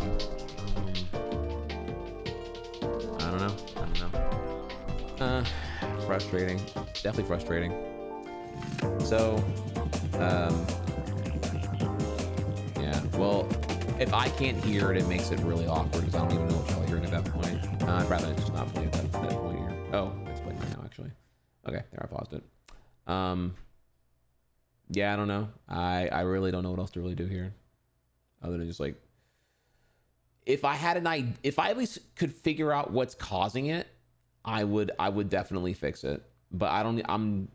The guessing live on camera is the worst shit in the world. Even though I don't know, I need to kind of figure out what it is. I don't know when I'm off camera, right?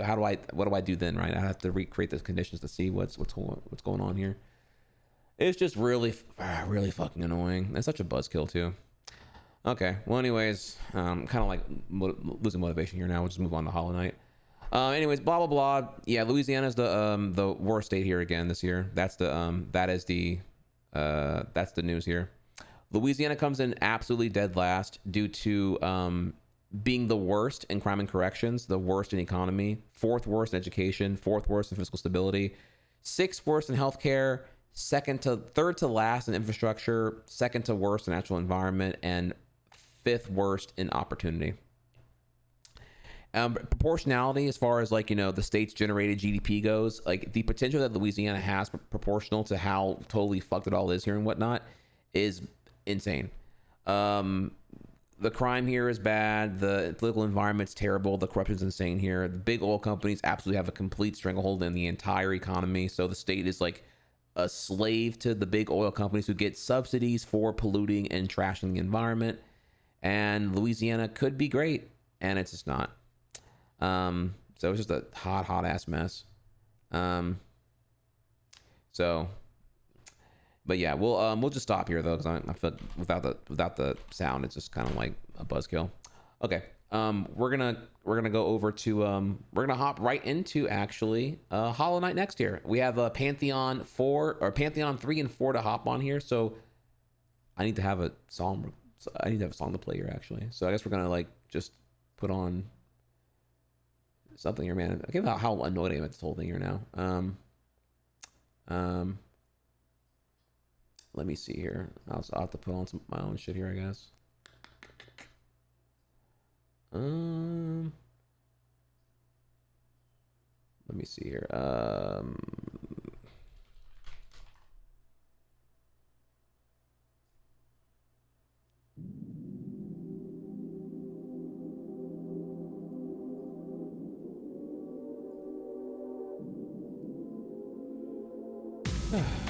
Okay.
I think I found it. I think I know why it wasn't working. I think I know what caused this here. I'm looking over. If this is why it wasn't working, I'm gonna lose my shit. I'm gonna have a nigga moment. I ain't gonna lie to you, bro. All right, I'm gonna go over here. I'm gonna hit play, and if I hear some,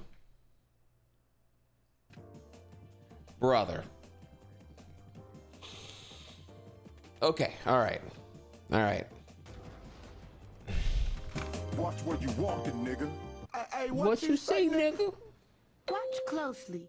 You're about to experience a nigga moment. No, I did not have the video tab muted. No, I triple checked that. No tabs in Chrome or Firefox were muted. I ain't mute shit.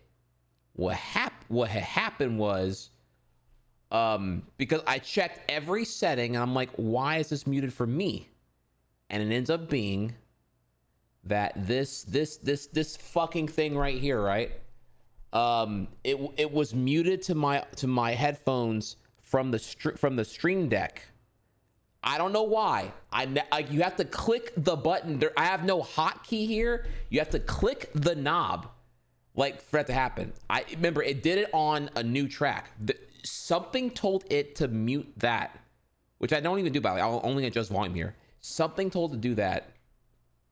I don't know what it is here, but that's the second time that's happened now. And now I'm aware. Check that. So yeah, it was no software malpractice, allegedly. It was muted on my end here, but not from the Go XLR, not the Go XLR mixer, from the Stream Deck. Two different things here.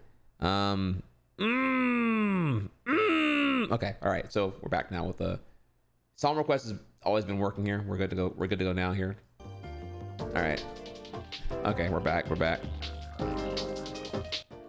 Okay, all right. Wow, that's funny how that works out. Okay, all right. Okay. How come you have two browsers? Good question. Well, I have two. I mean, this is like a really nerdy answer here, but okay. You'll see here. I'll do my best here to show this here. We're gonna go over here and if I were to show you how ham I go on this bitch, you would lose your mind.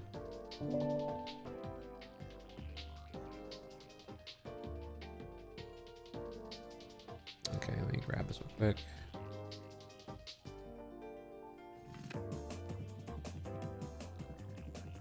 All right, so you'll see here currently on screen right now that whoa, what the fuck is all this here? Smash or pass day 2 with the Koopa. Smash day 1 with the Goomba. Also, whoa, what is? Okay, wrong. Wrong thing there. Okay, I'm sorry. Okay. You'll see here on my OBS here we have the music route and then the regular microphone out and whatnot, right? So I route all of y'all's game soundtrack stuff to a separate track that only plays on the live broadcast. The music route is muted on the VODs. That way I'm extra copyright safe. So I use two browsers because I can tell my routing software to take all sound output from a certain browser and put it on music route. So I play Song Request via Firefox to route it elsewhere, and then all the Chrome audio, which is of course YouTube shit, goes to the VOD itself here.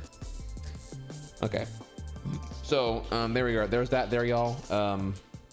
I don't know. Yeah, reminder again here. Smash or pass. Our artist friend AI Art could never hear. Shoddy is doing 30 days of Smash or pass, and let me tell you, so far they have been cooking. And day 3 is this piranha here. So you have to comment down below, would you smash? Chat, we're really on day 3 right now, and people are already going crazy. Like so How you really feel though? How you really feel though? Okay. All right. Anyways, yeah. So the audio works again. That's great. I don't know what's going on there. I don't know who even put that. I don't know who put this screen cap on my computer here. That's insane.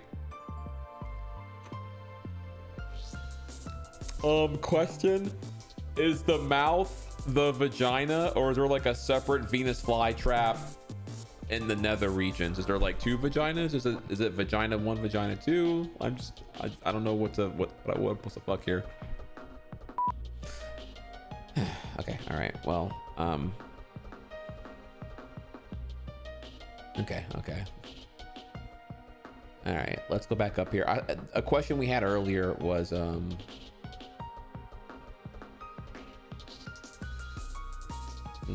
I saw it earlier. Okay, 2 questions. We'll move on. 1, Snurpan asks, what speedruns are you currently working on? Currently none. We are in gaming heaven right now. There's a million things going on here right now. I'm enjoying Hollow Knight for the first time. I'm going to be playing Silksong after here. I want to play. I'm still also playing Hades 2. So there are so many games I want to play that I have no time to be monolithic here and binge on speedrunning. Speedrunning, when I speedrun, I'm doing it with the intention of getting better at a game. I'm pretty competitive in that regard. So I'd have to be, when speedrunning, I'm not playing anything else here. I'm locked in to get better at the game, you feel? So speedrunning is something I enjoy doing, but it's something that I want to partake in when there's no like conflicting interests, and I'm able to focus on it in peace and absence of any opportunity cost. You know what I mean? So it's like, that's how it works for me. Like people who speedrun casually, that's them. That's not me. If I'm speedrunning, I intend to want to get better at something. If we're back on Yoshi Island or Mario Odyssey, it will be in complete focus. And then I saw another question I wanted to get to earlier. Oh, here we are. Thoughts on watching Pantheon 5 after beating Pantheon 4? I mean this as it's a good question, and I mean this as non-salty as possible. I have no interest in watching a Pantheon 5 run if I'm not going to play Pantheon 5.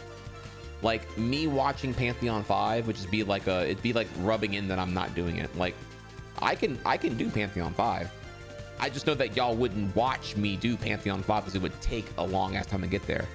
So therefore, I don't know why would I care about it. It's not tracked 112%, and y'all would definitively not sit here and y'all would not sit here and like watch it happen. So it's me just like watching. It's me watching chat pog over a thing that I could do, but you don't want to watch me do. It's not a bad question. Again, it's a puzzling one to me here. Like, why would you want to watch my reaction to a thing that I admit I could do, but you don't want to watch me do it?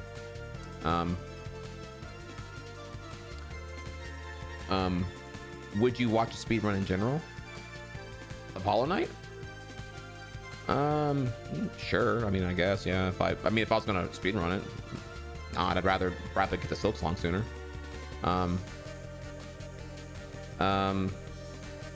I guess I watch speedruns of things I'm interested in.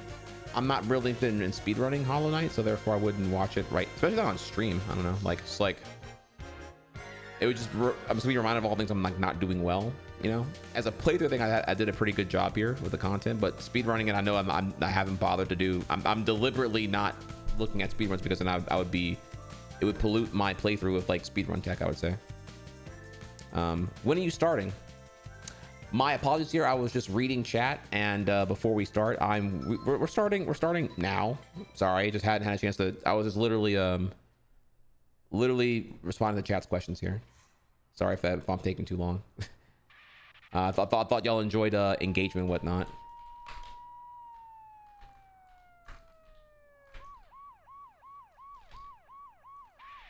Pantheon 3 and 4. What we're doing here right now.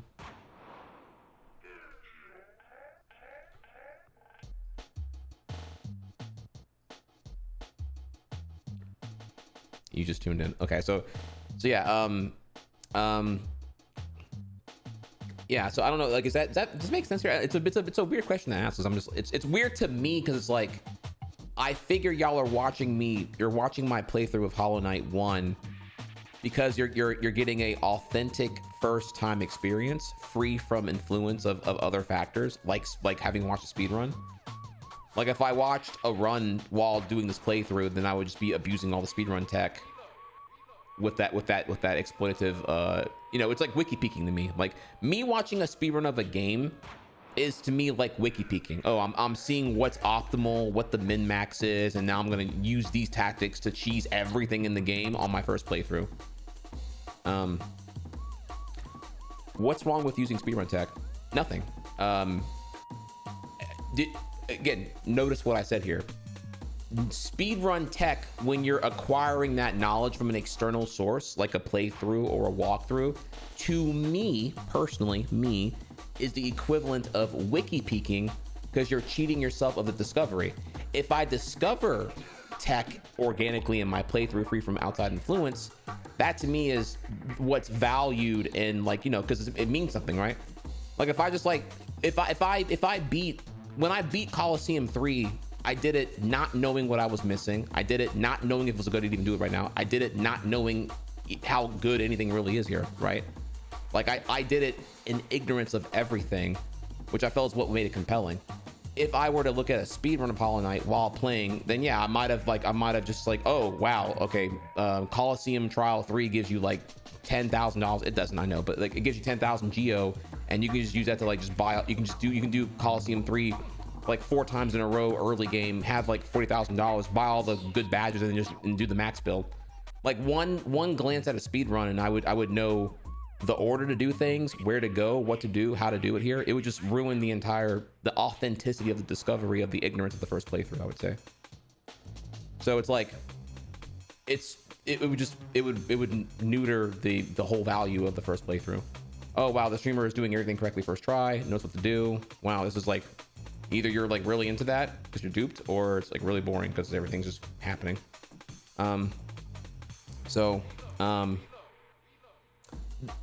That's how it is to me in terms of like that. Now, what's different here though is that, like, why would I want to watch Pantheon 5 run when I'm not gonna play it or whatever? Like, I don't know. It's like, I guess in the end here, like watching a run of Pantheon 5 to me doesn't come anywhere near as fulfilling as like actually doing Pantheon 5. I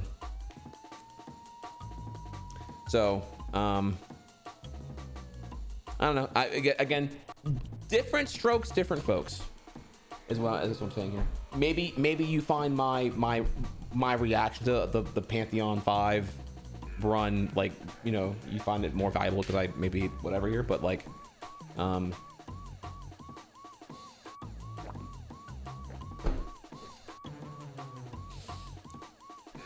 not quite sure though.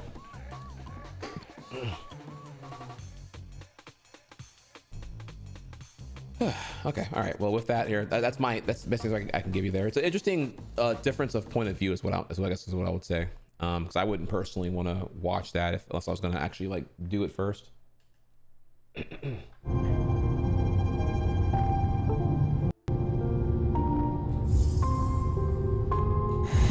109% so far.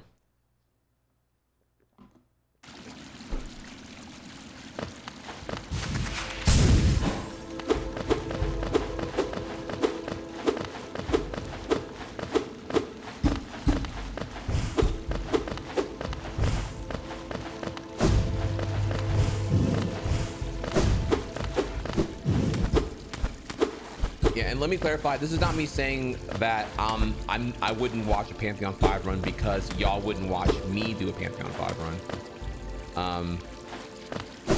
I just get that Pantheon 5 is like an absolute slog of a grind. It's already been done. Y'all wouldn't be here for however many weeks it would take to grind for that. And exactly, you'd only people would pop up here and ask, did I do it yet? And look at a clip and then call it a day. They wouldn't be here for the grind. So the time synced to benefit ratio in the context of content isn't worth it to me. If we were on Hollow Knight, like the DLC that came out here, the whole Hollow Knight community, that'd be different. But the time cost to benefit ratio is not really there.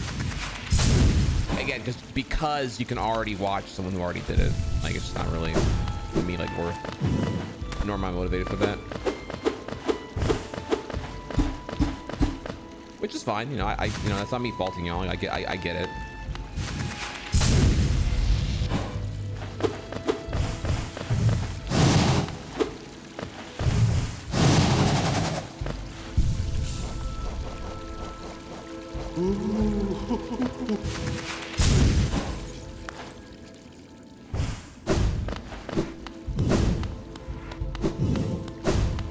So we're on 3, right?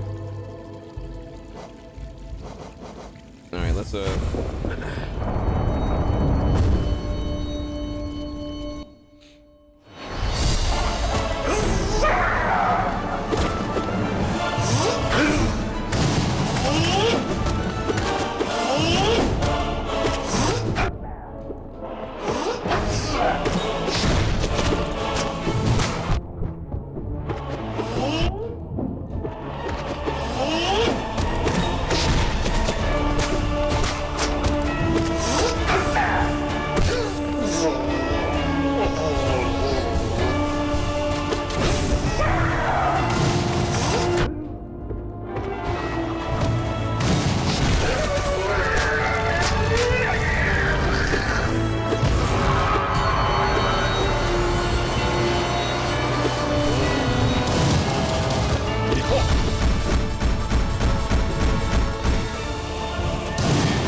wait, what?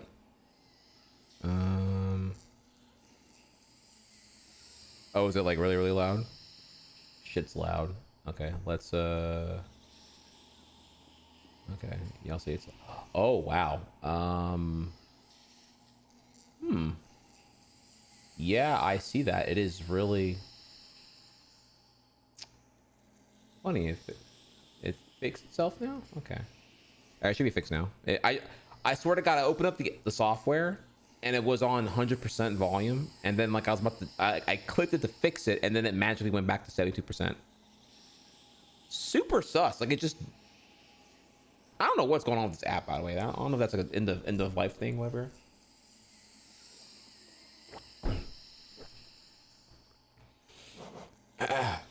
Yeah, no. Let it be known here that Hollow Knight is a louder game than Hades 2, because I had Hades 2 audio balanced, and I went back to Hollow Knight 1, and it was like super fucking low, and I'm like, or yeah, whatever. I don't know. Like, it was not like it's a louder game than Hades 2 for sure.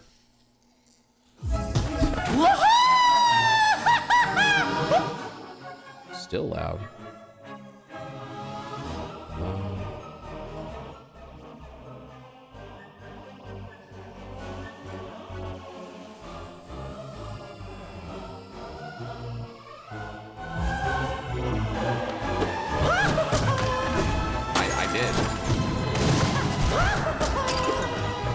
I did not do.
Okay, how's the audio right now? How are we doing? Is the audio good now or still bad?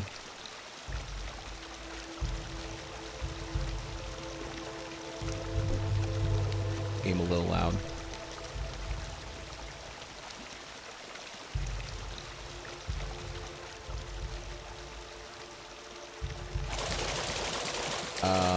What's my Pantheon PB?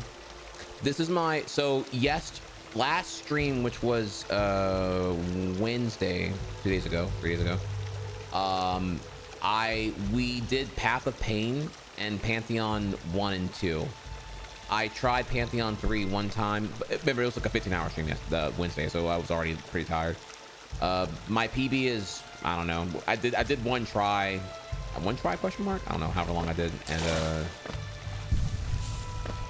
I don't know. This is like second or third ever try on Pantheon 3. And then let me see here. Our friend popped in here, and I saw you when I was in the middle of this stuff here.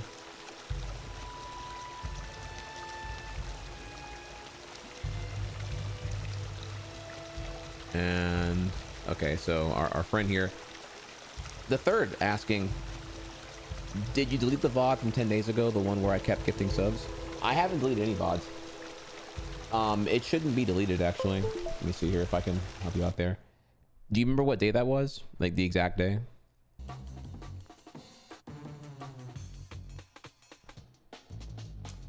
I remember I was playing Smash and you popped in.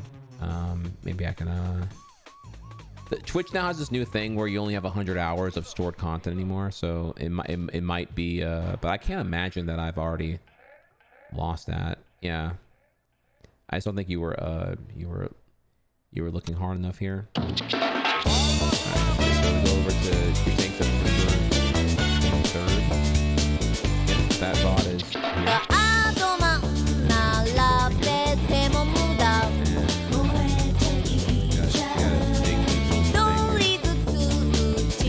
Oh,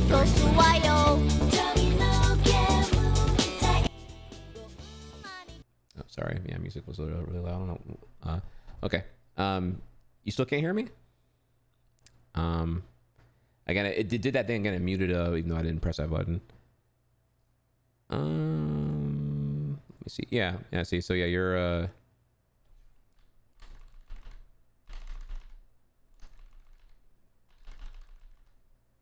the thumbnail popped up here. I don't know where it was. Yeah, here you go. Yeah, so definitively, yeah, it's all here. So here, I'll put a little timestamp for you. That way you can go to at least where one of them are. That is not in your VODs. This literally. Okay, let's see if I mean, pretty confident it should be. If we go over, let's do this together in real time. Make sure I'm not going crazy here. So we're on the Trihex page, and I'm going to videos, and then I'm going to recent broadcast, view all, and then I'm going down here to. Now, of course, Twitch is dumb and they put it like 7 days ago, whatever here. But like if you go down to September 23rd, yeah, 11 days ago, 13 hours here. If you highlight it, the tooltip pops up here that says the date, so September 23rd. So I'm gonna click this link here, and you'll see here that this is oh look, it's exactly where we were, which is the tab that is right here. So yeah, for you would just go to that. You would go to videos. You would go to recent broadcasts. You would go to view all. And then you would go down to the 1, 2, 3. You go down to the 8th video, including today's video, and you see the one right there. So that's how you would do that. Here's it again. You should be able to do it. So let's just let's just make sure we're not making these like big declarations that are inaccurate, because it definitely is there, and I haven't modified it anyway. Okay. All right. So okay. Well, thank you again, though. Appreciate it.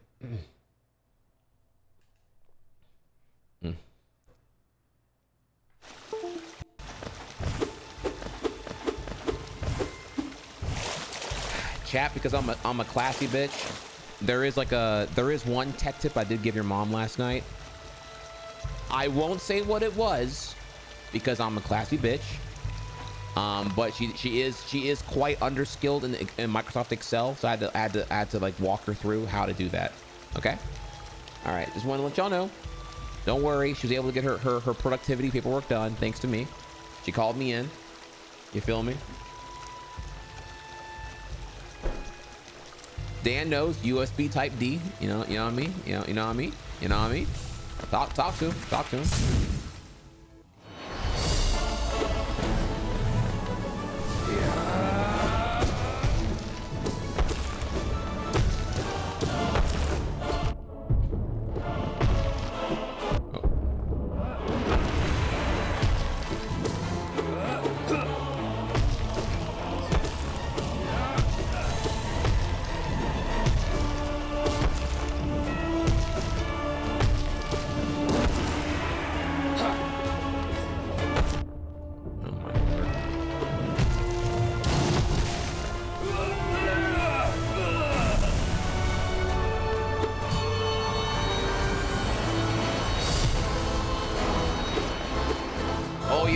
Oh, you gotta do. Oh my god, this guy buffed out to hell and back. Oh my god, bro.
This. Oh my god. How do you hurt him, Pet? Do I attack his... Oh my god, fuck, I'm not even there.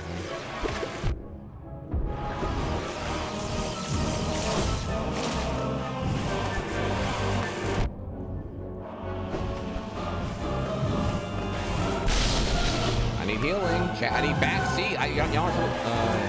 oh, it's one of those bosses, okay.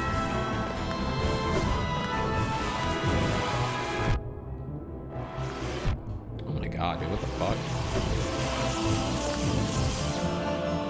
Oh. Okay, I remember I fought him like in the library, but I don't remember what I had to do. I think it's just endure here.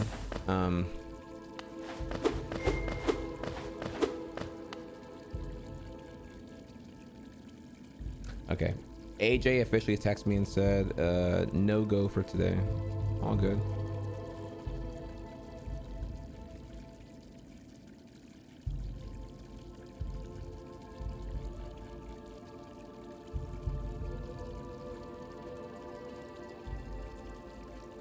Today. Today's October 4th. He's saying next weekend. Does he mean? He's talking like October 11.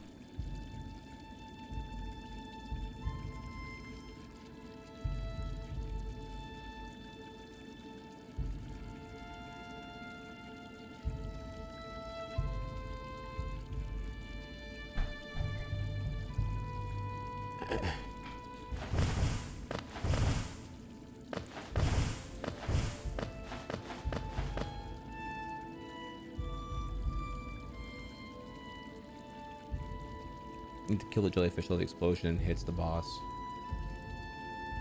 Okay, I actually don't remember this. So, okay, when you hit a jellyfish, what happens again? Like the yellow ball thing pops out and then that explodes, right? How do you make it hit the boss or whatever here?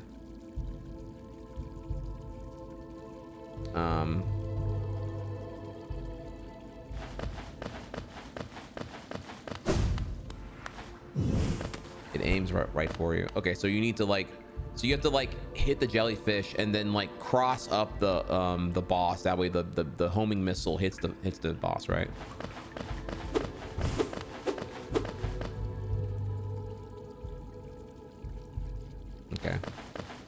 Yeah, I should probably practice this honestly, because I feel like I need to like. I only did this fight like one time, you know, like everyone else did here, so.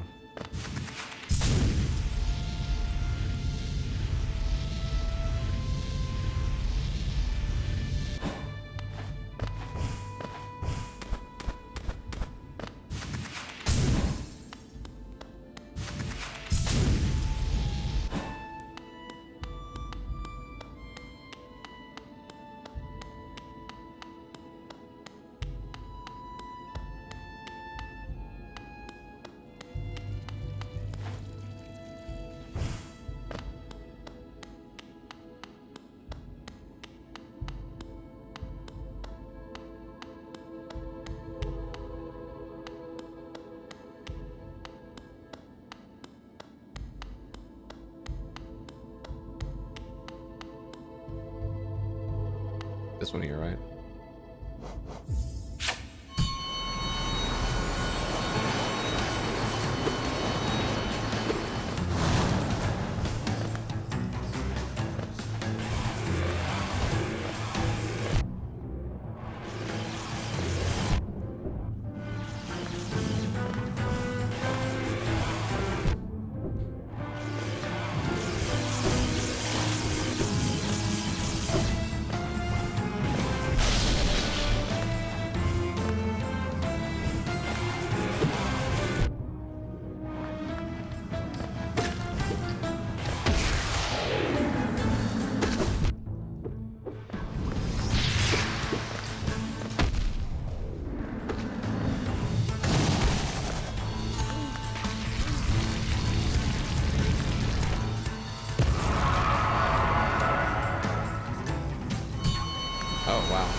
Understood.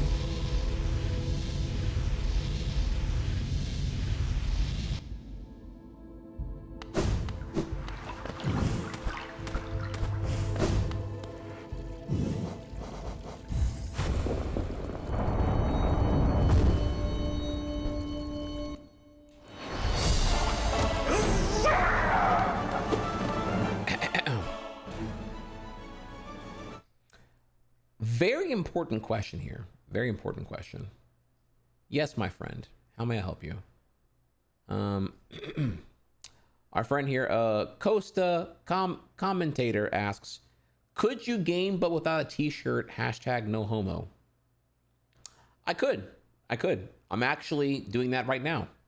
I am gaming without a t-shirt. I am gaming with a tank top on. You can tell from the lack of sleeves. So, you know, yeah, hashtag no homo, but we definitely are tolerant of Pride Month right now. So glad to have you here, fam. Any other questions? I'll be happy to help here to answer.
mad, bro? Mad?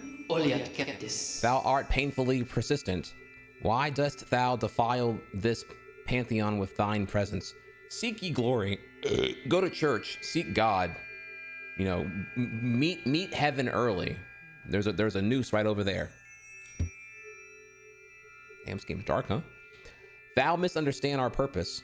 Through ritual combat are we attuned to the voices of the gods. Ever higher do they lead us, higher and higher and higher, until through godly focus do we attain communion with that great power sleeping in the kingdom's heart. Hey chat, he said it, not me. Sorry, they said that, non-binary.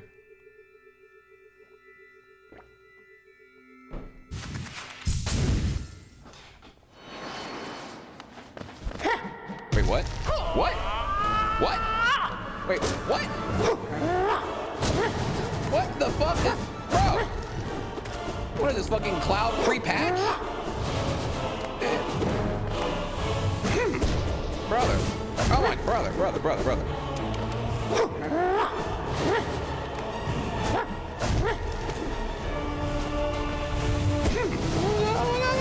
That's my job! That's my job! Oh God, I can't even...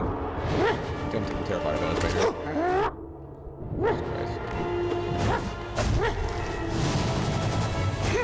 Oh my God, wait, you can do that?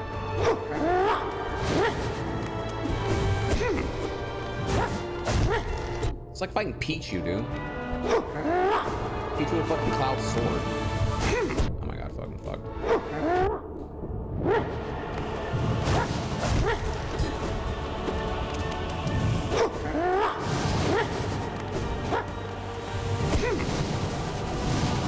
Dude, you are such a piece of shit! I'm dead.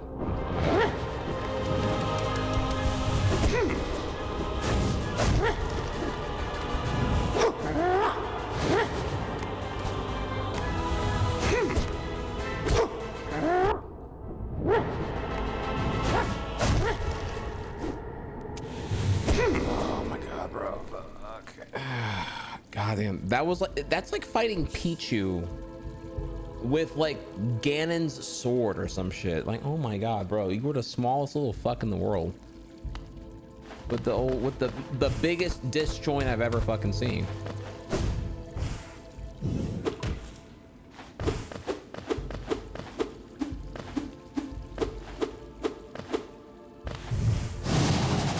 Not only that, I don't have this. He's just doing just helicopter dick. He does spin attack, right? And then just flies up. Can I do that? No, I can't jump cancel my spin attack and then keep spinning anyway.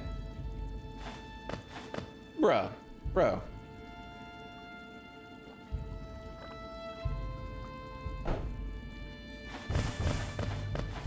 How is he like 1/50th of my weight, but he can fucking do it? Okay, bro. That's like having a like 5-foot long dick and being able to hold an erection while also being like 3 foot nothing. Like just anatomically, gravitationally, logistically, physically. What are we talking about here, y'all?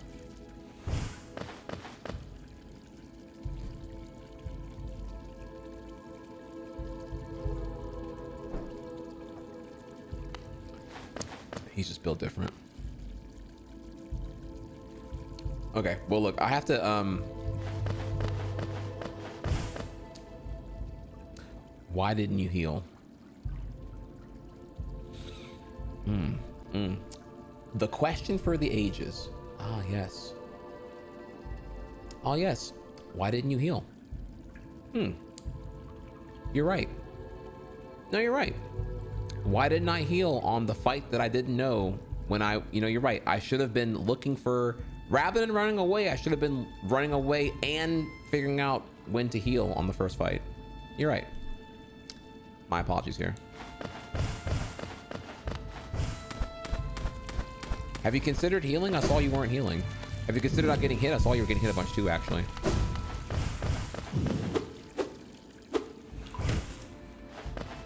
Certainly, it's like Dragon Ball Z rules, right? If I were to just stop and heal, Perfect Cell would respect me and let me Actually, that's actually a really bad example. Actually, Perfect Cell would let you heal. This is actually, I chose the one example where this does actually not work. Cell's the only one who would let you heal. Everyone else would kill you. Okay. Let me take it back, actually. All right. Literally anyone other than Cell would kill you. Okay. Okay, all right. You win here. My ship post, I could have pulled any other villain and this would have worked, but I chose the one that it does. Did I just one guy myself here? Oh my god. Try yes. Okay, all right. Let me real quick here. I go pee. I'm gonna go pee and grab my food. We're gonna hop back in here. We're doing good. We're doing good. We're getting PBs here. W's in chat. You feel me?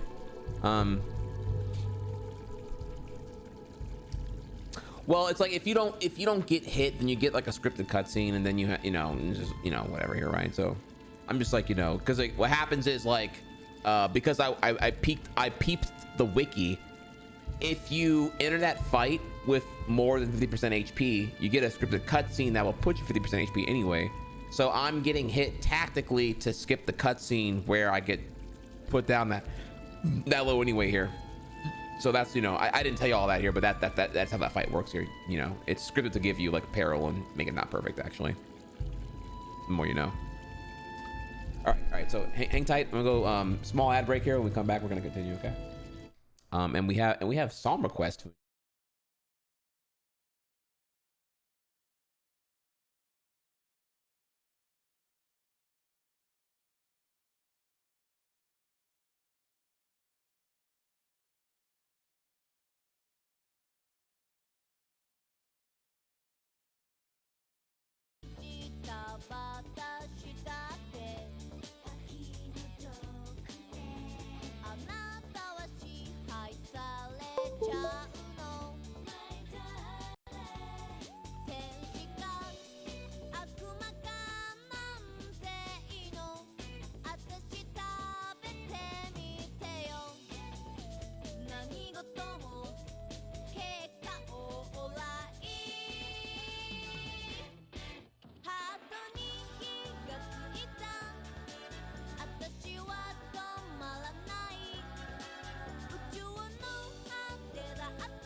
Okay, thank you for that, chat.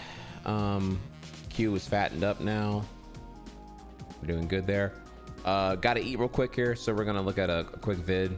Let me pop open here. All right, what else was on the poll? What else did y'all vote for here? Let me see real quick. I'm trying to remember at this point. Not predictions, poll, please. All right, man, y'all don't want to hear about those sorry,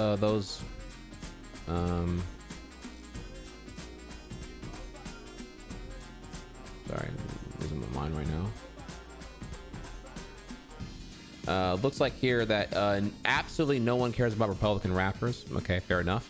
With a narrow one over it here, Switch 2 sold out is the next one here. Okay, so be it. So we'll take a small break. We're gonna go over here. Give me a second to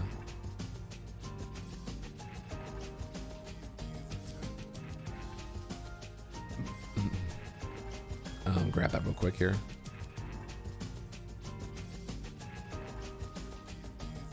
Okay. So we're gonna do we're going to just chatting for a second here. This is so this is DidYouKnowGaming, great channel, as you already know here. And word of here is that the Switch 2 has sold out of its initial slotted inventory. And is that a bad thing? Before we start here, we're not gonna watch the whole video. I'm just gonna eat and then we're gonna come back if y'all want to watch more of this video here. What I can say is that it's complicated, right? Because if I were Nintendo, yeah, these Trump tariffs are fucking terrible, and these tariffs are not happening elsewhere. It's just the US. So if I were Nintendo, I would just like take as much shipment here and just focus on whatever's coming to North America. I would just put more of it in Mexico and Canada. Like, fuck USA. I'm not gonna deal with all this bullshit. It's fucking terrible. So so if it's sold out in USA, is that I'd argue that means more of the allotted inventory went towards other territories instead. But again, that's me like speculating at surface level here. It could be more complicated than that. Could be just actually sold out here. I don't know. I haven't like been looking at Switch 2 hardware for sales in a while, because I already have one now. So let's have some fun. Let's see what we got here. Any insight? So certainly they're not buying these price hiked PS5s and Xbox Series X's, right? Switch 2 broke records a while back, selling 3.5 million over its 4-day launch weekend. Nintendo fans were celebrating on Twitter when one guy replied, "That's cool and all, but what's it do for me?" And that got us thinking. Now obviously, if you're hoping for a price drop before buying one, record sales are going to make that less likely to happen. But let's say you already have a Switch 2 and you love it more than life itself. In some ways, record sales could still come as bad news. Or it could be good. It depends on what you want Switch 2 to do for you. Do you want more third-party games, hope the generation lasts longer, and don't care about prices? If that's you, you don't just want Nintendo to win the console war, you want them breaking every record there is. Or maybe you value low prices, don't really care about ports, and you want Nintendo to make more first-party games. And maybe you prefer shorter console gens, with each offering a unique experience every 5 years or so. For those fans, it makes more sense to root for their shiny new system to flop. We got a YouTube comment recently saying they missed the Wii U, and that it was peak. Someone else said they're delusional. Neither of them were crazy though, they just had different priorities. That's why even at the heights of success, some fans say they miss poverty Nintendo.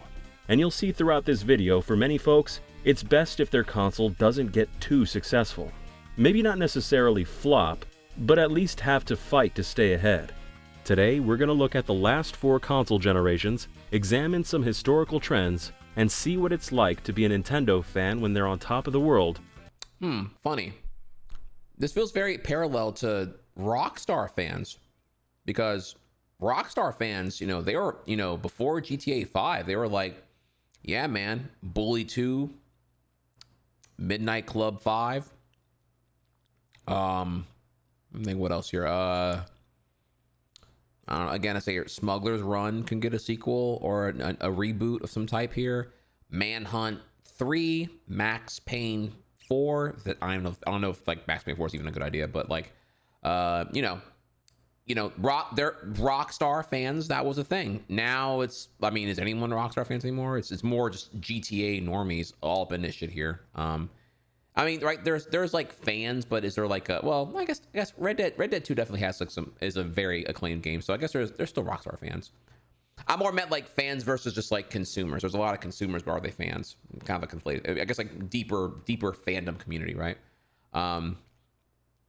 So I don't know. Just more like GTA 5 made so much money that it did fundamentally change. Well, one, it obviously slowed down the pace of ever getting like a GTA, you know, sooner, because it made so much goddamn money. And then the RP server stuff kind of just further, like, artificially extended its like life cycle even further into a new spectrum of relevance here.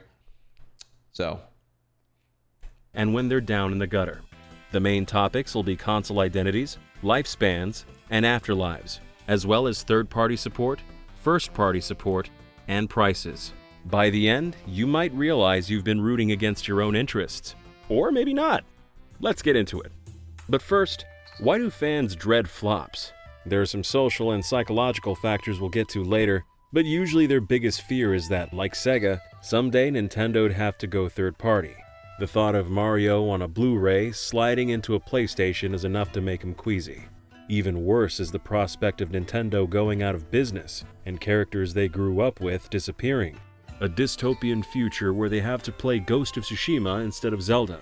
Let me ease those fears before we go any further.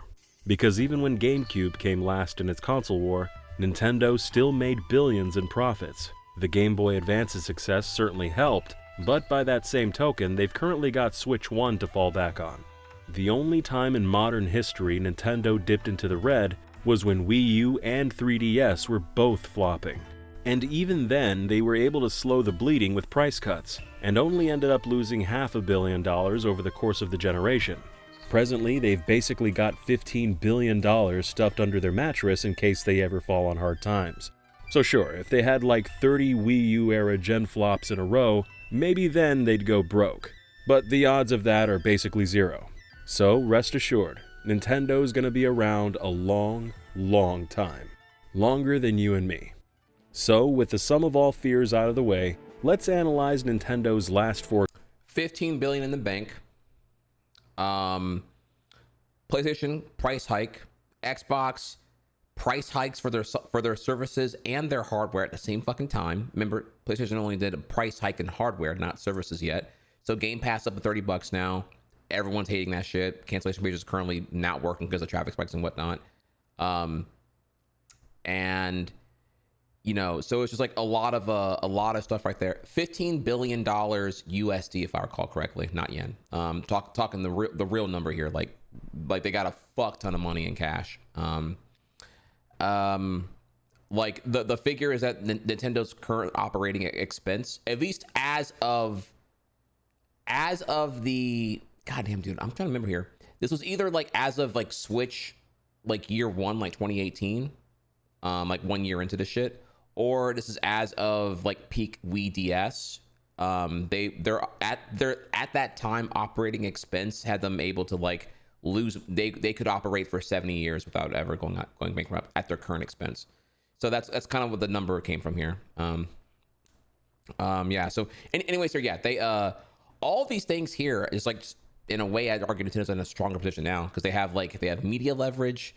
With Game Freak Pokemon Company being like a sister association, into like the Mario movie making record box office or video game adaptations here, showing the global marketing appeal of their IPs at this point, into the momentum from Switch 1. Again, if anything, it's more the global markets conditions are annoying and not allowing them to actually go full throttle here like they probably would want to comparatively, which I understand. But yeah, Nintendo in a bad position right now, I'd say not really at all. Consoles. We could look at every generation, but the industry's changed a lot since the NES era, and the past 25 years provide an ideal case study anyway. GameCube was the last of Nintendo's 4 generations of decline. Wii was a huge hit that defeated both its rivals. Wii U was their biggest home console flop of all time. After that, Switch was their most profitable of all time. In other words, the past 4 gens have Nintendo's 2 biggest successes and 2 biggest failures. We mean financial failures, by the way. No offense to the folks who love the Cube and the Wii U. There's a lot to love about them, and that's kind of half the point of this video. First, let's see how third-party support correlates with system sales. You probably assume failed consoles sell less, and you'd be right. Publishers don't want to take time and expense to port games or make exclusives if there aren't many potential customers, which is why GameCube and Wii U only got around 100 third-party games a year. On the other hand, Wii's success brought 300 a year, despite its weird controls and low power making it a tricky system to port to. And Switch got 2,000 a year, because it sold so many units, and more games are being made now more than ever. Some of that was shovelware, sure, but Switch was also home to tons of indie games, and had exclusives from big publishers like Square Enix. Even Sony and Microsoft brought some games over. And this success carried over to Switch too, with big games like Cyberpunk and Final Fantasy VII Remake. If the original Switch flopped like the Wii U, a lot of that would have never happened. So, if you like third-party support, it's in your best interest for Switch 2 to sell out in record numbers. But maybe you don't care about third parties. Maybe your PC or PS5 runs them better, or you're the kind of fan who only plays Nintendo games. The term Nintendo Magic gets thrown around a lot, like something only they possess. Without counting ports and remasters, Switch did get more magic than Wii U, but not by much. And it was spread over 8 years, so if we're talking how many games each year, Switch actually got less. That said, Nintendo made 6 games a year for Wii U, all while making 6 more for 3DS. Switch got 3 per year, and adding in games from studios they own, like Retro and Monolith, doesn't bump it up by much. In a recent video, we touched on how in the Switch era, Nintendo made more money than ever while re-releasing a lot of old games and making fewer new ones. Contrast that with the Wii U era, when they were fighting to maintain relevance, and everything they made was new, with the exception of Wind Waker and Twilight Princess HD. Nintendo was spending more money than they were making on Wii U, and their stock was about 90% lower than it is today. Some fans assume the more money Nintendo makes, the more games they'll make. Maybe that was true in the past, but not lately. The data is open to interpretation though, as they've actually increased hiring. Though it's possible Nintendo making fewer games isn't due to success, and it could be a matter of correlation, not causation. For the Switch, Nintendo's game plan was to put more resources into porting, remastering, and remaking old games, resulting in more consistent releases but leaving fewer resources to make new games. Seeing how profitable this was, maybe the new management would have done it even if Switch flopped. Alright, let's get back on track. Some might say we should count every game Nintendo published. That includes some big franchises like Pokemon and Kirby, along with smaller ones like Fitness Boxing 1, 2, and 3. So we'll add it all together. Everything Nintendo makes and publishes. Even by that measure, Nintendo released more games in previous generations. On Switch, they published 10 a year. Older consoles got about the same, while the coexisting handhelds got 20 more. Point is, if you buy Nintendo systems for Nintendo games, you might not want Switch 2 to break sales records. There's no guarantee it'll lead to more games and might have the opposite effect. And I don't want to sound like we're picking on Nintendo, because I mean, just look at Sony. When PlayStation 3 was losing to Xbox 360, Sony slashed prices and put out amazing games to win people back. But now that they've essentially defeated Xbox, what have their fans got to show for it? Prices going up instead of down, and everyone saying PS5 has no games. Yeah, they get a lot from third parties, but not much from Sony themselves. Xbox arguably fought too hard trying to make a comeback, spending a boatload of Microsoft's cash to buy up studios so they could make more Xbox games. It hasn't really worked out for them, but that's a whole other story. The reason we mention it though is because while this video's focus is Nintendo, it's worth pointing out their competition exhibits a lot of the same patterns. Okay, let's move on to our next topic, console lifespans and identities. Simply put, the more a system and its software sells, should be important to note here that like when we're comparing like software on the then relevant handheld in parallel to the then relevant console, like making a Game Boy Advance game was like infinitely cheaper, simpler than where we are now. Like just comparing like game to game when we're talking about like a 20-year gap. You know what I'm saying? Like it's night and day difference here. It's more expensive now. It's more demanding now. The standards are different now. Yada yada yada. So it's a bit apples to oranges still for me here on that one. the longer till it gets replaced. and the less unique its successor will be. GameCube sold far below expectations, so it got replaced 5 years later with something completely different. Wii was a hit, so it lasted 6 years, and its follow-up was less different. Wii U flopped hard, so it had the shortest life at only 4 years.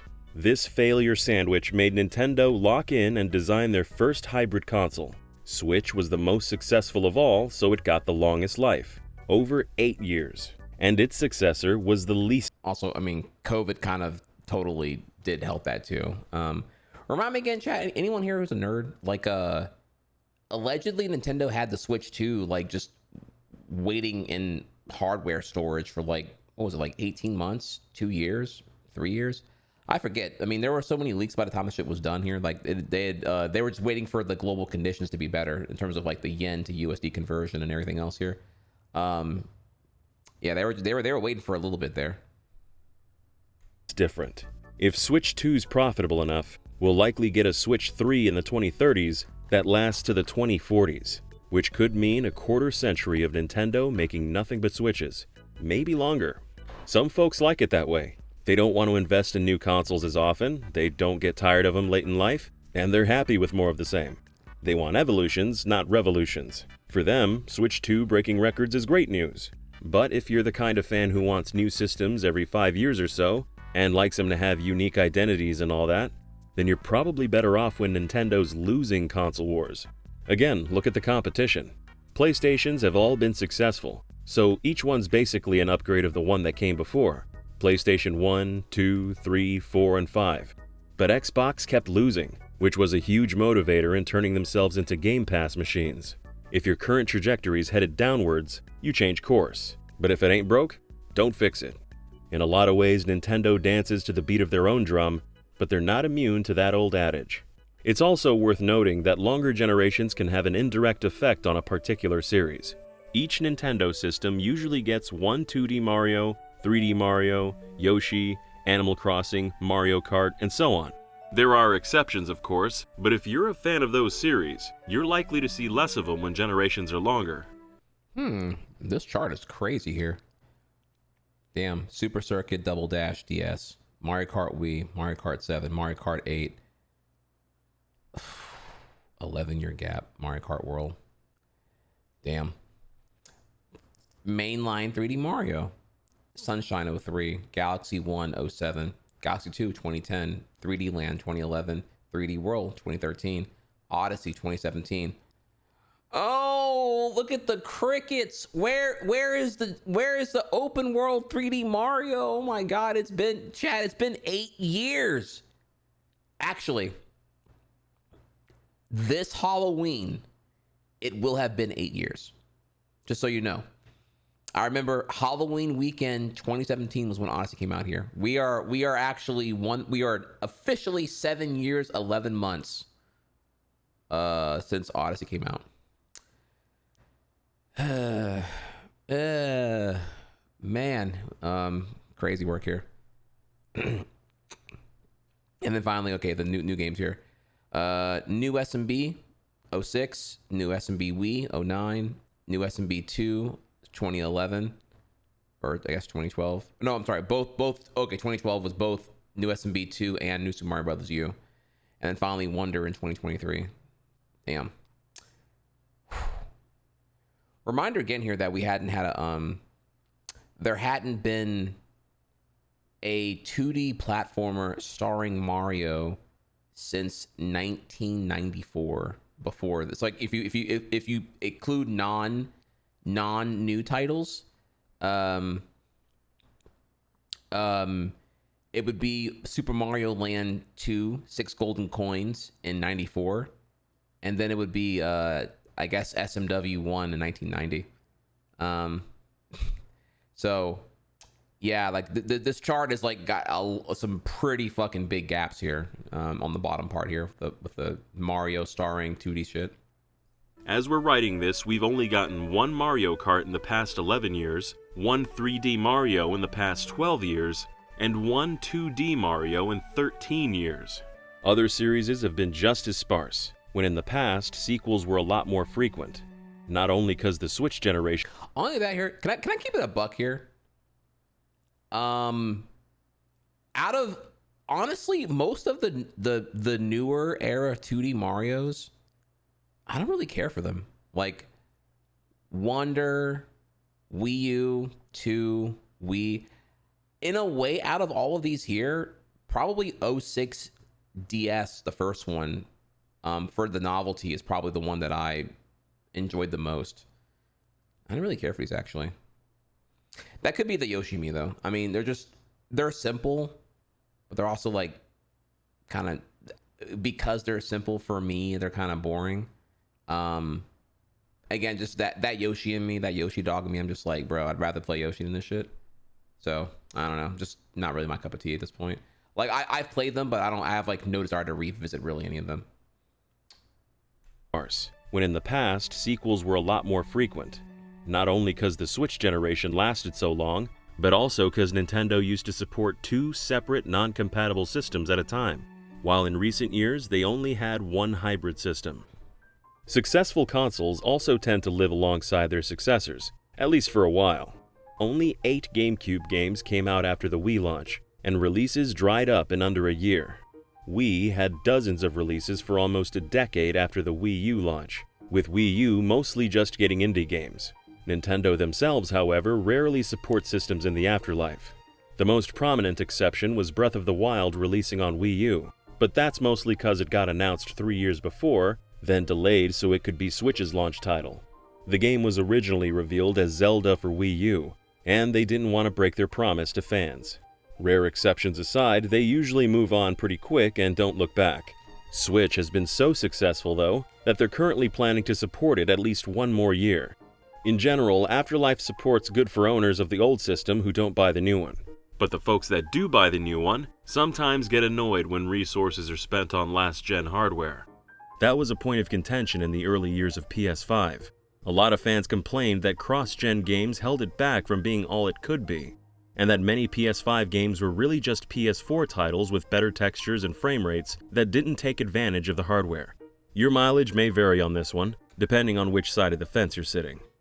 Let's move on to prices. Simply put, that didn't really bug me. Again, that's people who are chronically online who need to touch grass, I would argue.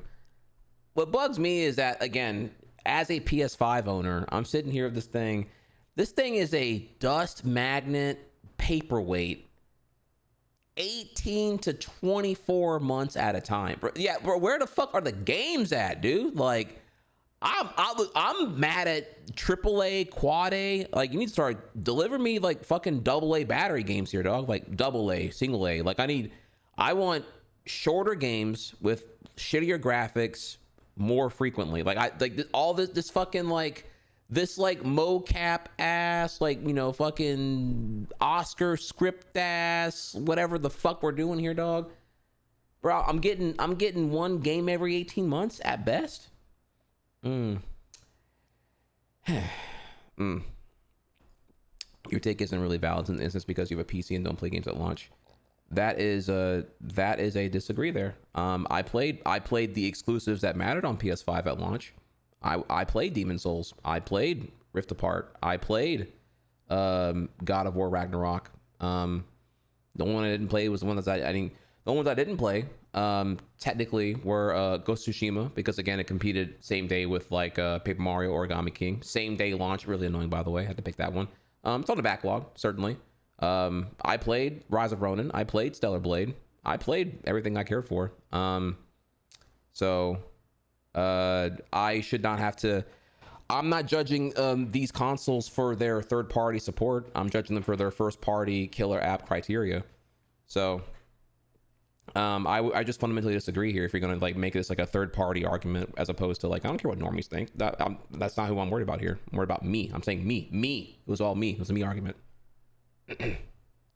Deals are better on systems that undersell.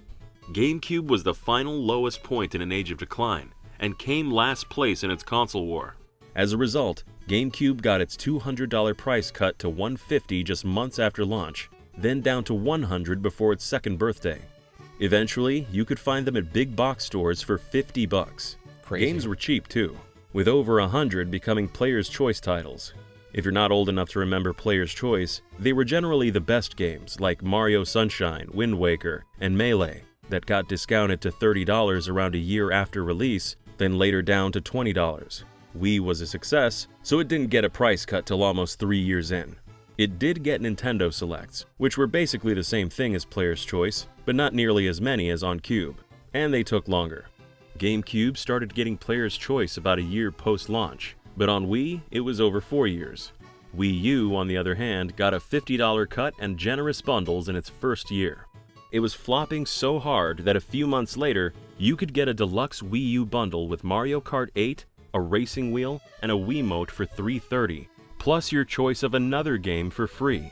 You could get that free game even if you bought Mario Kart by itself. A few months after that, you could get the deluxe model with Splatoon and Smash Brothers for $250. A decent... Damn, I forgot about that. That bundle was crazy, dude. Fucking my Smash 4 machine. Brother. You could get the deluxe model with Splatoon and Smash Brothers for $250. A decent stack of games launched under full price, like Wind Waker HD for $50 and Captain Toad for $40. There weren't many Nintendo Selects, and they didn't show up till over 3 years in, but by then we were in the digital era, with occasional discounts to $30 or $40 showing up sooner than Selects. The eShop also had last-gen games like Skyward Sword, DK Returns, and the entire Metroid Prime trilogy for $20. And while PlayStation and Xbox charged to play online, Wii U made it free. And then Switch. There were still occasional eShop sales and a few bundles, like Mario Kart thrown in for Black Friday, but nothing like the wild deals Wii U got. And the Switch itself never got a price drop. There were 0 Nintendo Selects. Playing online was turned into a paid subscription, and last-gen games weren't $20 anymore. Typically, they sold for $60 full price. Yeah, and I remember I made a big thing about this too here. I was like, they can't get away with this, right? Remember I made a huge thing about this whenever Tropical Freeze Switch port was revealed and it was just funky new mode for full price. I was just like, wait, you can just take a 2014 or whatever year, a 2014 Wii U game, port it to Switch, clean up the controls a little bit, and you can call it a day there. That's it, and charge full price here. No $40 remaster price tag. The full dick, and they got away with it. And I was like, damn. Okay, I guess it's some Nintendo privilege shit right here, dude. I recall remasters were we cap them at 40 to be tasteful. You can't charge full price that kind of shit, but here we are. Weren't $20 anymore. Typically, they sold for $60 full price. At the end of the generation, Nintendo got rid of gold points and game vouchers for Switch 2, and set a new high point for $80 games. Some of that's got to do with not just the success of Switch itself, but also the company's new leadership.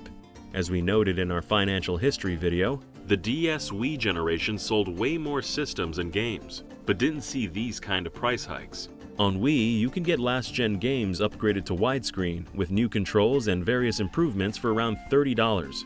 On Switch 2, old enhanced games are still $60, in some cases $70 or $80. We did see, kind of in the last stretch of our tenure at Nintendo, them get really obsessed and fixated on like the value of the Nintendo product. True. Especially in the last couple years that we were there, of like, Nintendo products have immense value, we must always respect that immense value. And this is why you see these things don't go on sale. It's like, right, that's another point. The value is the value, and we are really like seriously into that concept of respect the value of what this thing is that we have made, because it is very special. This just being something from the magical box that is Nintendo makes it like you're paying like a Nintendo markup. It's a Nintendo tax. I mean, you could also say like them looking at it, it's like, well, we do need to distinguish that like how premium this thing is through the pricing, and you will come to understand that. We've gone over the changes in policy and philosophies, so we won't dwell on it here. Basically, everything costs more on a winning console and less on a loser. That's a big reason why GameCube owners bought almost twice as many games as Switch owners. By the way, you might notice these numbers contradict a common narrative. It's often claimed that a lot of Wiis got bought by casuals who only played Wii Sports, and that Switch's audience is made up of more core gamers who do buy games. But the numbers show the opposite. that Wii owners actually bought more games than Switch owners. They did spend more money on Switch, but bought fewer games. If you're like us though, you probably buy more games than the average person. DidYouKnowGaming doesn't have a shared console, but one of us bought 102 games on Switch, about a game a month. So let's run some quick math and see how much you might spend on a losing console versus a winner. Let's say back in the GameCube days you bought one game a month for $20 or $30. Then you did the same with Switch 2, paying $70 or $80. Every year you'd be spending around $300 on the loser and almost $1,000 on the winner, not to mention the price of the system itself, online play, DLC, and so on. Which is why price-sensitive gamers might not want their system to sell too well. You're not necessarily paying more because you're getting more, but just because a lot of other people are buying it too. That's kind of what's going on with Xbox lately. No one's buying them, and you can get a Series S relatively cheap, and play hundreds of games on Game Pass for $20 a month, including some day one releases. Not that we're telling you to go out and get an Xbox, just pointing out that these sort of value discrepancies still happen today. It's not a dynamic exclusive to the past. Just gonna cut in here to say a lot's happened after this video was written and moved into editing. I was like, I wonder if this is tragic that it got that happened. Like, you know. I'm sorry. Go ahead. Go on, fam. Go on. I'm gonna cut in here to say a lot's happened after this video was written and moved into editing. Microsoft already raised hardware prices back in May, and now they've increased them again, including Series S going to $400. Seemingly, they're kind of giving up on trying to sell Xboxes and switching focus to. Bro, the Series S is $400? Bro, Jesus fucking Christ. Okay. Like, I get the X, tariffs, hardware, and all that. The S is $400? Bro, who is... Oh my God, dude, please, God, chat, tell me here, like, Christmas is not ruined. Please tell me no mom is getting little Timmy a Series S for $400 in 2025. Oh my God, diskless S. Oh my God. Their everything is an Xbox Game Pass strategy. Like we said earlier, if the current plan ain't working, you change course.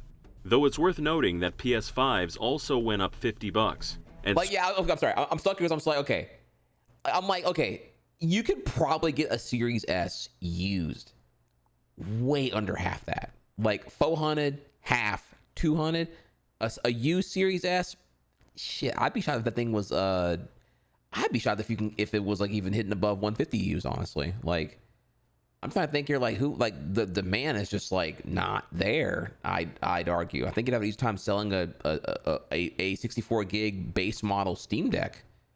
You know what I'm saying? Just like Switch 1's prices got hiked as well, and Nintendo hinted Switch 2 might soon follow. Tariffs and prices can shift any day without warning, but this video is not really concerned with the immediate present, so much as it's examining trends over the past 4 generations. So if things change by the time you see this, it doesn't really affect the video's overall message. Back to the video as it was written. If you look at the Switch era's main players, PlayStation lags behind Nintendo, and Xbox is a distant third.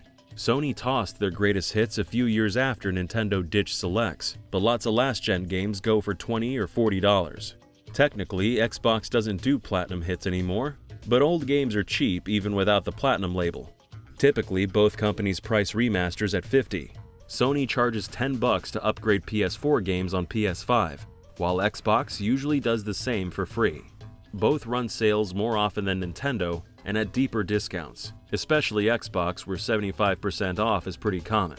Nintendo Online's cheaper than the competition, but also offers a lot less value, with a small catalog of oldies compared to Sony and Xbox's larger library of classics and new games. So PlayStation games are generally less expensive than Nintendo's, and Xbox is cheaper than both. Fans already understand most of these dynamics, even if they haven't done the research or math. They know companies can and will charge more with a successful console, which risks the platform holder taking fans for granted. Which begs the question, why do so many of them cheer record sales numbers anyway? Some folks just enjoy sharing their interests and want everyone to experience Nintendo games. Some people are just wired that way. For others, it's more a matter of brand loyalty. They ask not what Switch 2 can do for them, but what they can do for Switch 2. Some are so invested in the console wars that they genuinely hate the other side. If you've spent any time on Twitter, you've seen those kind of fans for all platforms. And some people like knowing others bought the same system they did, so they feel like they made the right purchase, that they're on the winning team. It's comforting to be in the majority. Meanwhile, another contingent feels the opposite, and have more fun when they're in the minority. They look back fondly on the Wii U days, when there was a smaller sense of community. They look back fondly on Miiverse, my beloved. That man. I know it'll never come back, but goddamn y'all had to be here, dude. Miiverse on Mario Maker 1, I didn't know how good I had it, dude. You go to a viral level and it's just bukkake of like fucking just tsunami of comments everywhere. I felt alive. You know, it felt like the Dark Souls message system, but like tasteful. I liked it actually. I don't know why. Like, I mean, I guess I get it because it's like, you know, it's very volatile to just shit posting and explicit language and all the other shit here. But man, I don't know, just like hire someone or guy here, use AI or whatever here is to like, okay, yeah, annihilate all the profanity, whatever here, like. The Wii U days, when there was a smaller sense of community. Point is, social and psychological factors are some of the biggest reasons fans root for corporate success, maybe the biggest, and are encouraged by the industry itself. It goes without saying, Nintendo executives, investors, and companies making games for Switch 2 want it to sell as much as possible, and it's to their benefit when fans fight console wars on their behalf. If you're wondering who those investors are, by the way, the largest shareholders are mostly US and Japanese banks, like BlackRock, Bank of Japan, and the Saudi Arabian government owns a big slice. By the industry, though, we also mean media. Yeah. Okay, so this is a bit different here, though. This, I believe, they own, what is it like? Is it like 11%? Does anybody recall here? They bought a big chunk. But it's not like a collusion or like a colluded thing here. Like this is very different than like the EA buyout with EA going private. That was a all full acquisition for $55 billion. This is just, you know, Saudi money going everywhere. I don't like it obviously here, but like it's they're just throwing money wherever they feel it's safe, right? So, but yeah, obviously you should hate Vanguard, BlackRock, and JP Morgan. They're all fucking evil. But more on that other day here and whatnot. Saudi Arabian government owns a big slice. By the industry, though, we also mean media. Console wars and record sales get clicks, and headlines practically write themselves. Nintendo tubers and news sites want everyone and their mother to buy a Switch 2, so there'll be more people gravitating towards their content. Not that we're saying anyone's being disingenuous, everyone wants what's in their own self-interest, that's only natural. And that includes us. We have a vested interest in there being a lot of Nintendo fans too, so our videos get views. Point is, the industry likes record sales figures regardless of system, as they bring money into the system. But for the fans spending that money, your interests might not align with ours. Of course, journalists and YouTubers can be fans too, and we're not saying anyone's the bad guy here or acting cynically, just that everyone's got different and sometimes competing interests. You do well not to lose sight of your own. Or maybe your interests do. Damn, my boy was camping out since June 1st for Switch 2. Remember, it came out June 6th. Camping out 5 days. I mean that was me when I was like, you know, 19, 20 years old. I don't know, just look. I mean, I'm a bit nostalgic about it now here. It was a simpler world back then compared to now. Competing interests. You do well not to lose sight of your own. Or maybe your interests do align with the industry. So to close out, let's tally things up and see what's best for you. I should disclaim that past trends don't guarantee future results, but if history's any guide, if you're the kind of fan who wants big third-party ports, prefer longer, iterative console generations, want to be in the majority, and don't care about prices, then you want your console selling out always and forever. But if you want more Nintendo games, shorter, revolutionary console generations, a smaller sense of community, and low prices are important to you, then your console selling out is actually bad news. Maybe you don't want it to flop necessarily, but at least have to compete and fight for your dollar. especially if you're someone who hasn't bought one yet and are holding out for a better value proposition. And though we've mostly focused on Nintendo, that applies to other brands too, whether it's PlayStation or American Airlines. Competition is a good thing, not for the corporations, but for you. Speaking of which, it was interesting to see Sony drop their hardware and software prices in the 2 weeks surrounding Switch 2's launch. A lot of their best games went half off, including some games from 2018 for just $10. In the Iwata years, Nintendo swam out to the blue ocean, but now the water's looking a little more red. After generations of the two giants basically ignoring each other, it's almost nostalgic to see a sense of competition again. When this video was just about finished, Nintendo announced a surprise sale of their own, 3 weeks after Sony's. It wasn't nearly as big, and the timing might have been a coincidence. But they didn't do this last year, so maybe not. And right after that, Sony made Cyberpunk free for their online subscribers, which has been Switch 2's most popular third-party game since launch. With any luck, we're witnessing the start of a more aggressive back and forth, with fans on both sides reaping the rewards. Okay, those last-minute updates aside, at this point, whether you want a console to fail or succeed, some of y'all are wondering what you can do to promote the outcome you're hoping for. Well, not much, honestly. As an individual fan, you can vote with your wallet and evangelize more or less on Twitter, though you're more likely to annoy people and harden their positions than actually change anyone's mind. So for the most part, we're all just along for the ride, watching as the market sorts itself out. We're not here for some kind of call to action or asking you to boycott corporations or whatever. As we've said before, we're not ideologues. This video is more of a fun thought experiment, to maybe reevaluate how you interpret sales numbers and news headlines. Anyway, I hope you at least found it entertaining. If you want to see that video on 50 years of Nintendo's financial history and Switch 2's chances of success in the long term, click the video on screen. Or if you'd rather just zone out to 3 hours of random Nintendo trivia, maybe... Yeah, so there's some things with the video I disagree with ultimately, but that's okay though, because in the end, yeah, like what you like, and imagine letting the commercial success of something affect how much you enjoy the particular thing. It can affect your, maybe like, you know, your concern for the viability of the thing you enjoy long term if it like flops really, really bad, right? But like, you know, I don't let the commercial aspect of things affect my enjoyment or my take on those things here. You know, I don't let Mario movie having 1.3 billion box office negate here that I thought the movie was mid. I don't let Sonic movie destroying and beating Mufasa live action negate that I thought the movie also was mid as well.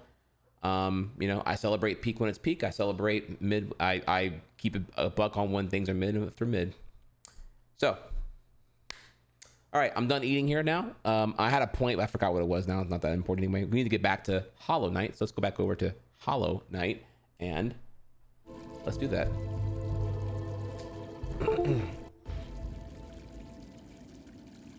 Oh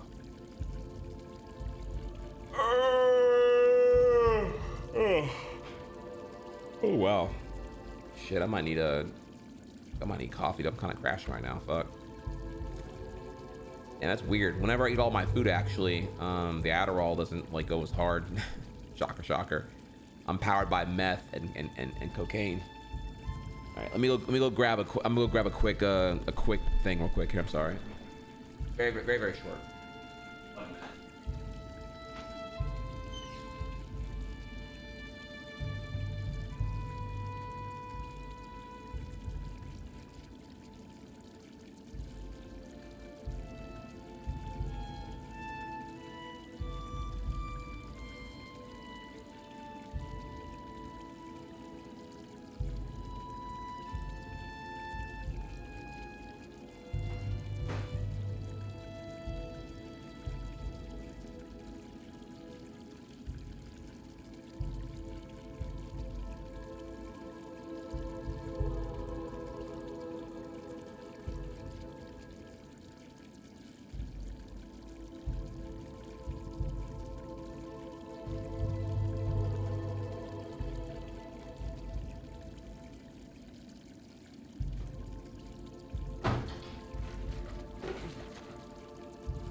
I never play Song Request during Hollow Knight. Soundtrack's really, really good. I mean, I haven't played when I'm AFK, but I was AFK for like 2 seconds there. All right, so let's go down here. Okay, Mr. Pichu, we need to fight him now.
fuck it. What is this? What is this?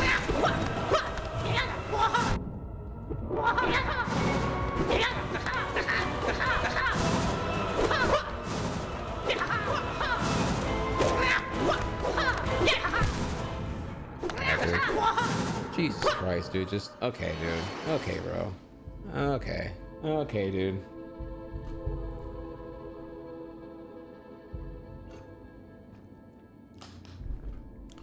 Okay, so you gave Pichu the Cloud Sword and said, fuck it, give Pichu the K. Rool jetpack. Fuck it. You know, just fuck it. Okay, all right. I'm sorry, solar powered jetpack, by the way. The jetpack works as long as the sun's out or whatever here. Okay, bro.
I still don't know how to use dive though. Like that's, I'm guessing on that one. Again, I need to do an, I keep remembering I need to use it. I need to figure it out.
Can you give advice? You can give advice. I only ask her that. See, it's kind of hard because when you're buffering, you're not being rude or whatever. But like, I'm learning. It's the advice feels like what my ego tells me here is that when I'm being asked, can I give advice? It's like, hey, I know you're trying, and you're learning, and you're making progress here, but I could just tell you what the answer is, and then we can just move on with this thing. Like it's almost like you're bored of me like learning what to do here. You know, that's what my ego tells me. It processes that prompt as. I think I'm doing fine. I mean, I'm learning phase 2 right now. I guess I don't know. Maybe chat's bored of me like this already here.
Okay.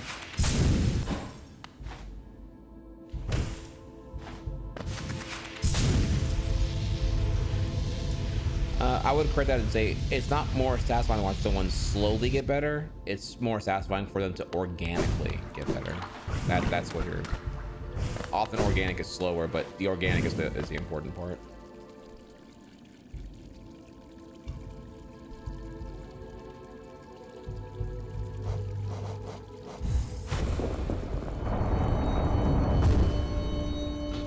All right, back to Pantheon.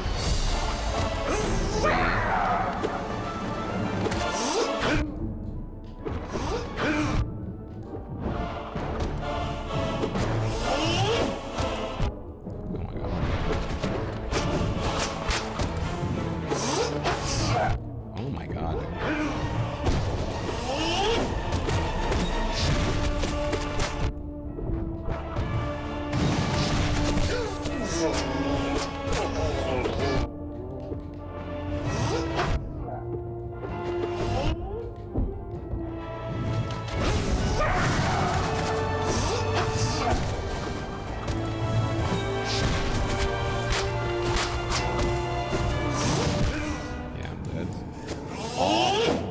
I continually dashed into him every time.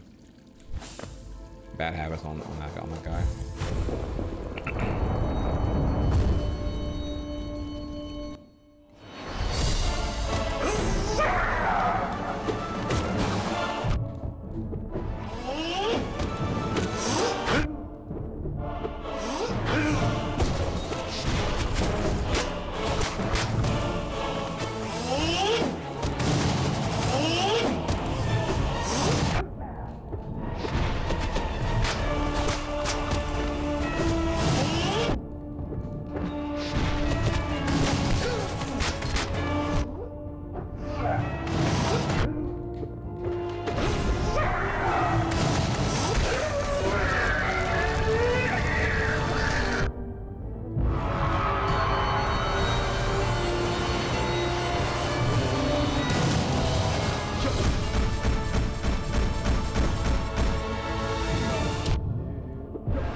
Yikes.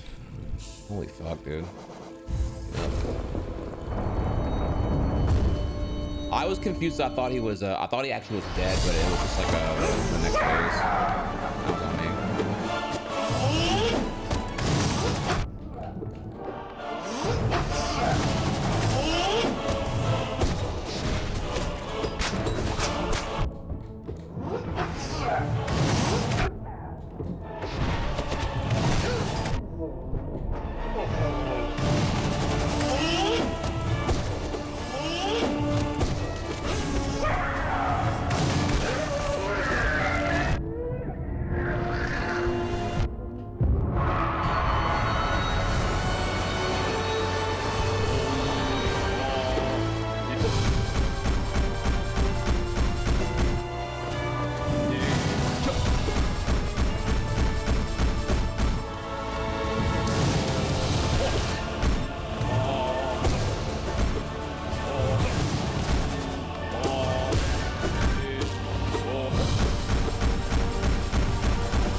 toasted.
Oh shit.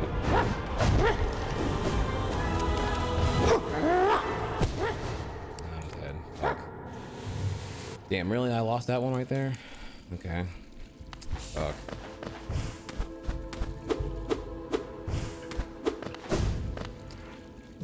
Fuck.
Missed the talon just in time. It's getting lit. Yeah.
For all my Talon homies, hope 180 emos are going well for you. The purple circle on screen is my eye tracker, so you can fast speed run with me.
Thank you, Talon.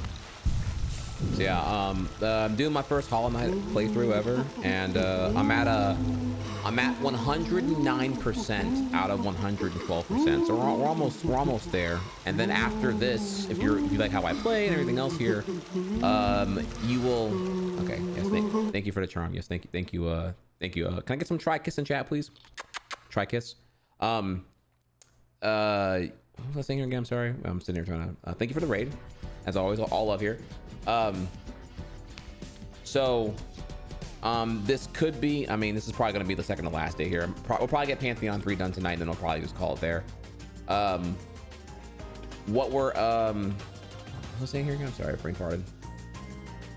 Yeah, all I have left in this game is Pantheon 3 and Pantheon 4. I already did Path of Pain and everything else prior.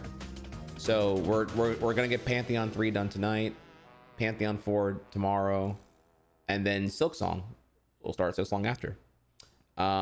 If you're curious of like, I haven't done any wiki peeking, no wiki peekies, no wiki warriors, no, this is a real organic first playthrough. I don't know shit. So everything I'm doing here is all me.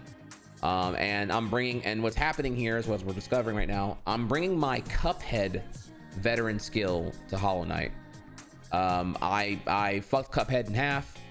So, I don't even want to call it like high skill Cuphead, but like the charge shot is one of the highest DPSs in that game. And so because of me using charge shot and Cuphead, I'm already kind of like used to that. So the nail arts are like really, I vibe with them really, really hardcore. So if you see me using nail arts a bunch, it's because my charge shot skills from Cuphead already are coming through right here.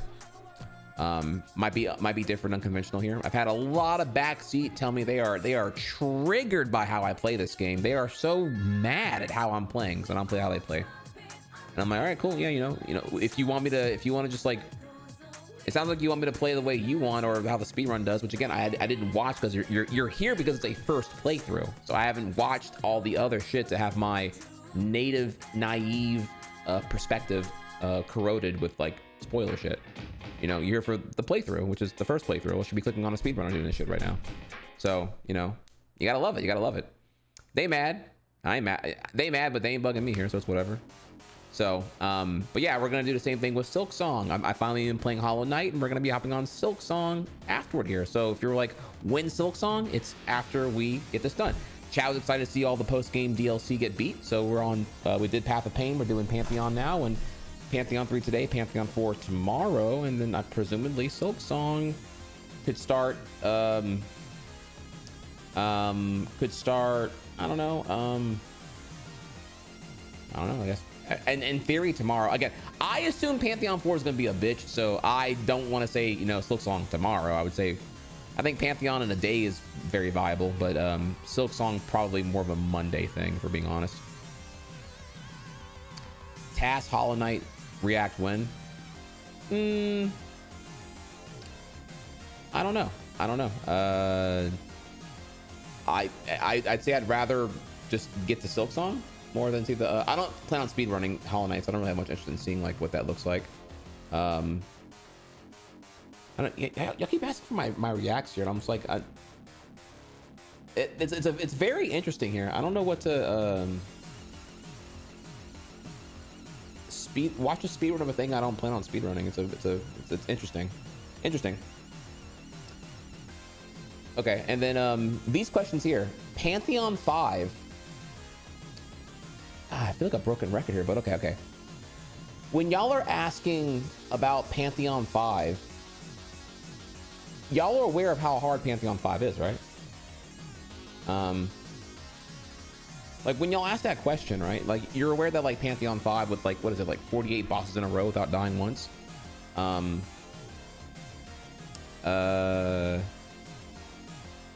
Just like, you know how like you're aware of like how long Pantheon 5 would take, right?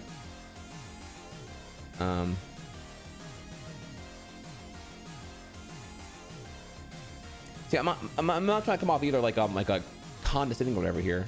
No, it's I mean, two people just asked here, so it's clearly like a prevalent question that's being asked here. Pantheon 5, from what's been described to me here, though I have not tried it, I haven't unlocked it yet here. Pantheon 5 would be like comfortably, yeah, like comfortably a week of attempts here. That would be like 3 and 4 are inviting. 5 sounds like it would be like a long time, and I'd argue that wouldn't be really worth the time sink here. So.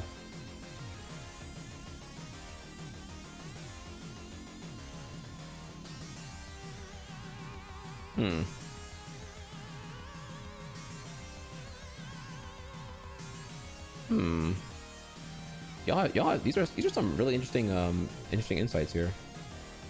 Let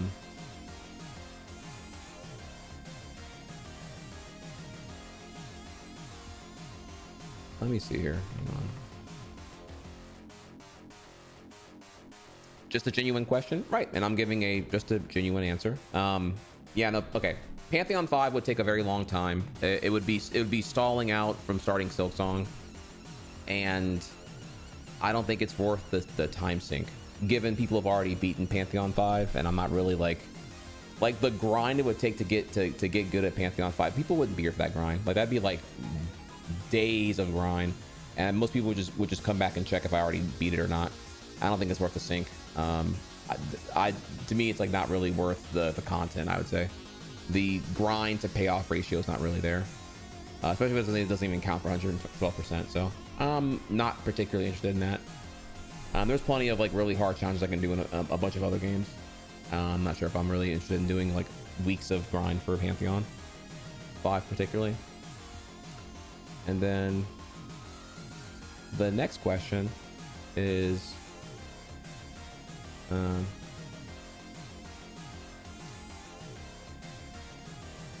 right, let me see here. You always watch random vids, so why not a speed run? The videos aren't random. They're typically like targeted points of interest and insight. I'm generally interested in the topic I'm referring to when we're looking at a video. It's not random. I have like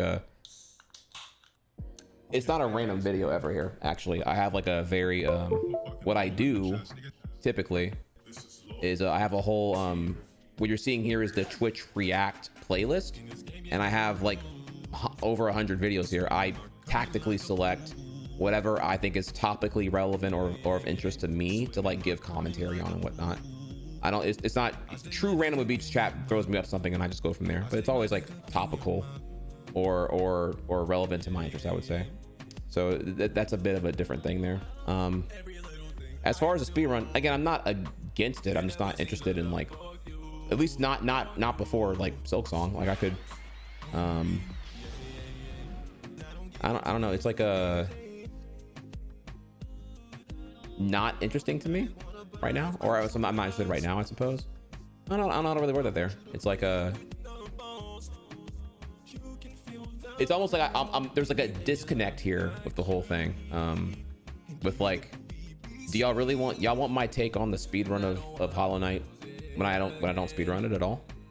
You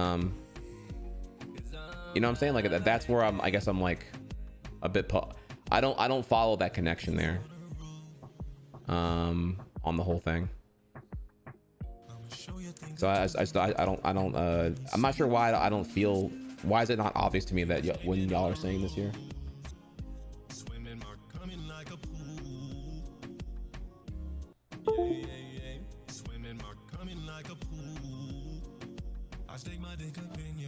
Oh my god, this fucking song here. So yeah, I don't know. That's I guess typically speed runs I watch in full on stream, especially when I'm like savvy on the tech or whatever, but I don't know, I wouldn't really maybe it's because like I know I have like Silk Song coming up here soon, so I just kind of wanted to, I'm not as interested in that right now. Yeah, it's like I don't know, I'm trying to think of like, I'm trying to understand the audience here. I feel like I'm very distant from right now. Like I have plenty of like Hollow Knight development insight or like development theories videos like queued up here. Like I'm more interested in like learning more about how the economy of Hollow Knight or the GDC development history of Hollow Knight, or like game design theory pertaining to Hollow Knight, more so than just the run of the Hollow Knight. Maybe because I don't have any interest in running it or whatever, but all love. So I don't know, just I say it's not my interest right now, but you know, never say never, whatever. Yeah.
Sometimes I press the B button a little bit too soon and I don't get the heal. And what sucks is you have to like wait for the heal to happen.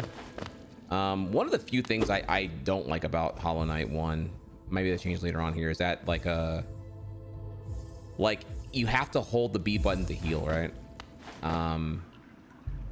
And sometimes I wish the heal button was like completely isolated and wasn't like also like a different button. I know that like R1 is also the like spell button or whatever, but I don't know. I'm trying to think of how it works here. It's like sometimes I hold the B button and I'm I guess I'm holding it too soon or so. I don't know. Sometimes I'm holding it to heal and I get no heal, and I like lost a very vital window to get the heal happening here.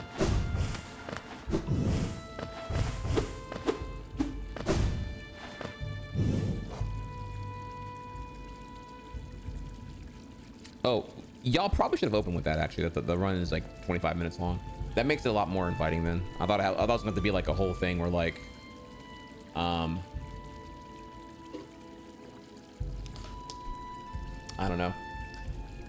Maybe it's also my ego. Maybe because it's like, oh, watching the speed run right after would like would make me feel invalidated for all the efforts I applied to like play the game authentically and whatnot. You know, no wiki peeking, no outside influence, no like extracurricular guidance on like how to do things in combat or what badges to use or anything like that. And then watching the run just feels like it's like a total invalidation of that for me a little bit, both in terms of like what I accomplished and what I did. Like just watching someone like shit on Coliseum like better than I did, when it's like, well, I feel like I can do that if I like locked in and did it myself here, you know. So it could be some feelings like that here, but yeah, the core values, I don't really feel too interested in that. But if chat wants to see it like really bad, then sure, maybe we can like look at that tomorrow or some shit.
I dashed right, which was the right call, but my invuln hadn't regenerated yet. That was tragic. I didn't have time to check if that was actually there yet or not.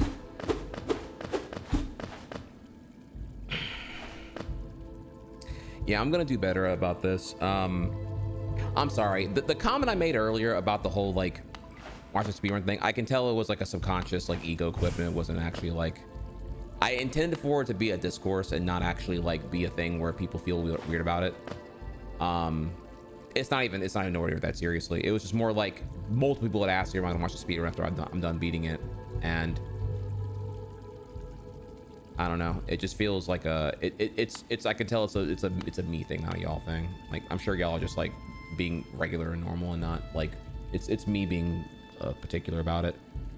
I suppose it's because like I mean sure I could, I don't know, there's some like really weird shit going on right there with that one. Of course I could speedrun Hollow Knight, but like that's not like the priority in terms of like content or whatever, I would say, you know. So maybe it just feels like, okay, I'm watching the speedrun, which is kind of rubbing in the thing that I would love to do if I had infinite time to do it, but I don't. So I don't know.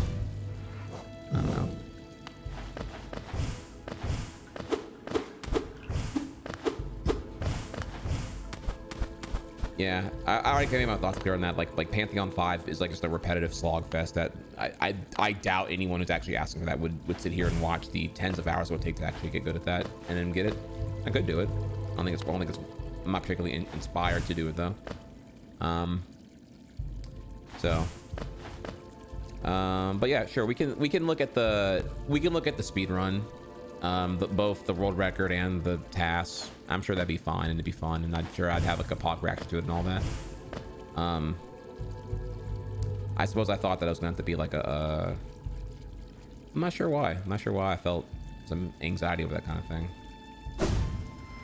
Maybe because I'm like I've never seen speedrun before, so I'm not savvy in any of the stuff at all, so I can't really explain it from like a wisdom point of view or insightful point of view, which is typically what I do with my own reacts. I don't know. Like, we wouldn't really have anything new to add to it. It would be more me like being impressed by everything. But yeah, I'm not sure. I'm not sure actually.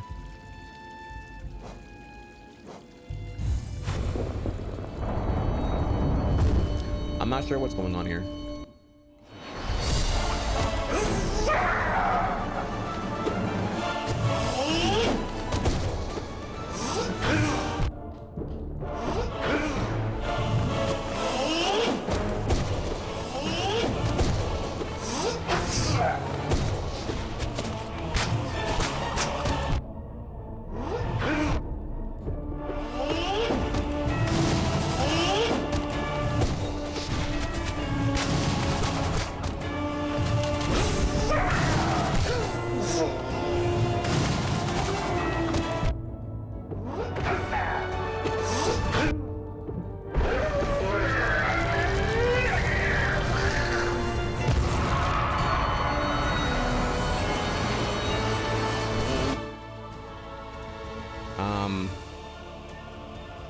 Most viewers expect to see a speedrun after you've enjoyed the game, since you've done that in the past. May I ask? See, I hate this. Sounds so like what games have I done this for? Where like I'm watching a speedrun of a game that I don't plan on speedrunning, and I'm watching it from like here. I don't recall really ever doing that. But I'm just curious of like we did it for Dark Souls.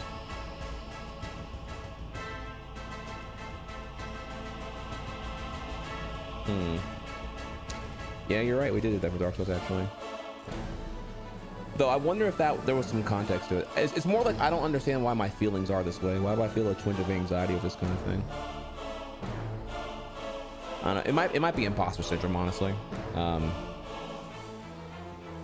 But like, yeah, it's usually games I want to speedrun, not necessarily not just like a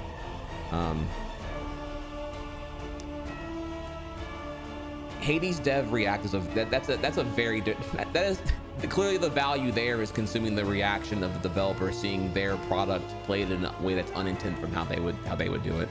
That's a very different thing than like watching the speedrun verbatim without any like separate layer of commentary or insight to it.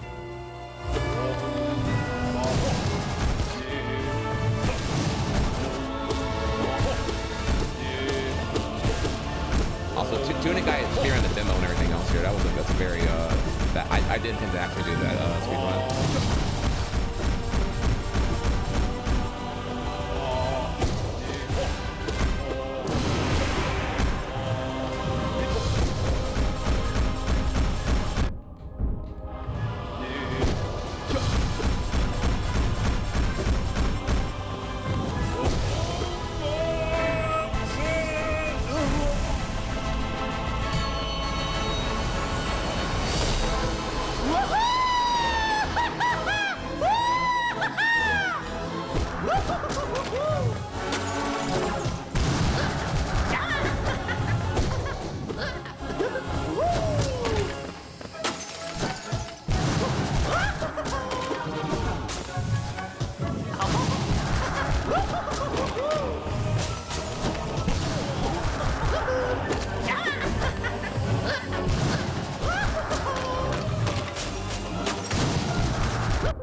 Okay. All right. Add more thoughts here. Let me go in further because I feel like I'm fighting an uphill battle. I'm really trying not to. It's just kind of hard to convey my thoughts in a way that doesn't come off as like whatever here. Is the circle thing around my eye and eye tracker? Yes. Exclamation mark eye tracker if you want to see more about it. It's pretty cool. I bought it like 6 years ago. Yeah, it's pretty rad. It's actually quite easy to use.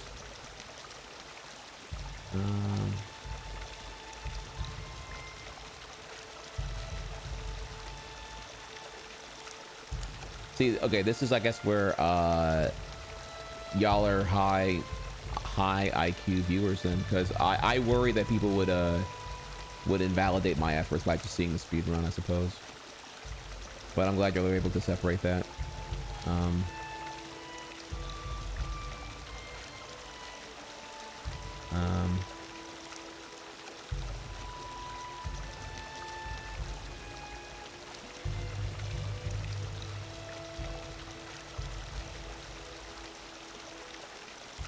But yeah, as far as like speedruns after a game I've enjoyed, it's actually like not that's not something I actually typically do. There might have been some contextual exceptions for something like Dark Souls. Maybe because like seeing the speed run, like, because I would say so in a speed run of Dark Souls in many ways here contains like very unconventional strats that are comparable to like a playthrough. And also maybe by that point we had watched it, I was like so like no longer terrible at the game that it didn't feel like an ego attack. Again, I could be quite impractical here. I really should have not even answered this question in the way I did, because it was revealing some really deep insecurities I may have here pertaining to like the lack of records I have and the lack of like the lack of consistency I've had with speedrunning for a while now. You know, I'm known as a speedrunner, but haven't really speedran in quite a bit, though I intend to real soon when I'm caught up on things and have my life together and whatnot, where I can then like bang on that kind of stuff. So, and then people just want to see you go wow and that's crazy while watching the speed run. It's no deeper than that.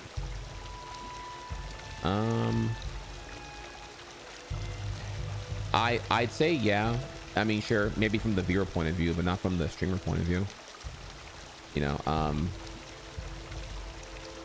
there's a lot, you know, you have to consider here. How do I put this here, right? Like, certainly, yeah, you, the viewer, don't have much to consider whenever you're doing these kind of things here, but I, the streamer, have a lot of things to consider. I rarely ever do, like, I know Twitch is full of, like, low effort reacts that just, like, effectively are exploiting the moral gray market of, like, is this video that you're putting on right now, are you commercializing someone else's work in a way that is like devaluing them and extracting from their value, or are you actually reacting in a way that like contributes to your own organic commentary that is now no longer competing with the viewership of the video itself and whatnot? I typically, when I react, am trying really hard to not be in that latter, even though maybe I don't have data on this here, but maybe like, you know, just doing Lamau reacts and just saying that's cool or whatever, like is actually what people want. Maybe Twitch viewers yearn for more of a cable TV thing where they just like, you know, I'm your cable channel and I feed you my YouTube likes and then you just watch and react to them and whatnot.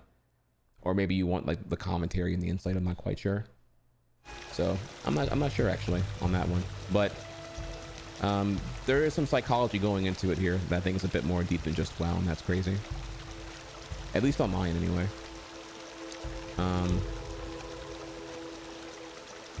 And then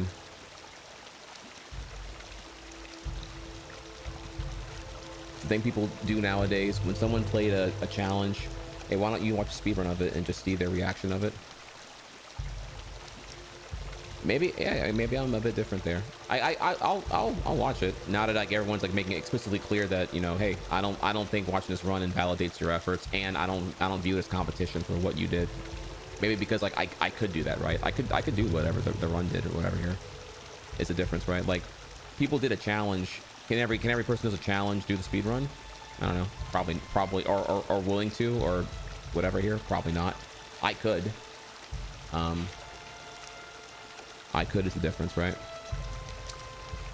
So for me, it maybe hits me a bit more in the fifis a bit more. And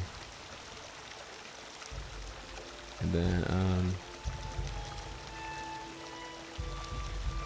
also earlier here, yeah, I wasn't even really targeting you. You said the task run. I just wasn't sure. There's just a lot of unknown variables there, and so often I've gotten one guide over, like, if I say yeah maybe here, and then I don't, and then they're just like, oh, you said you were going to. It's like, I don't know. I haven't seen it. I don't know what it contains or whatever else here.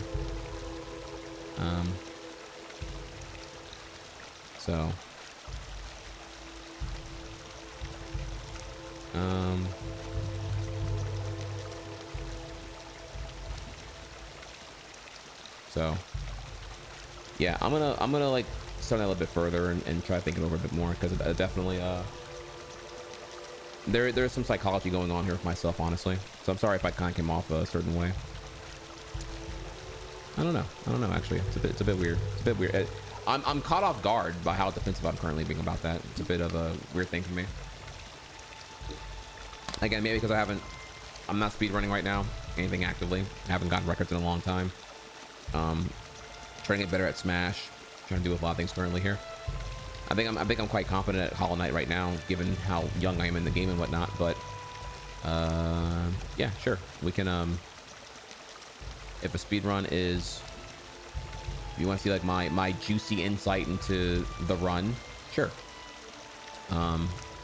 Just know it won't be. I don't have any insight, right? So I guess it would be kind of like pog me to see here. I mean, when you tell me that the run is 25 minutes long, I'm like, that's crazy. That's fucking crazy, dude. So yeah, maybe we can go ahead and see here. Maybe in the end here, you know what it is? You know what it is? Here. Okay, here. I'll make this constructive here, actually. Let me really break it down here. Here's what's really going on. I don't get glazed enough for when I'm doing well. And so when I'm being told here, watch the run, my subconscious here is that, oh, you should watch the run because your gameplay isn't compelling enough. That's a really stupid thing, but that's probably what it really is here. I don't get enough validation or glaze from y'all that like I'm doing a good job. And therefore, when we watch the run, it's not like me, like, you know, fucking NTRing, cucking myself here with like better gameplay than what I'm delivering here. That's probably really what it is here, actually. So what I need y'all to do is, hey, you did a really fucking good job, Trihex. Positive reaffirmment here. And dude, look at you doing Path of Pain. Look at you doing Pantheon 1 through 4, blah, blah, blah, blah, blah here. You know, it'd be sick here. I'd love to see that your recent ascension and increase in skill. I'd love to see like your fresh insight into what the run looks like. The run, which is a separate product of hundreds of hours of grind from somebody else here that doesn't invalidate your efforts. We would love to watch your insight into that. Like, I know that's like a whatever, right? This is like what my brain is thinking here. Like if I got that, then I'd probably be like, yeah, fuck yeah, let's check it out here. That'd be sick here. Again, you gotta, from my point of view, I have a ton of issues mentally, emotionally. We all do, but for me especially, I'm like, dog, I go to therapy for this bitch like all fucking time here.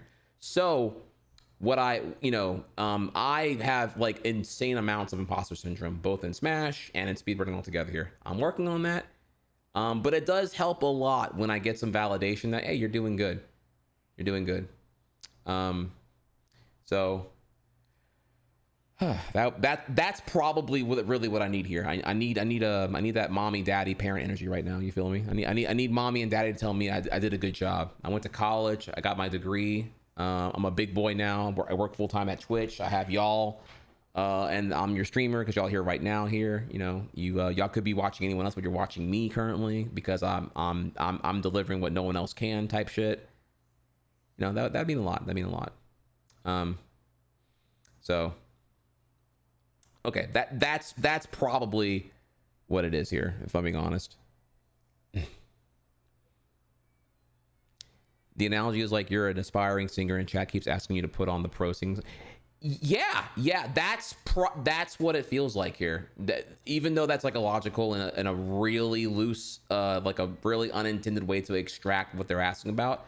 But yeah, that's probably what it is. You know, I just got 112%.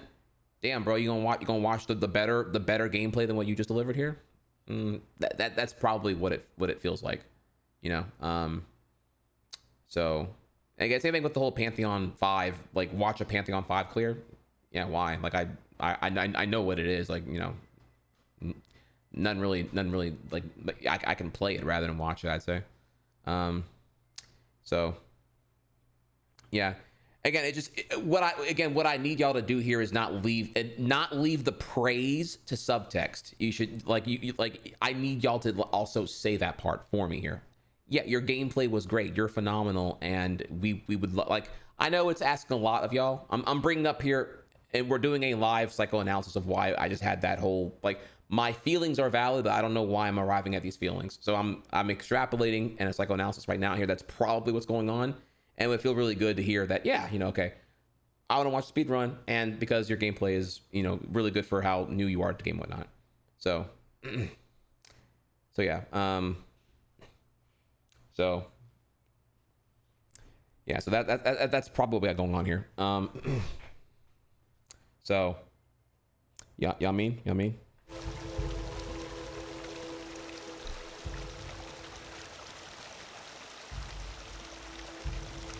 The typical Twitch chat shitter will watch someone complete something super hard and go, so you think you got shit, huh? Look at this guy beating it in 5 minutes.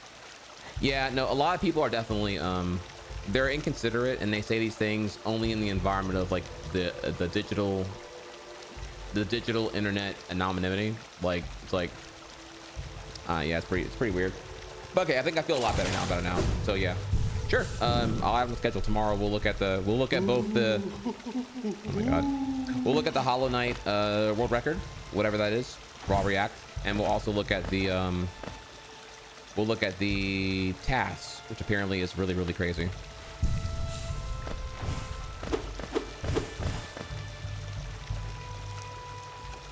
I'm sorry, wait 1 second. My skinny wants outside. Let me let this girl out real quick here.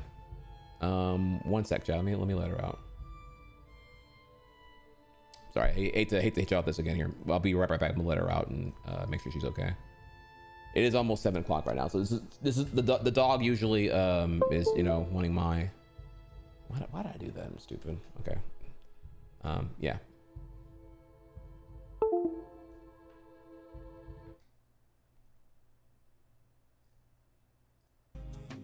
I stick my dick up in your mouth. Yeah. In this game, you know the rules. Swimming, mark coming like a pool. Yeah. Swimming, mark coming like a pool. I stick my dick up in your mouth. I stick my dick up in your mouth. Yeah. Thank you for your money. Be about it, don't talk about it. Shout out to Sean Wrangling.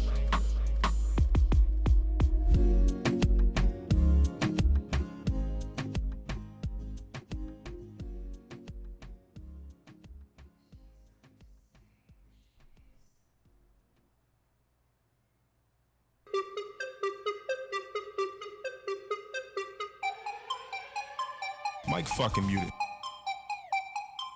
No, we're not playing no games tonight.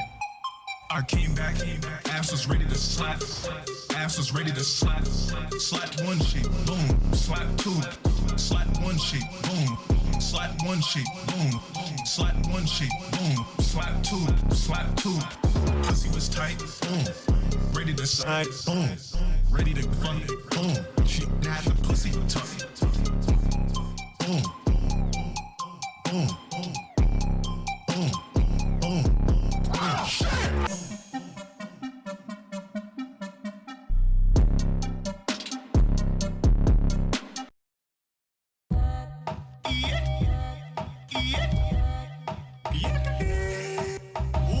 BBC torpedo, baby. Alright, yo, we can get shit poppin'. If you drop your top, have your horse race toppin'. If you get on top, have your body shaking back. Shots you taking, leave your body quaking, sucking. Click, I'm amazing. I bust one, bust two, then I bust three. When it comes to sex, I'm giving you robotic BBC. Mechanically, my tongue flaps like a motorboat. So much bust, I had to go purchase a raincoat. She liked to be choked, but I feel gruesome when I do it. It's 10 inches, slide in, toes clenching, pussy's tight, maneuvering. You think I need a wrench in it? Only touch those cheeks that lack a certain stench in it. Only touch those cheeks that lack a certain stench in it.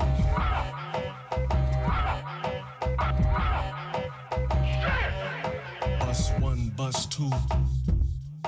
Bust one, bust two. Hey, Liquid Richard, you catch that or what?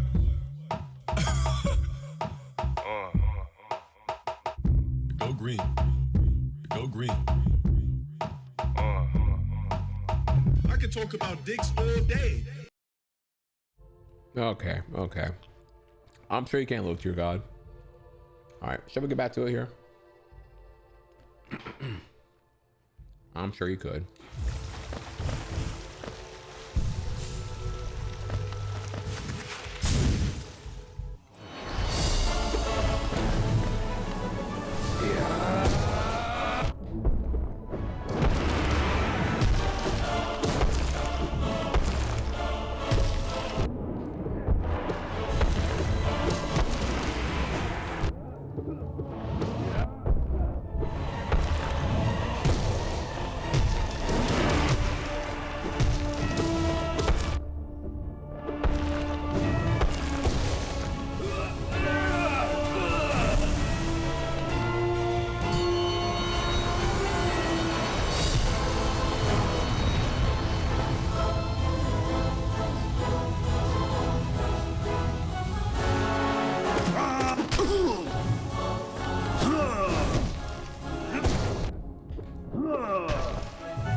Like awful.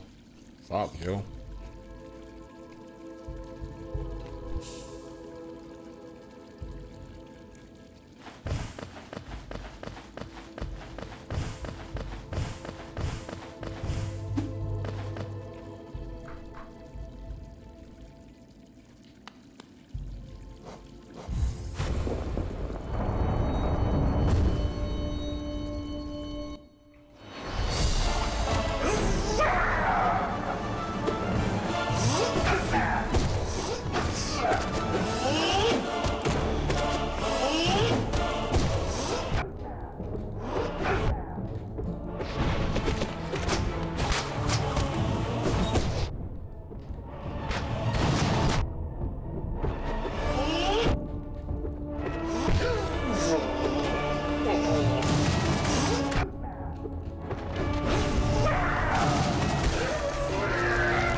He dies on map. I actually don't know. Okay, wait, so if you kill the beast first, then the guy auto dies? Okay.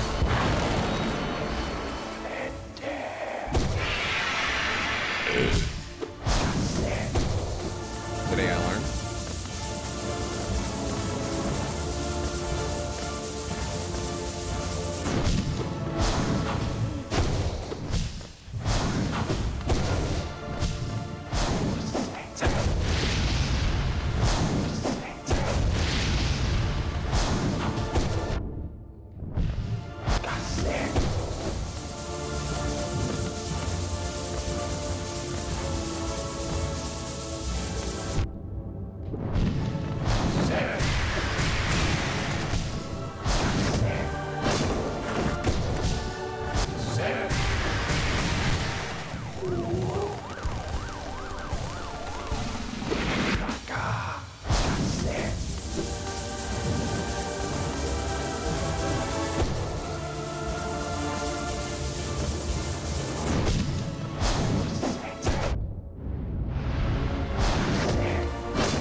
Thank you, chat. Thank you, chat.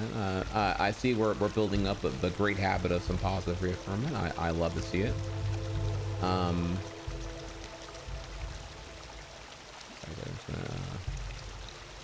My chat's fucking out right now.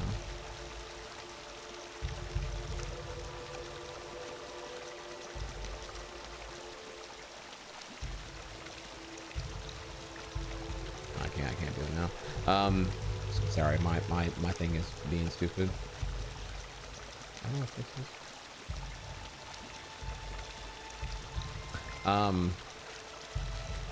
So few things I see here. The shadow dash through spin was clean. Thank you. Yeah, we are using that. That's awesome. Too bad I'm not using the down special right now. Why am I doing the fight again? I didn't do the boss rush modes when I played HP, so I'm a bit lost. There's multiple boss rushes here. There's like the boss rush is called Pantheon, right? And there's like boss rush intensity 1, 2, and 3, and 4. This is the boss rush intensity 3 of 4. The fourth one, Pantheon 4, will be the longest and the hardest one, but this is Pantheon 3 right now.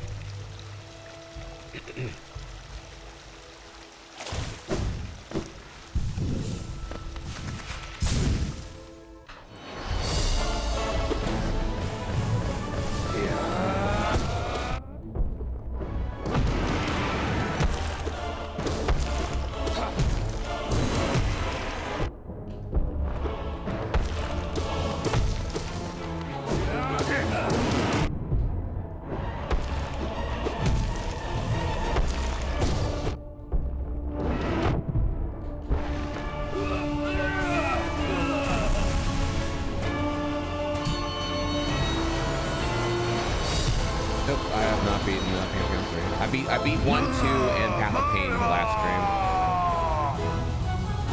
I tried 3 on that stream, but I was super tired.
Bro, that was so annoying, dude. Oh my god. Okay, all right. Okay, so what you what happens actually is you hit the jellyfish, then the yellow thing pops out, then that is the homing missile. For some reason, I don't know, I was thinking that the jellyfish was the homing missile or whatever. It's like, what the fuck's going on here, dude? Ugh, fuck. Alright, last attempt today, because I do have to actually end on time tonight. I need to like really get more sleep. So, probably not gonna get tonight, just gonna make that a super very clear thing.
Damn, dude, what the fuck is going on right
Yeah, that was really crazy with the beast tamer, that's whatever it's called.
Did y'all see what I did in that left corner there? That was actually crazy. Like smack one, smack two, air, like fucking dash to the left, hug the wall, wait for his fucking bullshit, come back around. Somehow didn't get hit there. GG's, and then I just fucking fumbled that one there. Oh, that was nuts.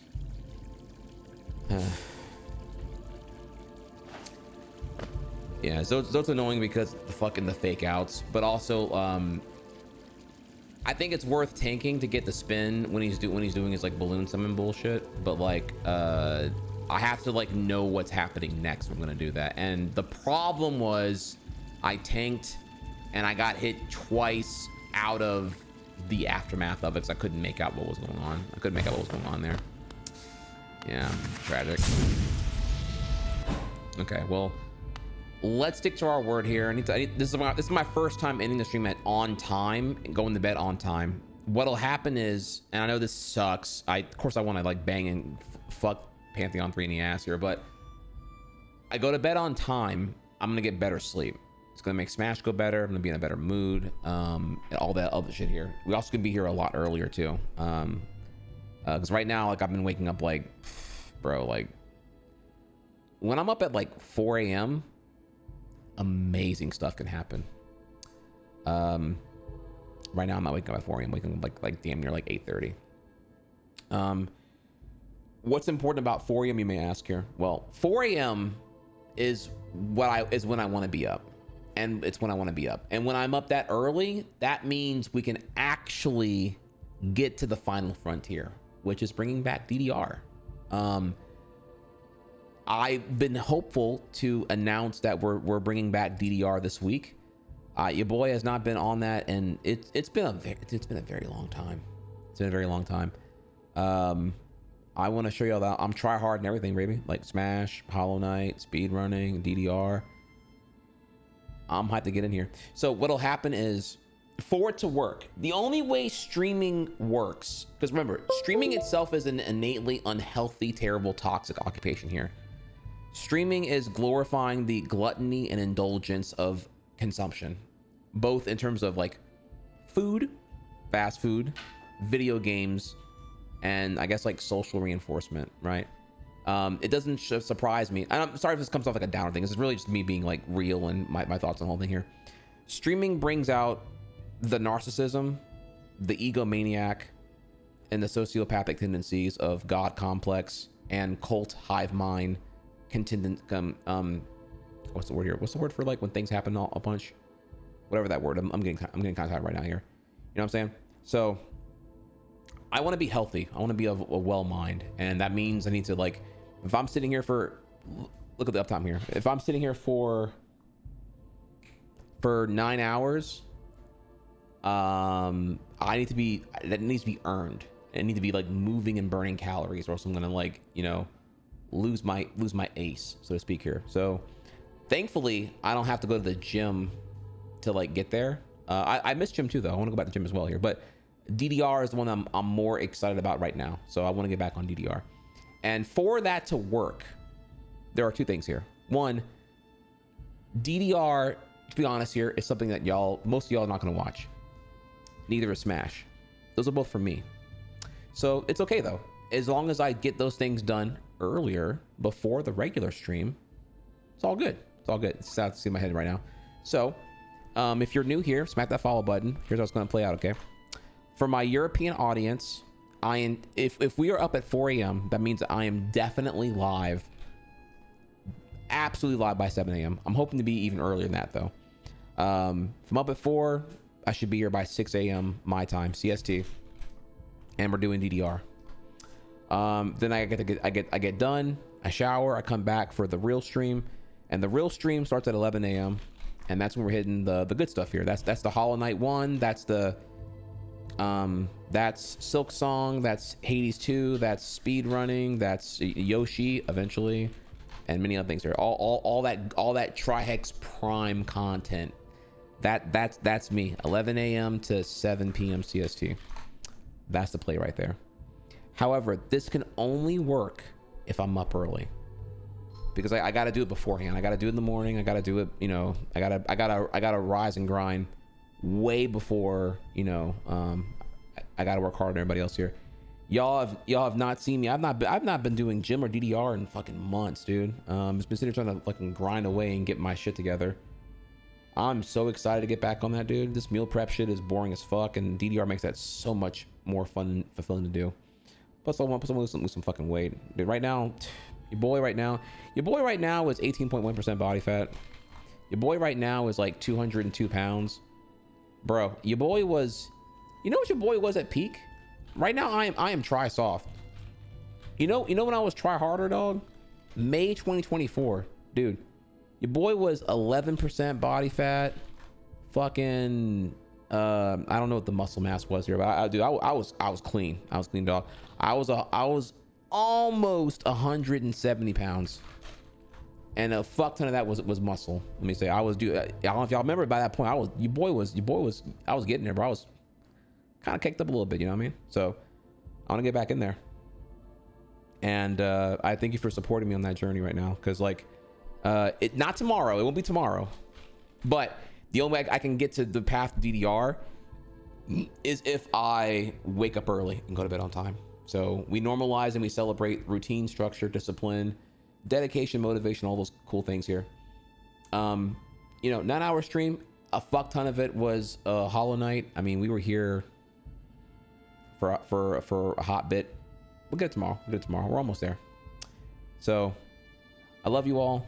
Thank you all again for tuning in today, and we will be back tomorrow. And again, there is like no shortage of like topics here and everything else. And apparently, look forward to tomorrow. Tomorrow we're gonna look at the we're gonna look at this Hollow Knight world record run and the Hollow Knight task. Yeah, probably beat Pantheon 3 first, then look at the Hollow Knight. I don't know. What's the cooler of the two? Probably the task first. I feel the task is like so like arbitrary with like probably some task exclusive stuff, and then I don't know. Like, if I look at the task first, does that make the world record run feel a bit limited by comparison? Maybe the other way around. Maybe the world record first and the task. I don't know. We'll see. I don't know. Y'all can back to me on that one here. I'm not quite sure, actually. I'm not quite sure. All right, let me see here. Yeah, we will do the things here, but yeah, I will be back tomorrow.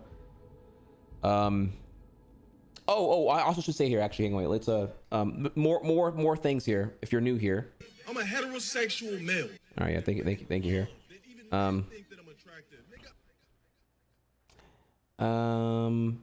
You'll see here on the agenda. So I stream Saturday through Wednesday, 5 days a week here. No streams on Thursday and Friday. Right now, our priority is to get 112% in Hollow Knight, and then we're gonna start Silk Song. So if you're wondering when Silk Song, again, it's whenever we beat Pantheon 3 and 4. It's just that simple. We're gonna get there. want to tell you that for some reason. I forgot why now. Oh, and yeah, so and the regular stream started at 11 a.m. CST. So before then, it'll be the stuff that I want to do, which is going to be, well, specifically me. You know, so you're going to see DDR and Smash Brothers before then. So, but yeah, come by to Discord if you wanted to, if you want to see more or have any more insight. Be happy to share it there. And with that, I love you all.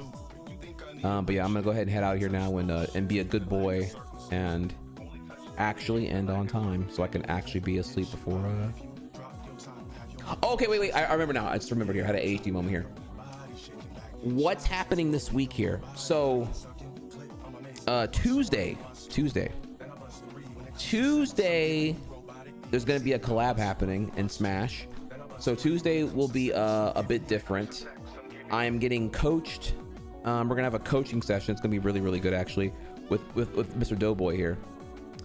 Doughboy has applied to become my Smash coach.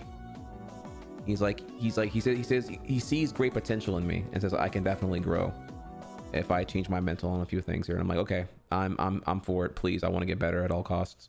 So we're gonna be doing like a coach session, and it's gonna be his regimen. So I'm ready to learn and everything else here. So if you want to really see how I am on the grind set, motivation, and student mindset, you'll see it then. It won't be, it's like nowhere near all playing games. Like he wants to like really reevaluate my perspective on Smash and like my ideology and how I play Smash. Like he wants to go like on some real like fucking hippie shit or whatever here. So that'll be Tuesday, I believe at noon. Tuesday noon CST, but I'll get back to y'all closer to that time.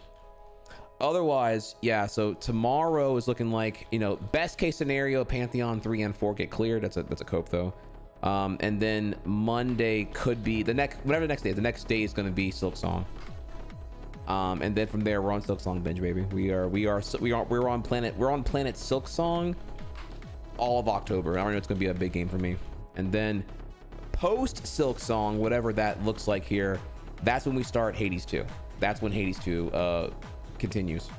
So I'm pretty stacked right now. It's looking like pretty much Smash, DDR, Hades 2, Silk Song.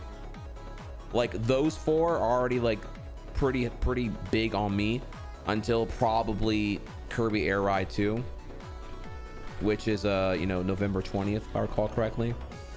If we're feeling saucy and ambitious, I can get Prime 1 done in time to play Prime 4 on December 4th. Let's not guarantee that though. That's just like if I'm like a god and I get everything cooked up whatnot here, I'd be open to doing that. I don't know if I can promise Prime 1 and 2. I know 2 is really good as well, but like Prime 1 I think we could get done if we are like freed up.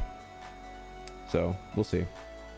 No guarantees though, no guarantees. Just bring up here like, when people ask here why aren't you speed running, tell them, dude, this game backlog right now is fucking crazy.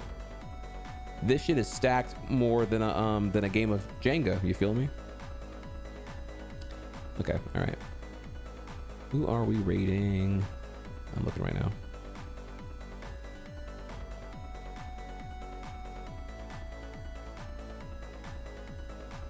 Wait 1 second here. Oh, and also after we beat tomorrow, I will also announce a new sub goal. We have a sub goal. I'm sorry, I remember so many things right now here. We have a sub goal coming next, a real one that's Yoshi related. So you don't want to miss that one there. That's all the Boomer Yoshi fans who have been waiting for years. Oh, I remember when I followed it because you would play the Yoshi World and all that. You're just calling it Yoshi World and all that. I know, I hear you loud and clear. I have things are happening in Yoshi that I want to share with y'all, and we can do that. Okay.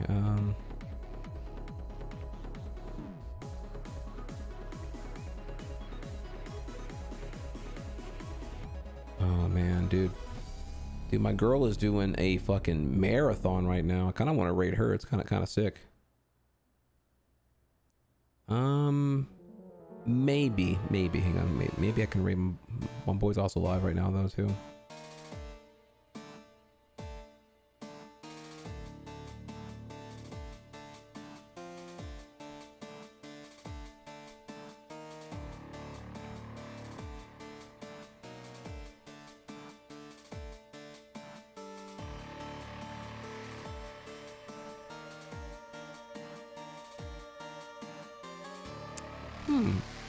Chat, Nintendo's live right now. I don't know if y'all also not here. Splatoon 3 North American League event number 3. What an unpicked title. Holy shit. I have no clue if that's like lit or not, but thought you should know that that's the thing that's happening right now.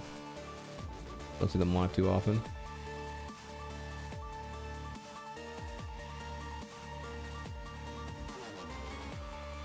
Yeah, okay. Let's rate our boys live. Let's rate him actually. All right. Slash raid. We're gonna rate Abney. Abney is probably the, I don't know if I want to call it whatever, just like the most popular Mario Kart 64 speedrunner on Twitch right now. He's like, this shit's, and my dude is on that shit, bro. If you watch him do 150cc with skips, like every track is broken as fuck. It's kind of crazy to see here. Heard we have to sit for the run and have our minds collectively blown at DK. Chad, is it called DK Parkway? I forget the title of the track here. Does that ring a bell, chat? It's DK Parkway, right? I don't want to be a fraud here.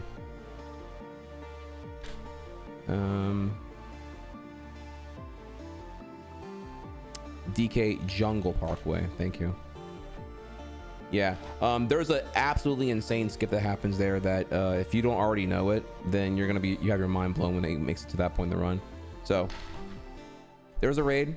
I love all of y'all. I will see y'all tomorrow. Much love. Have a great night.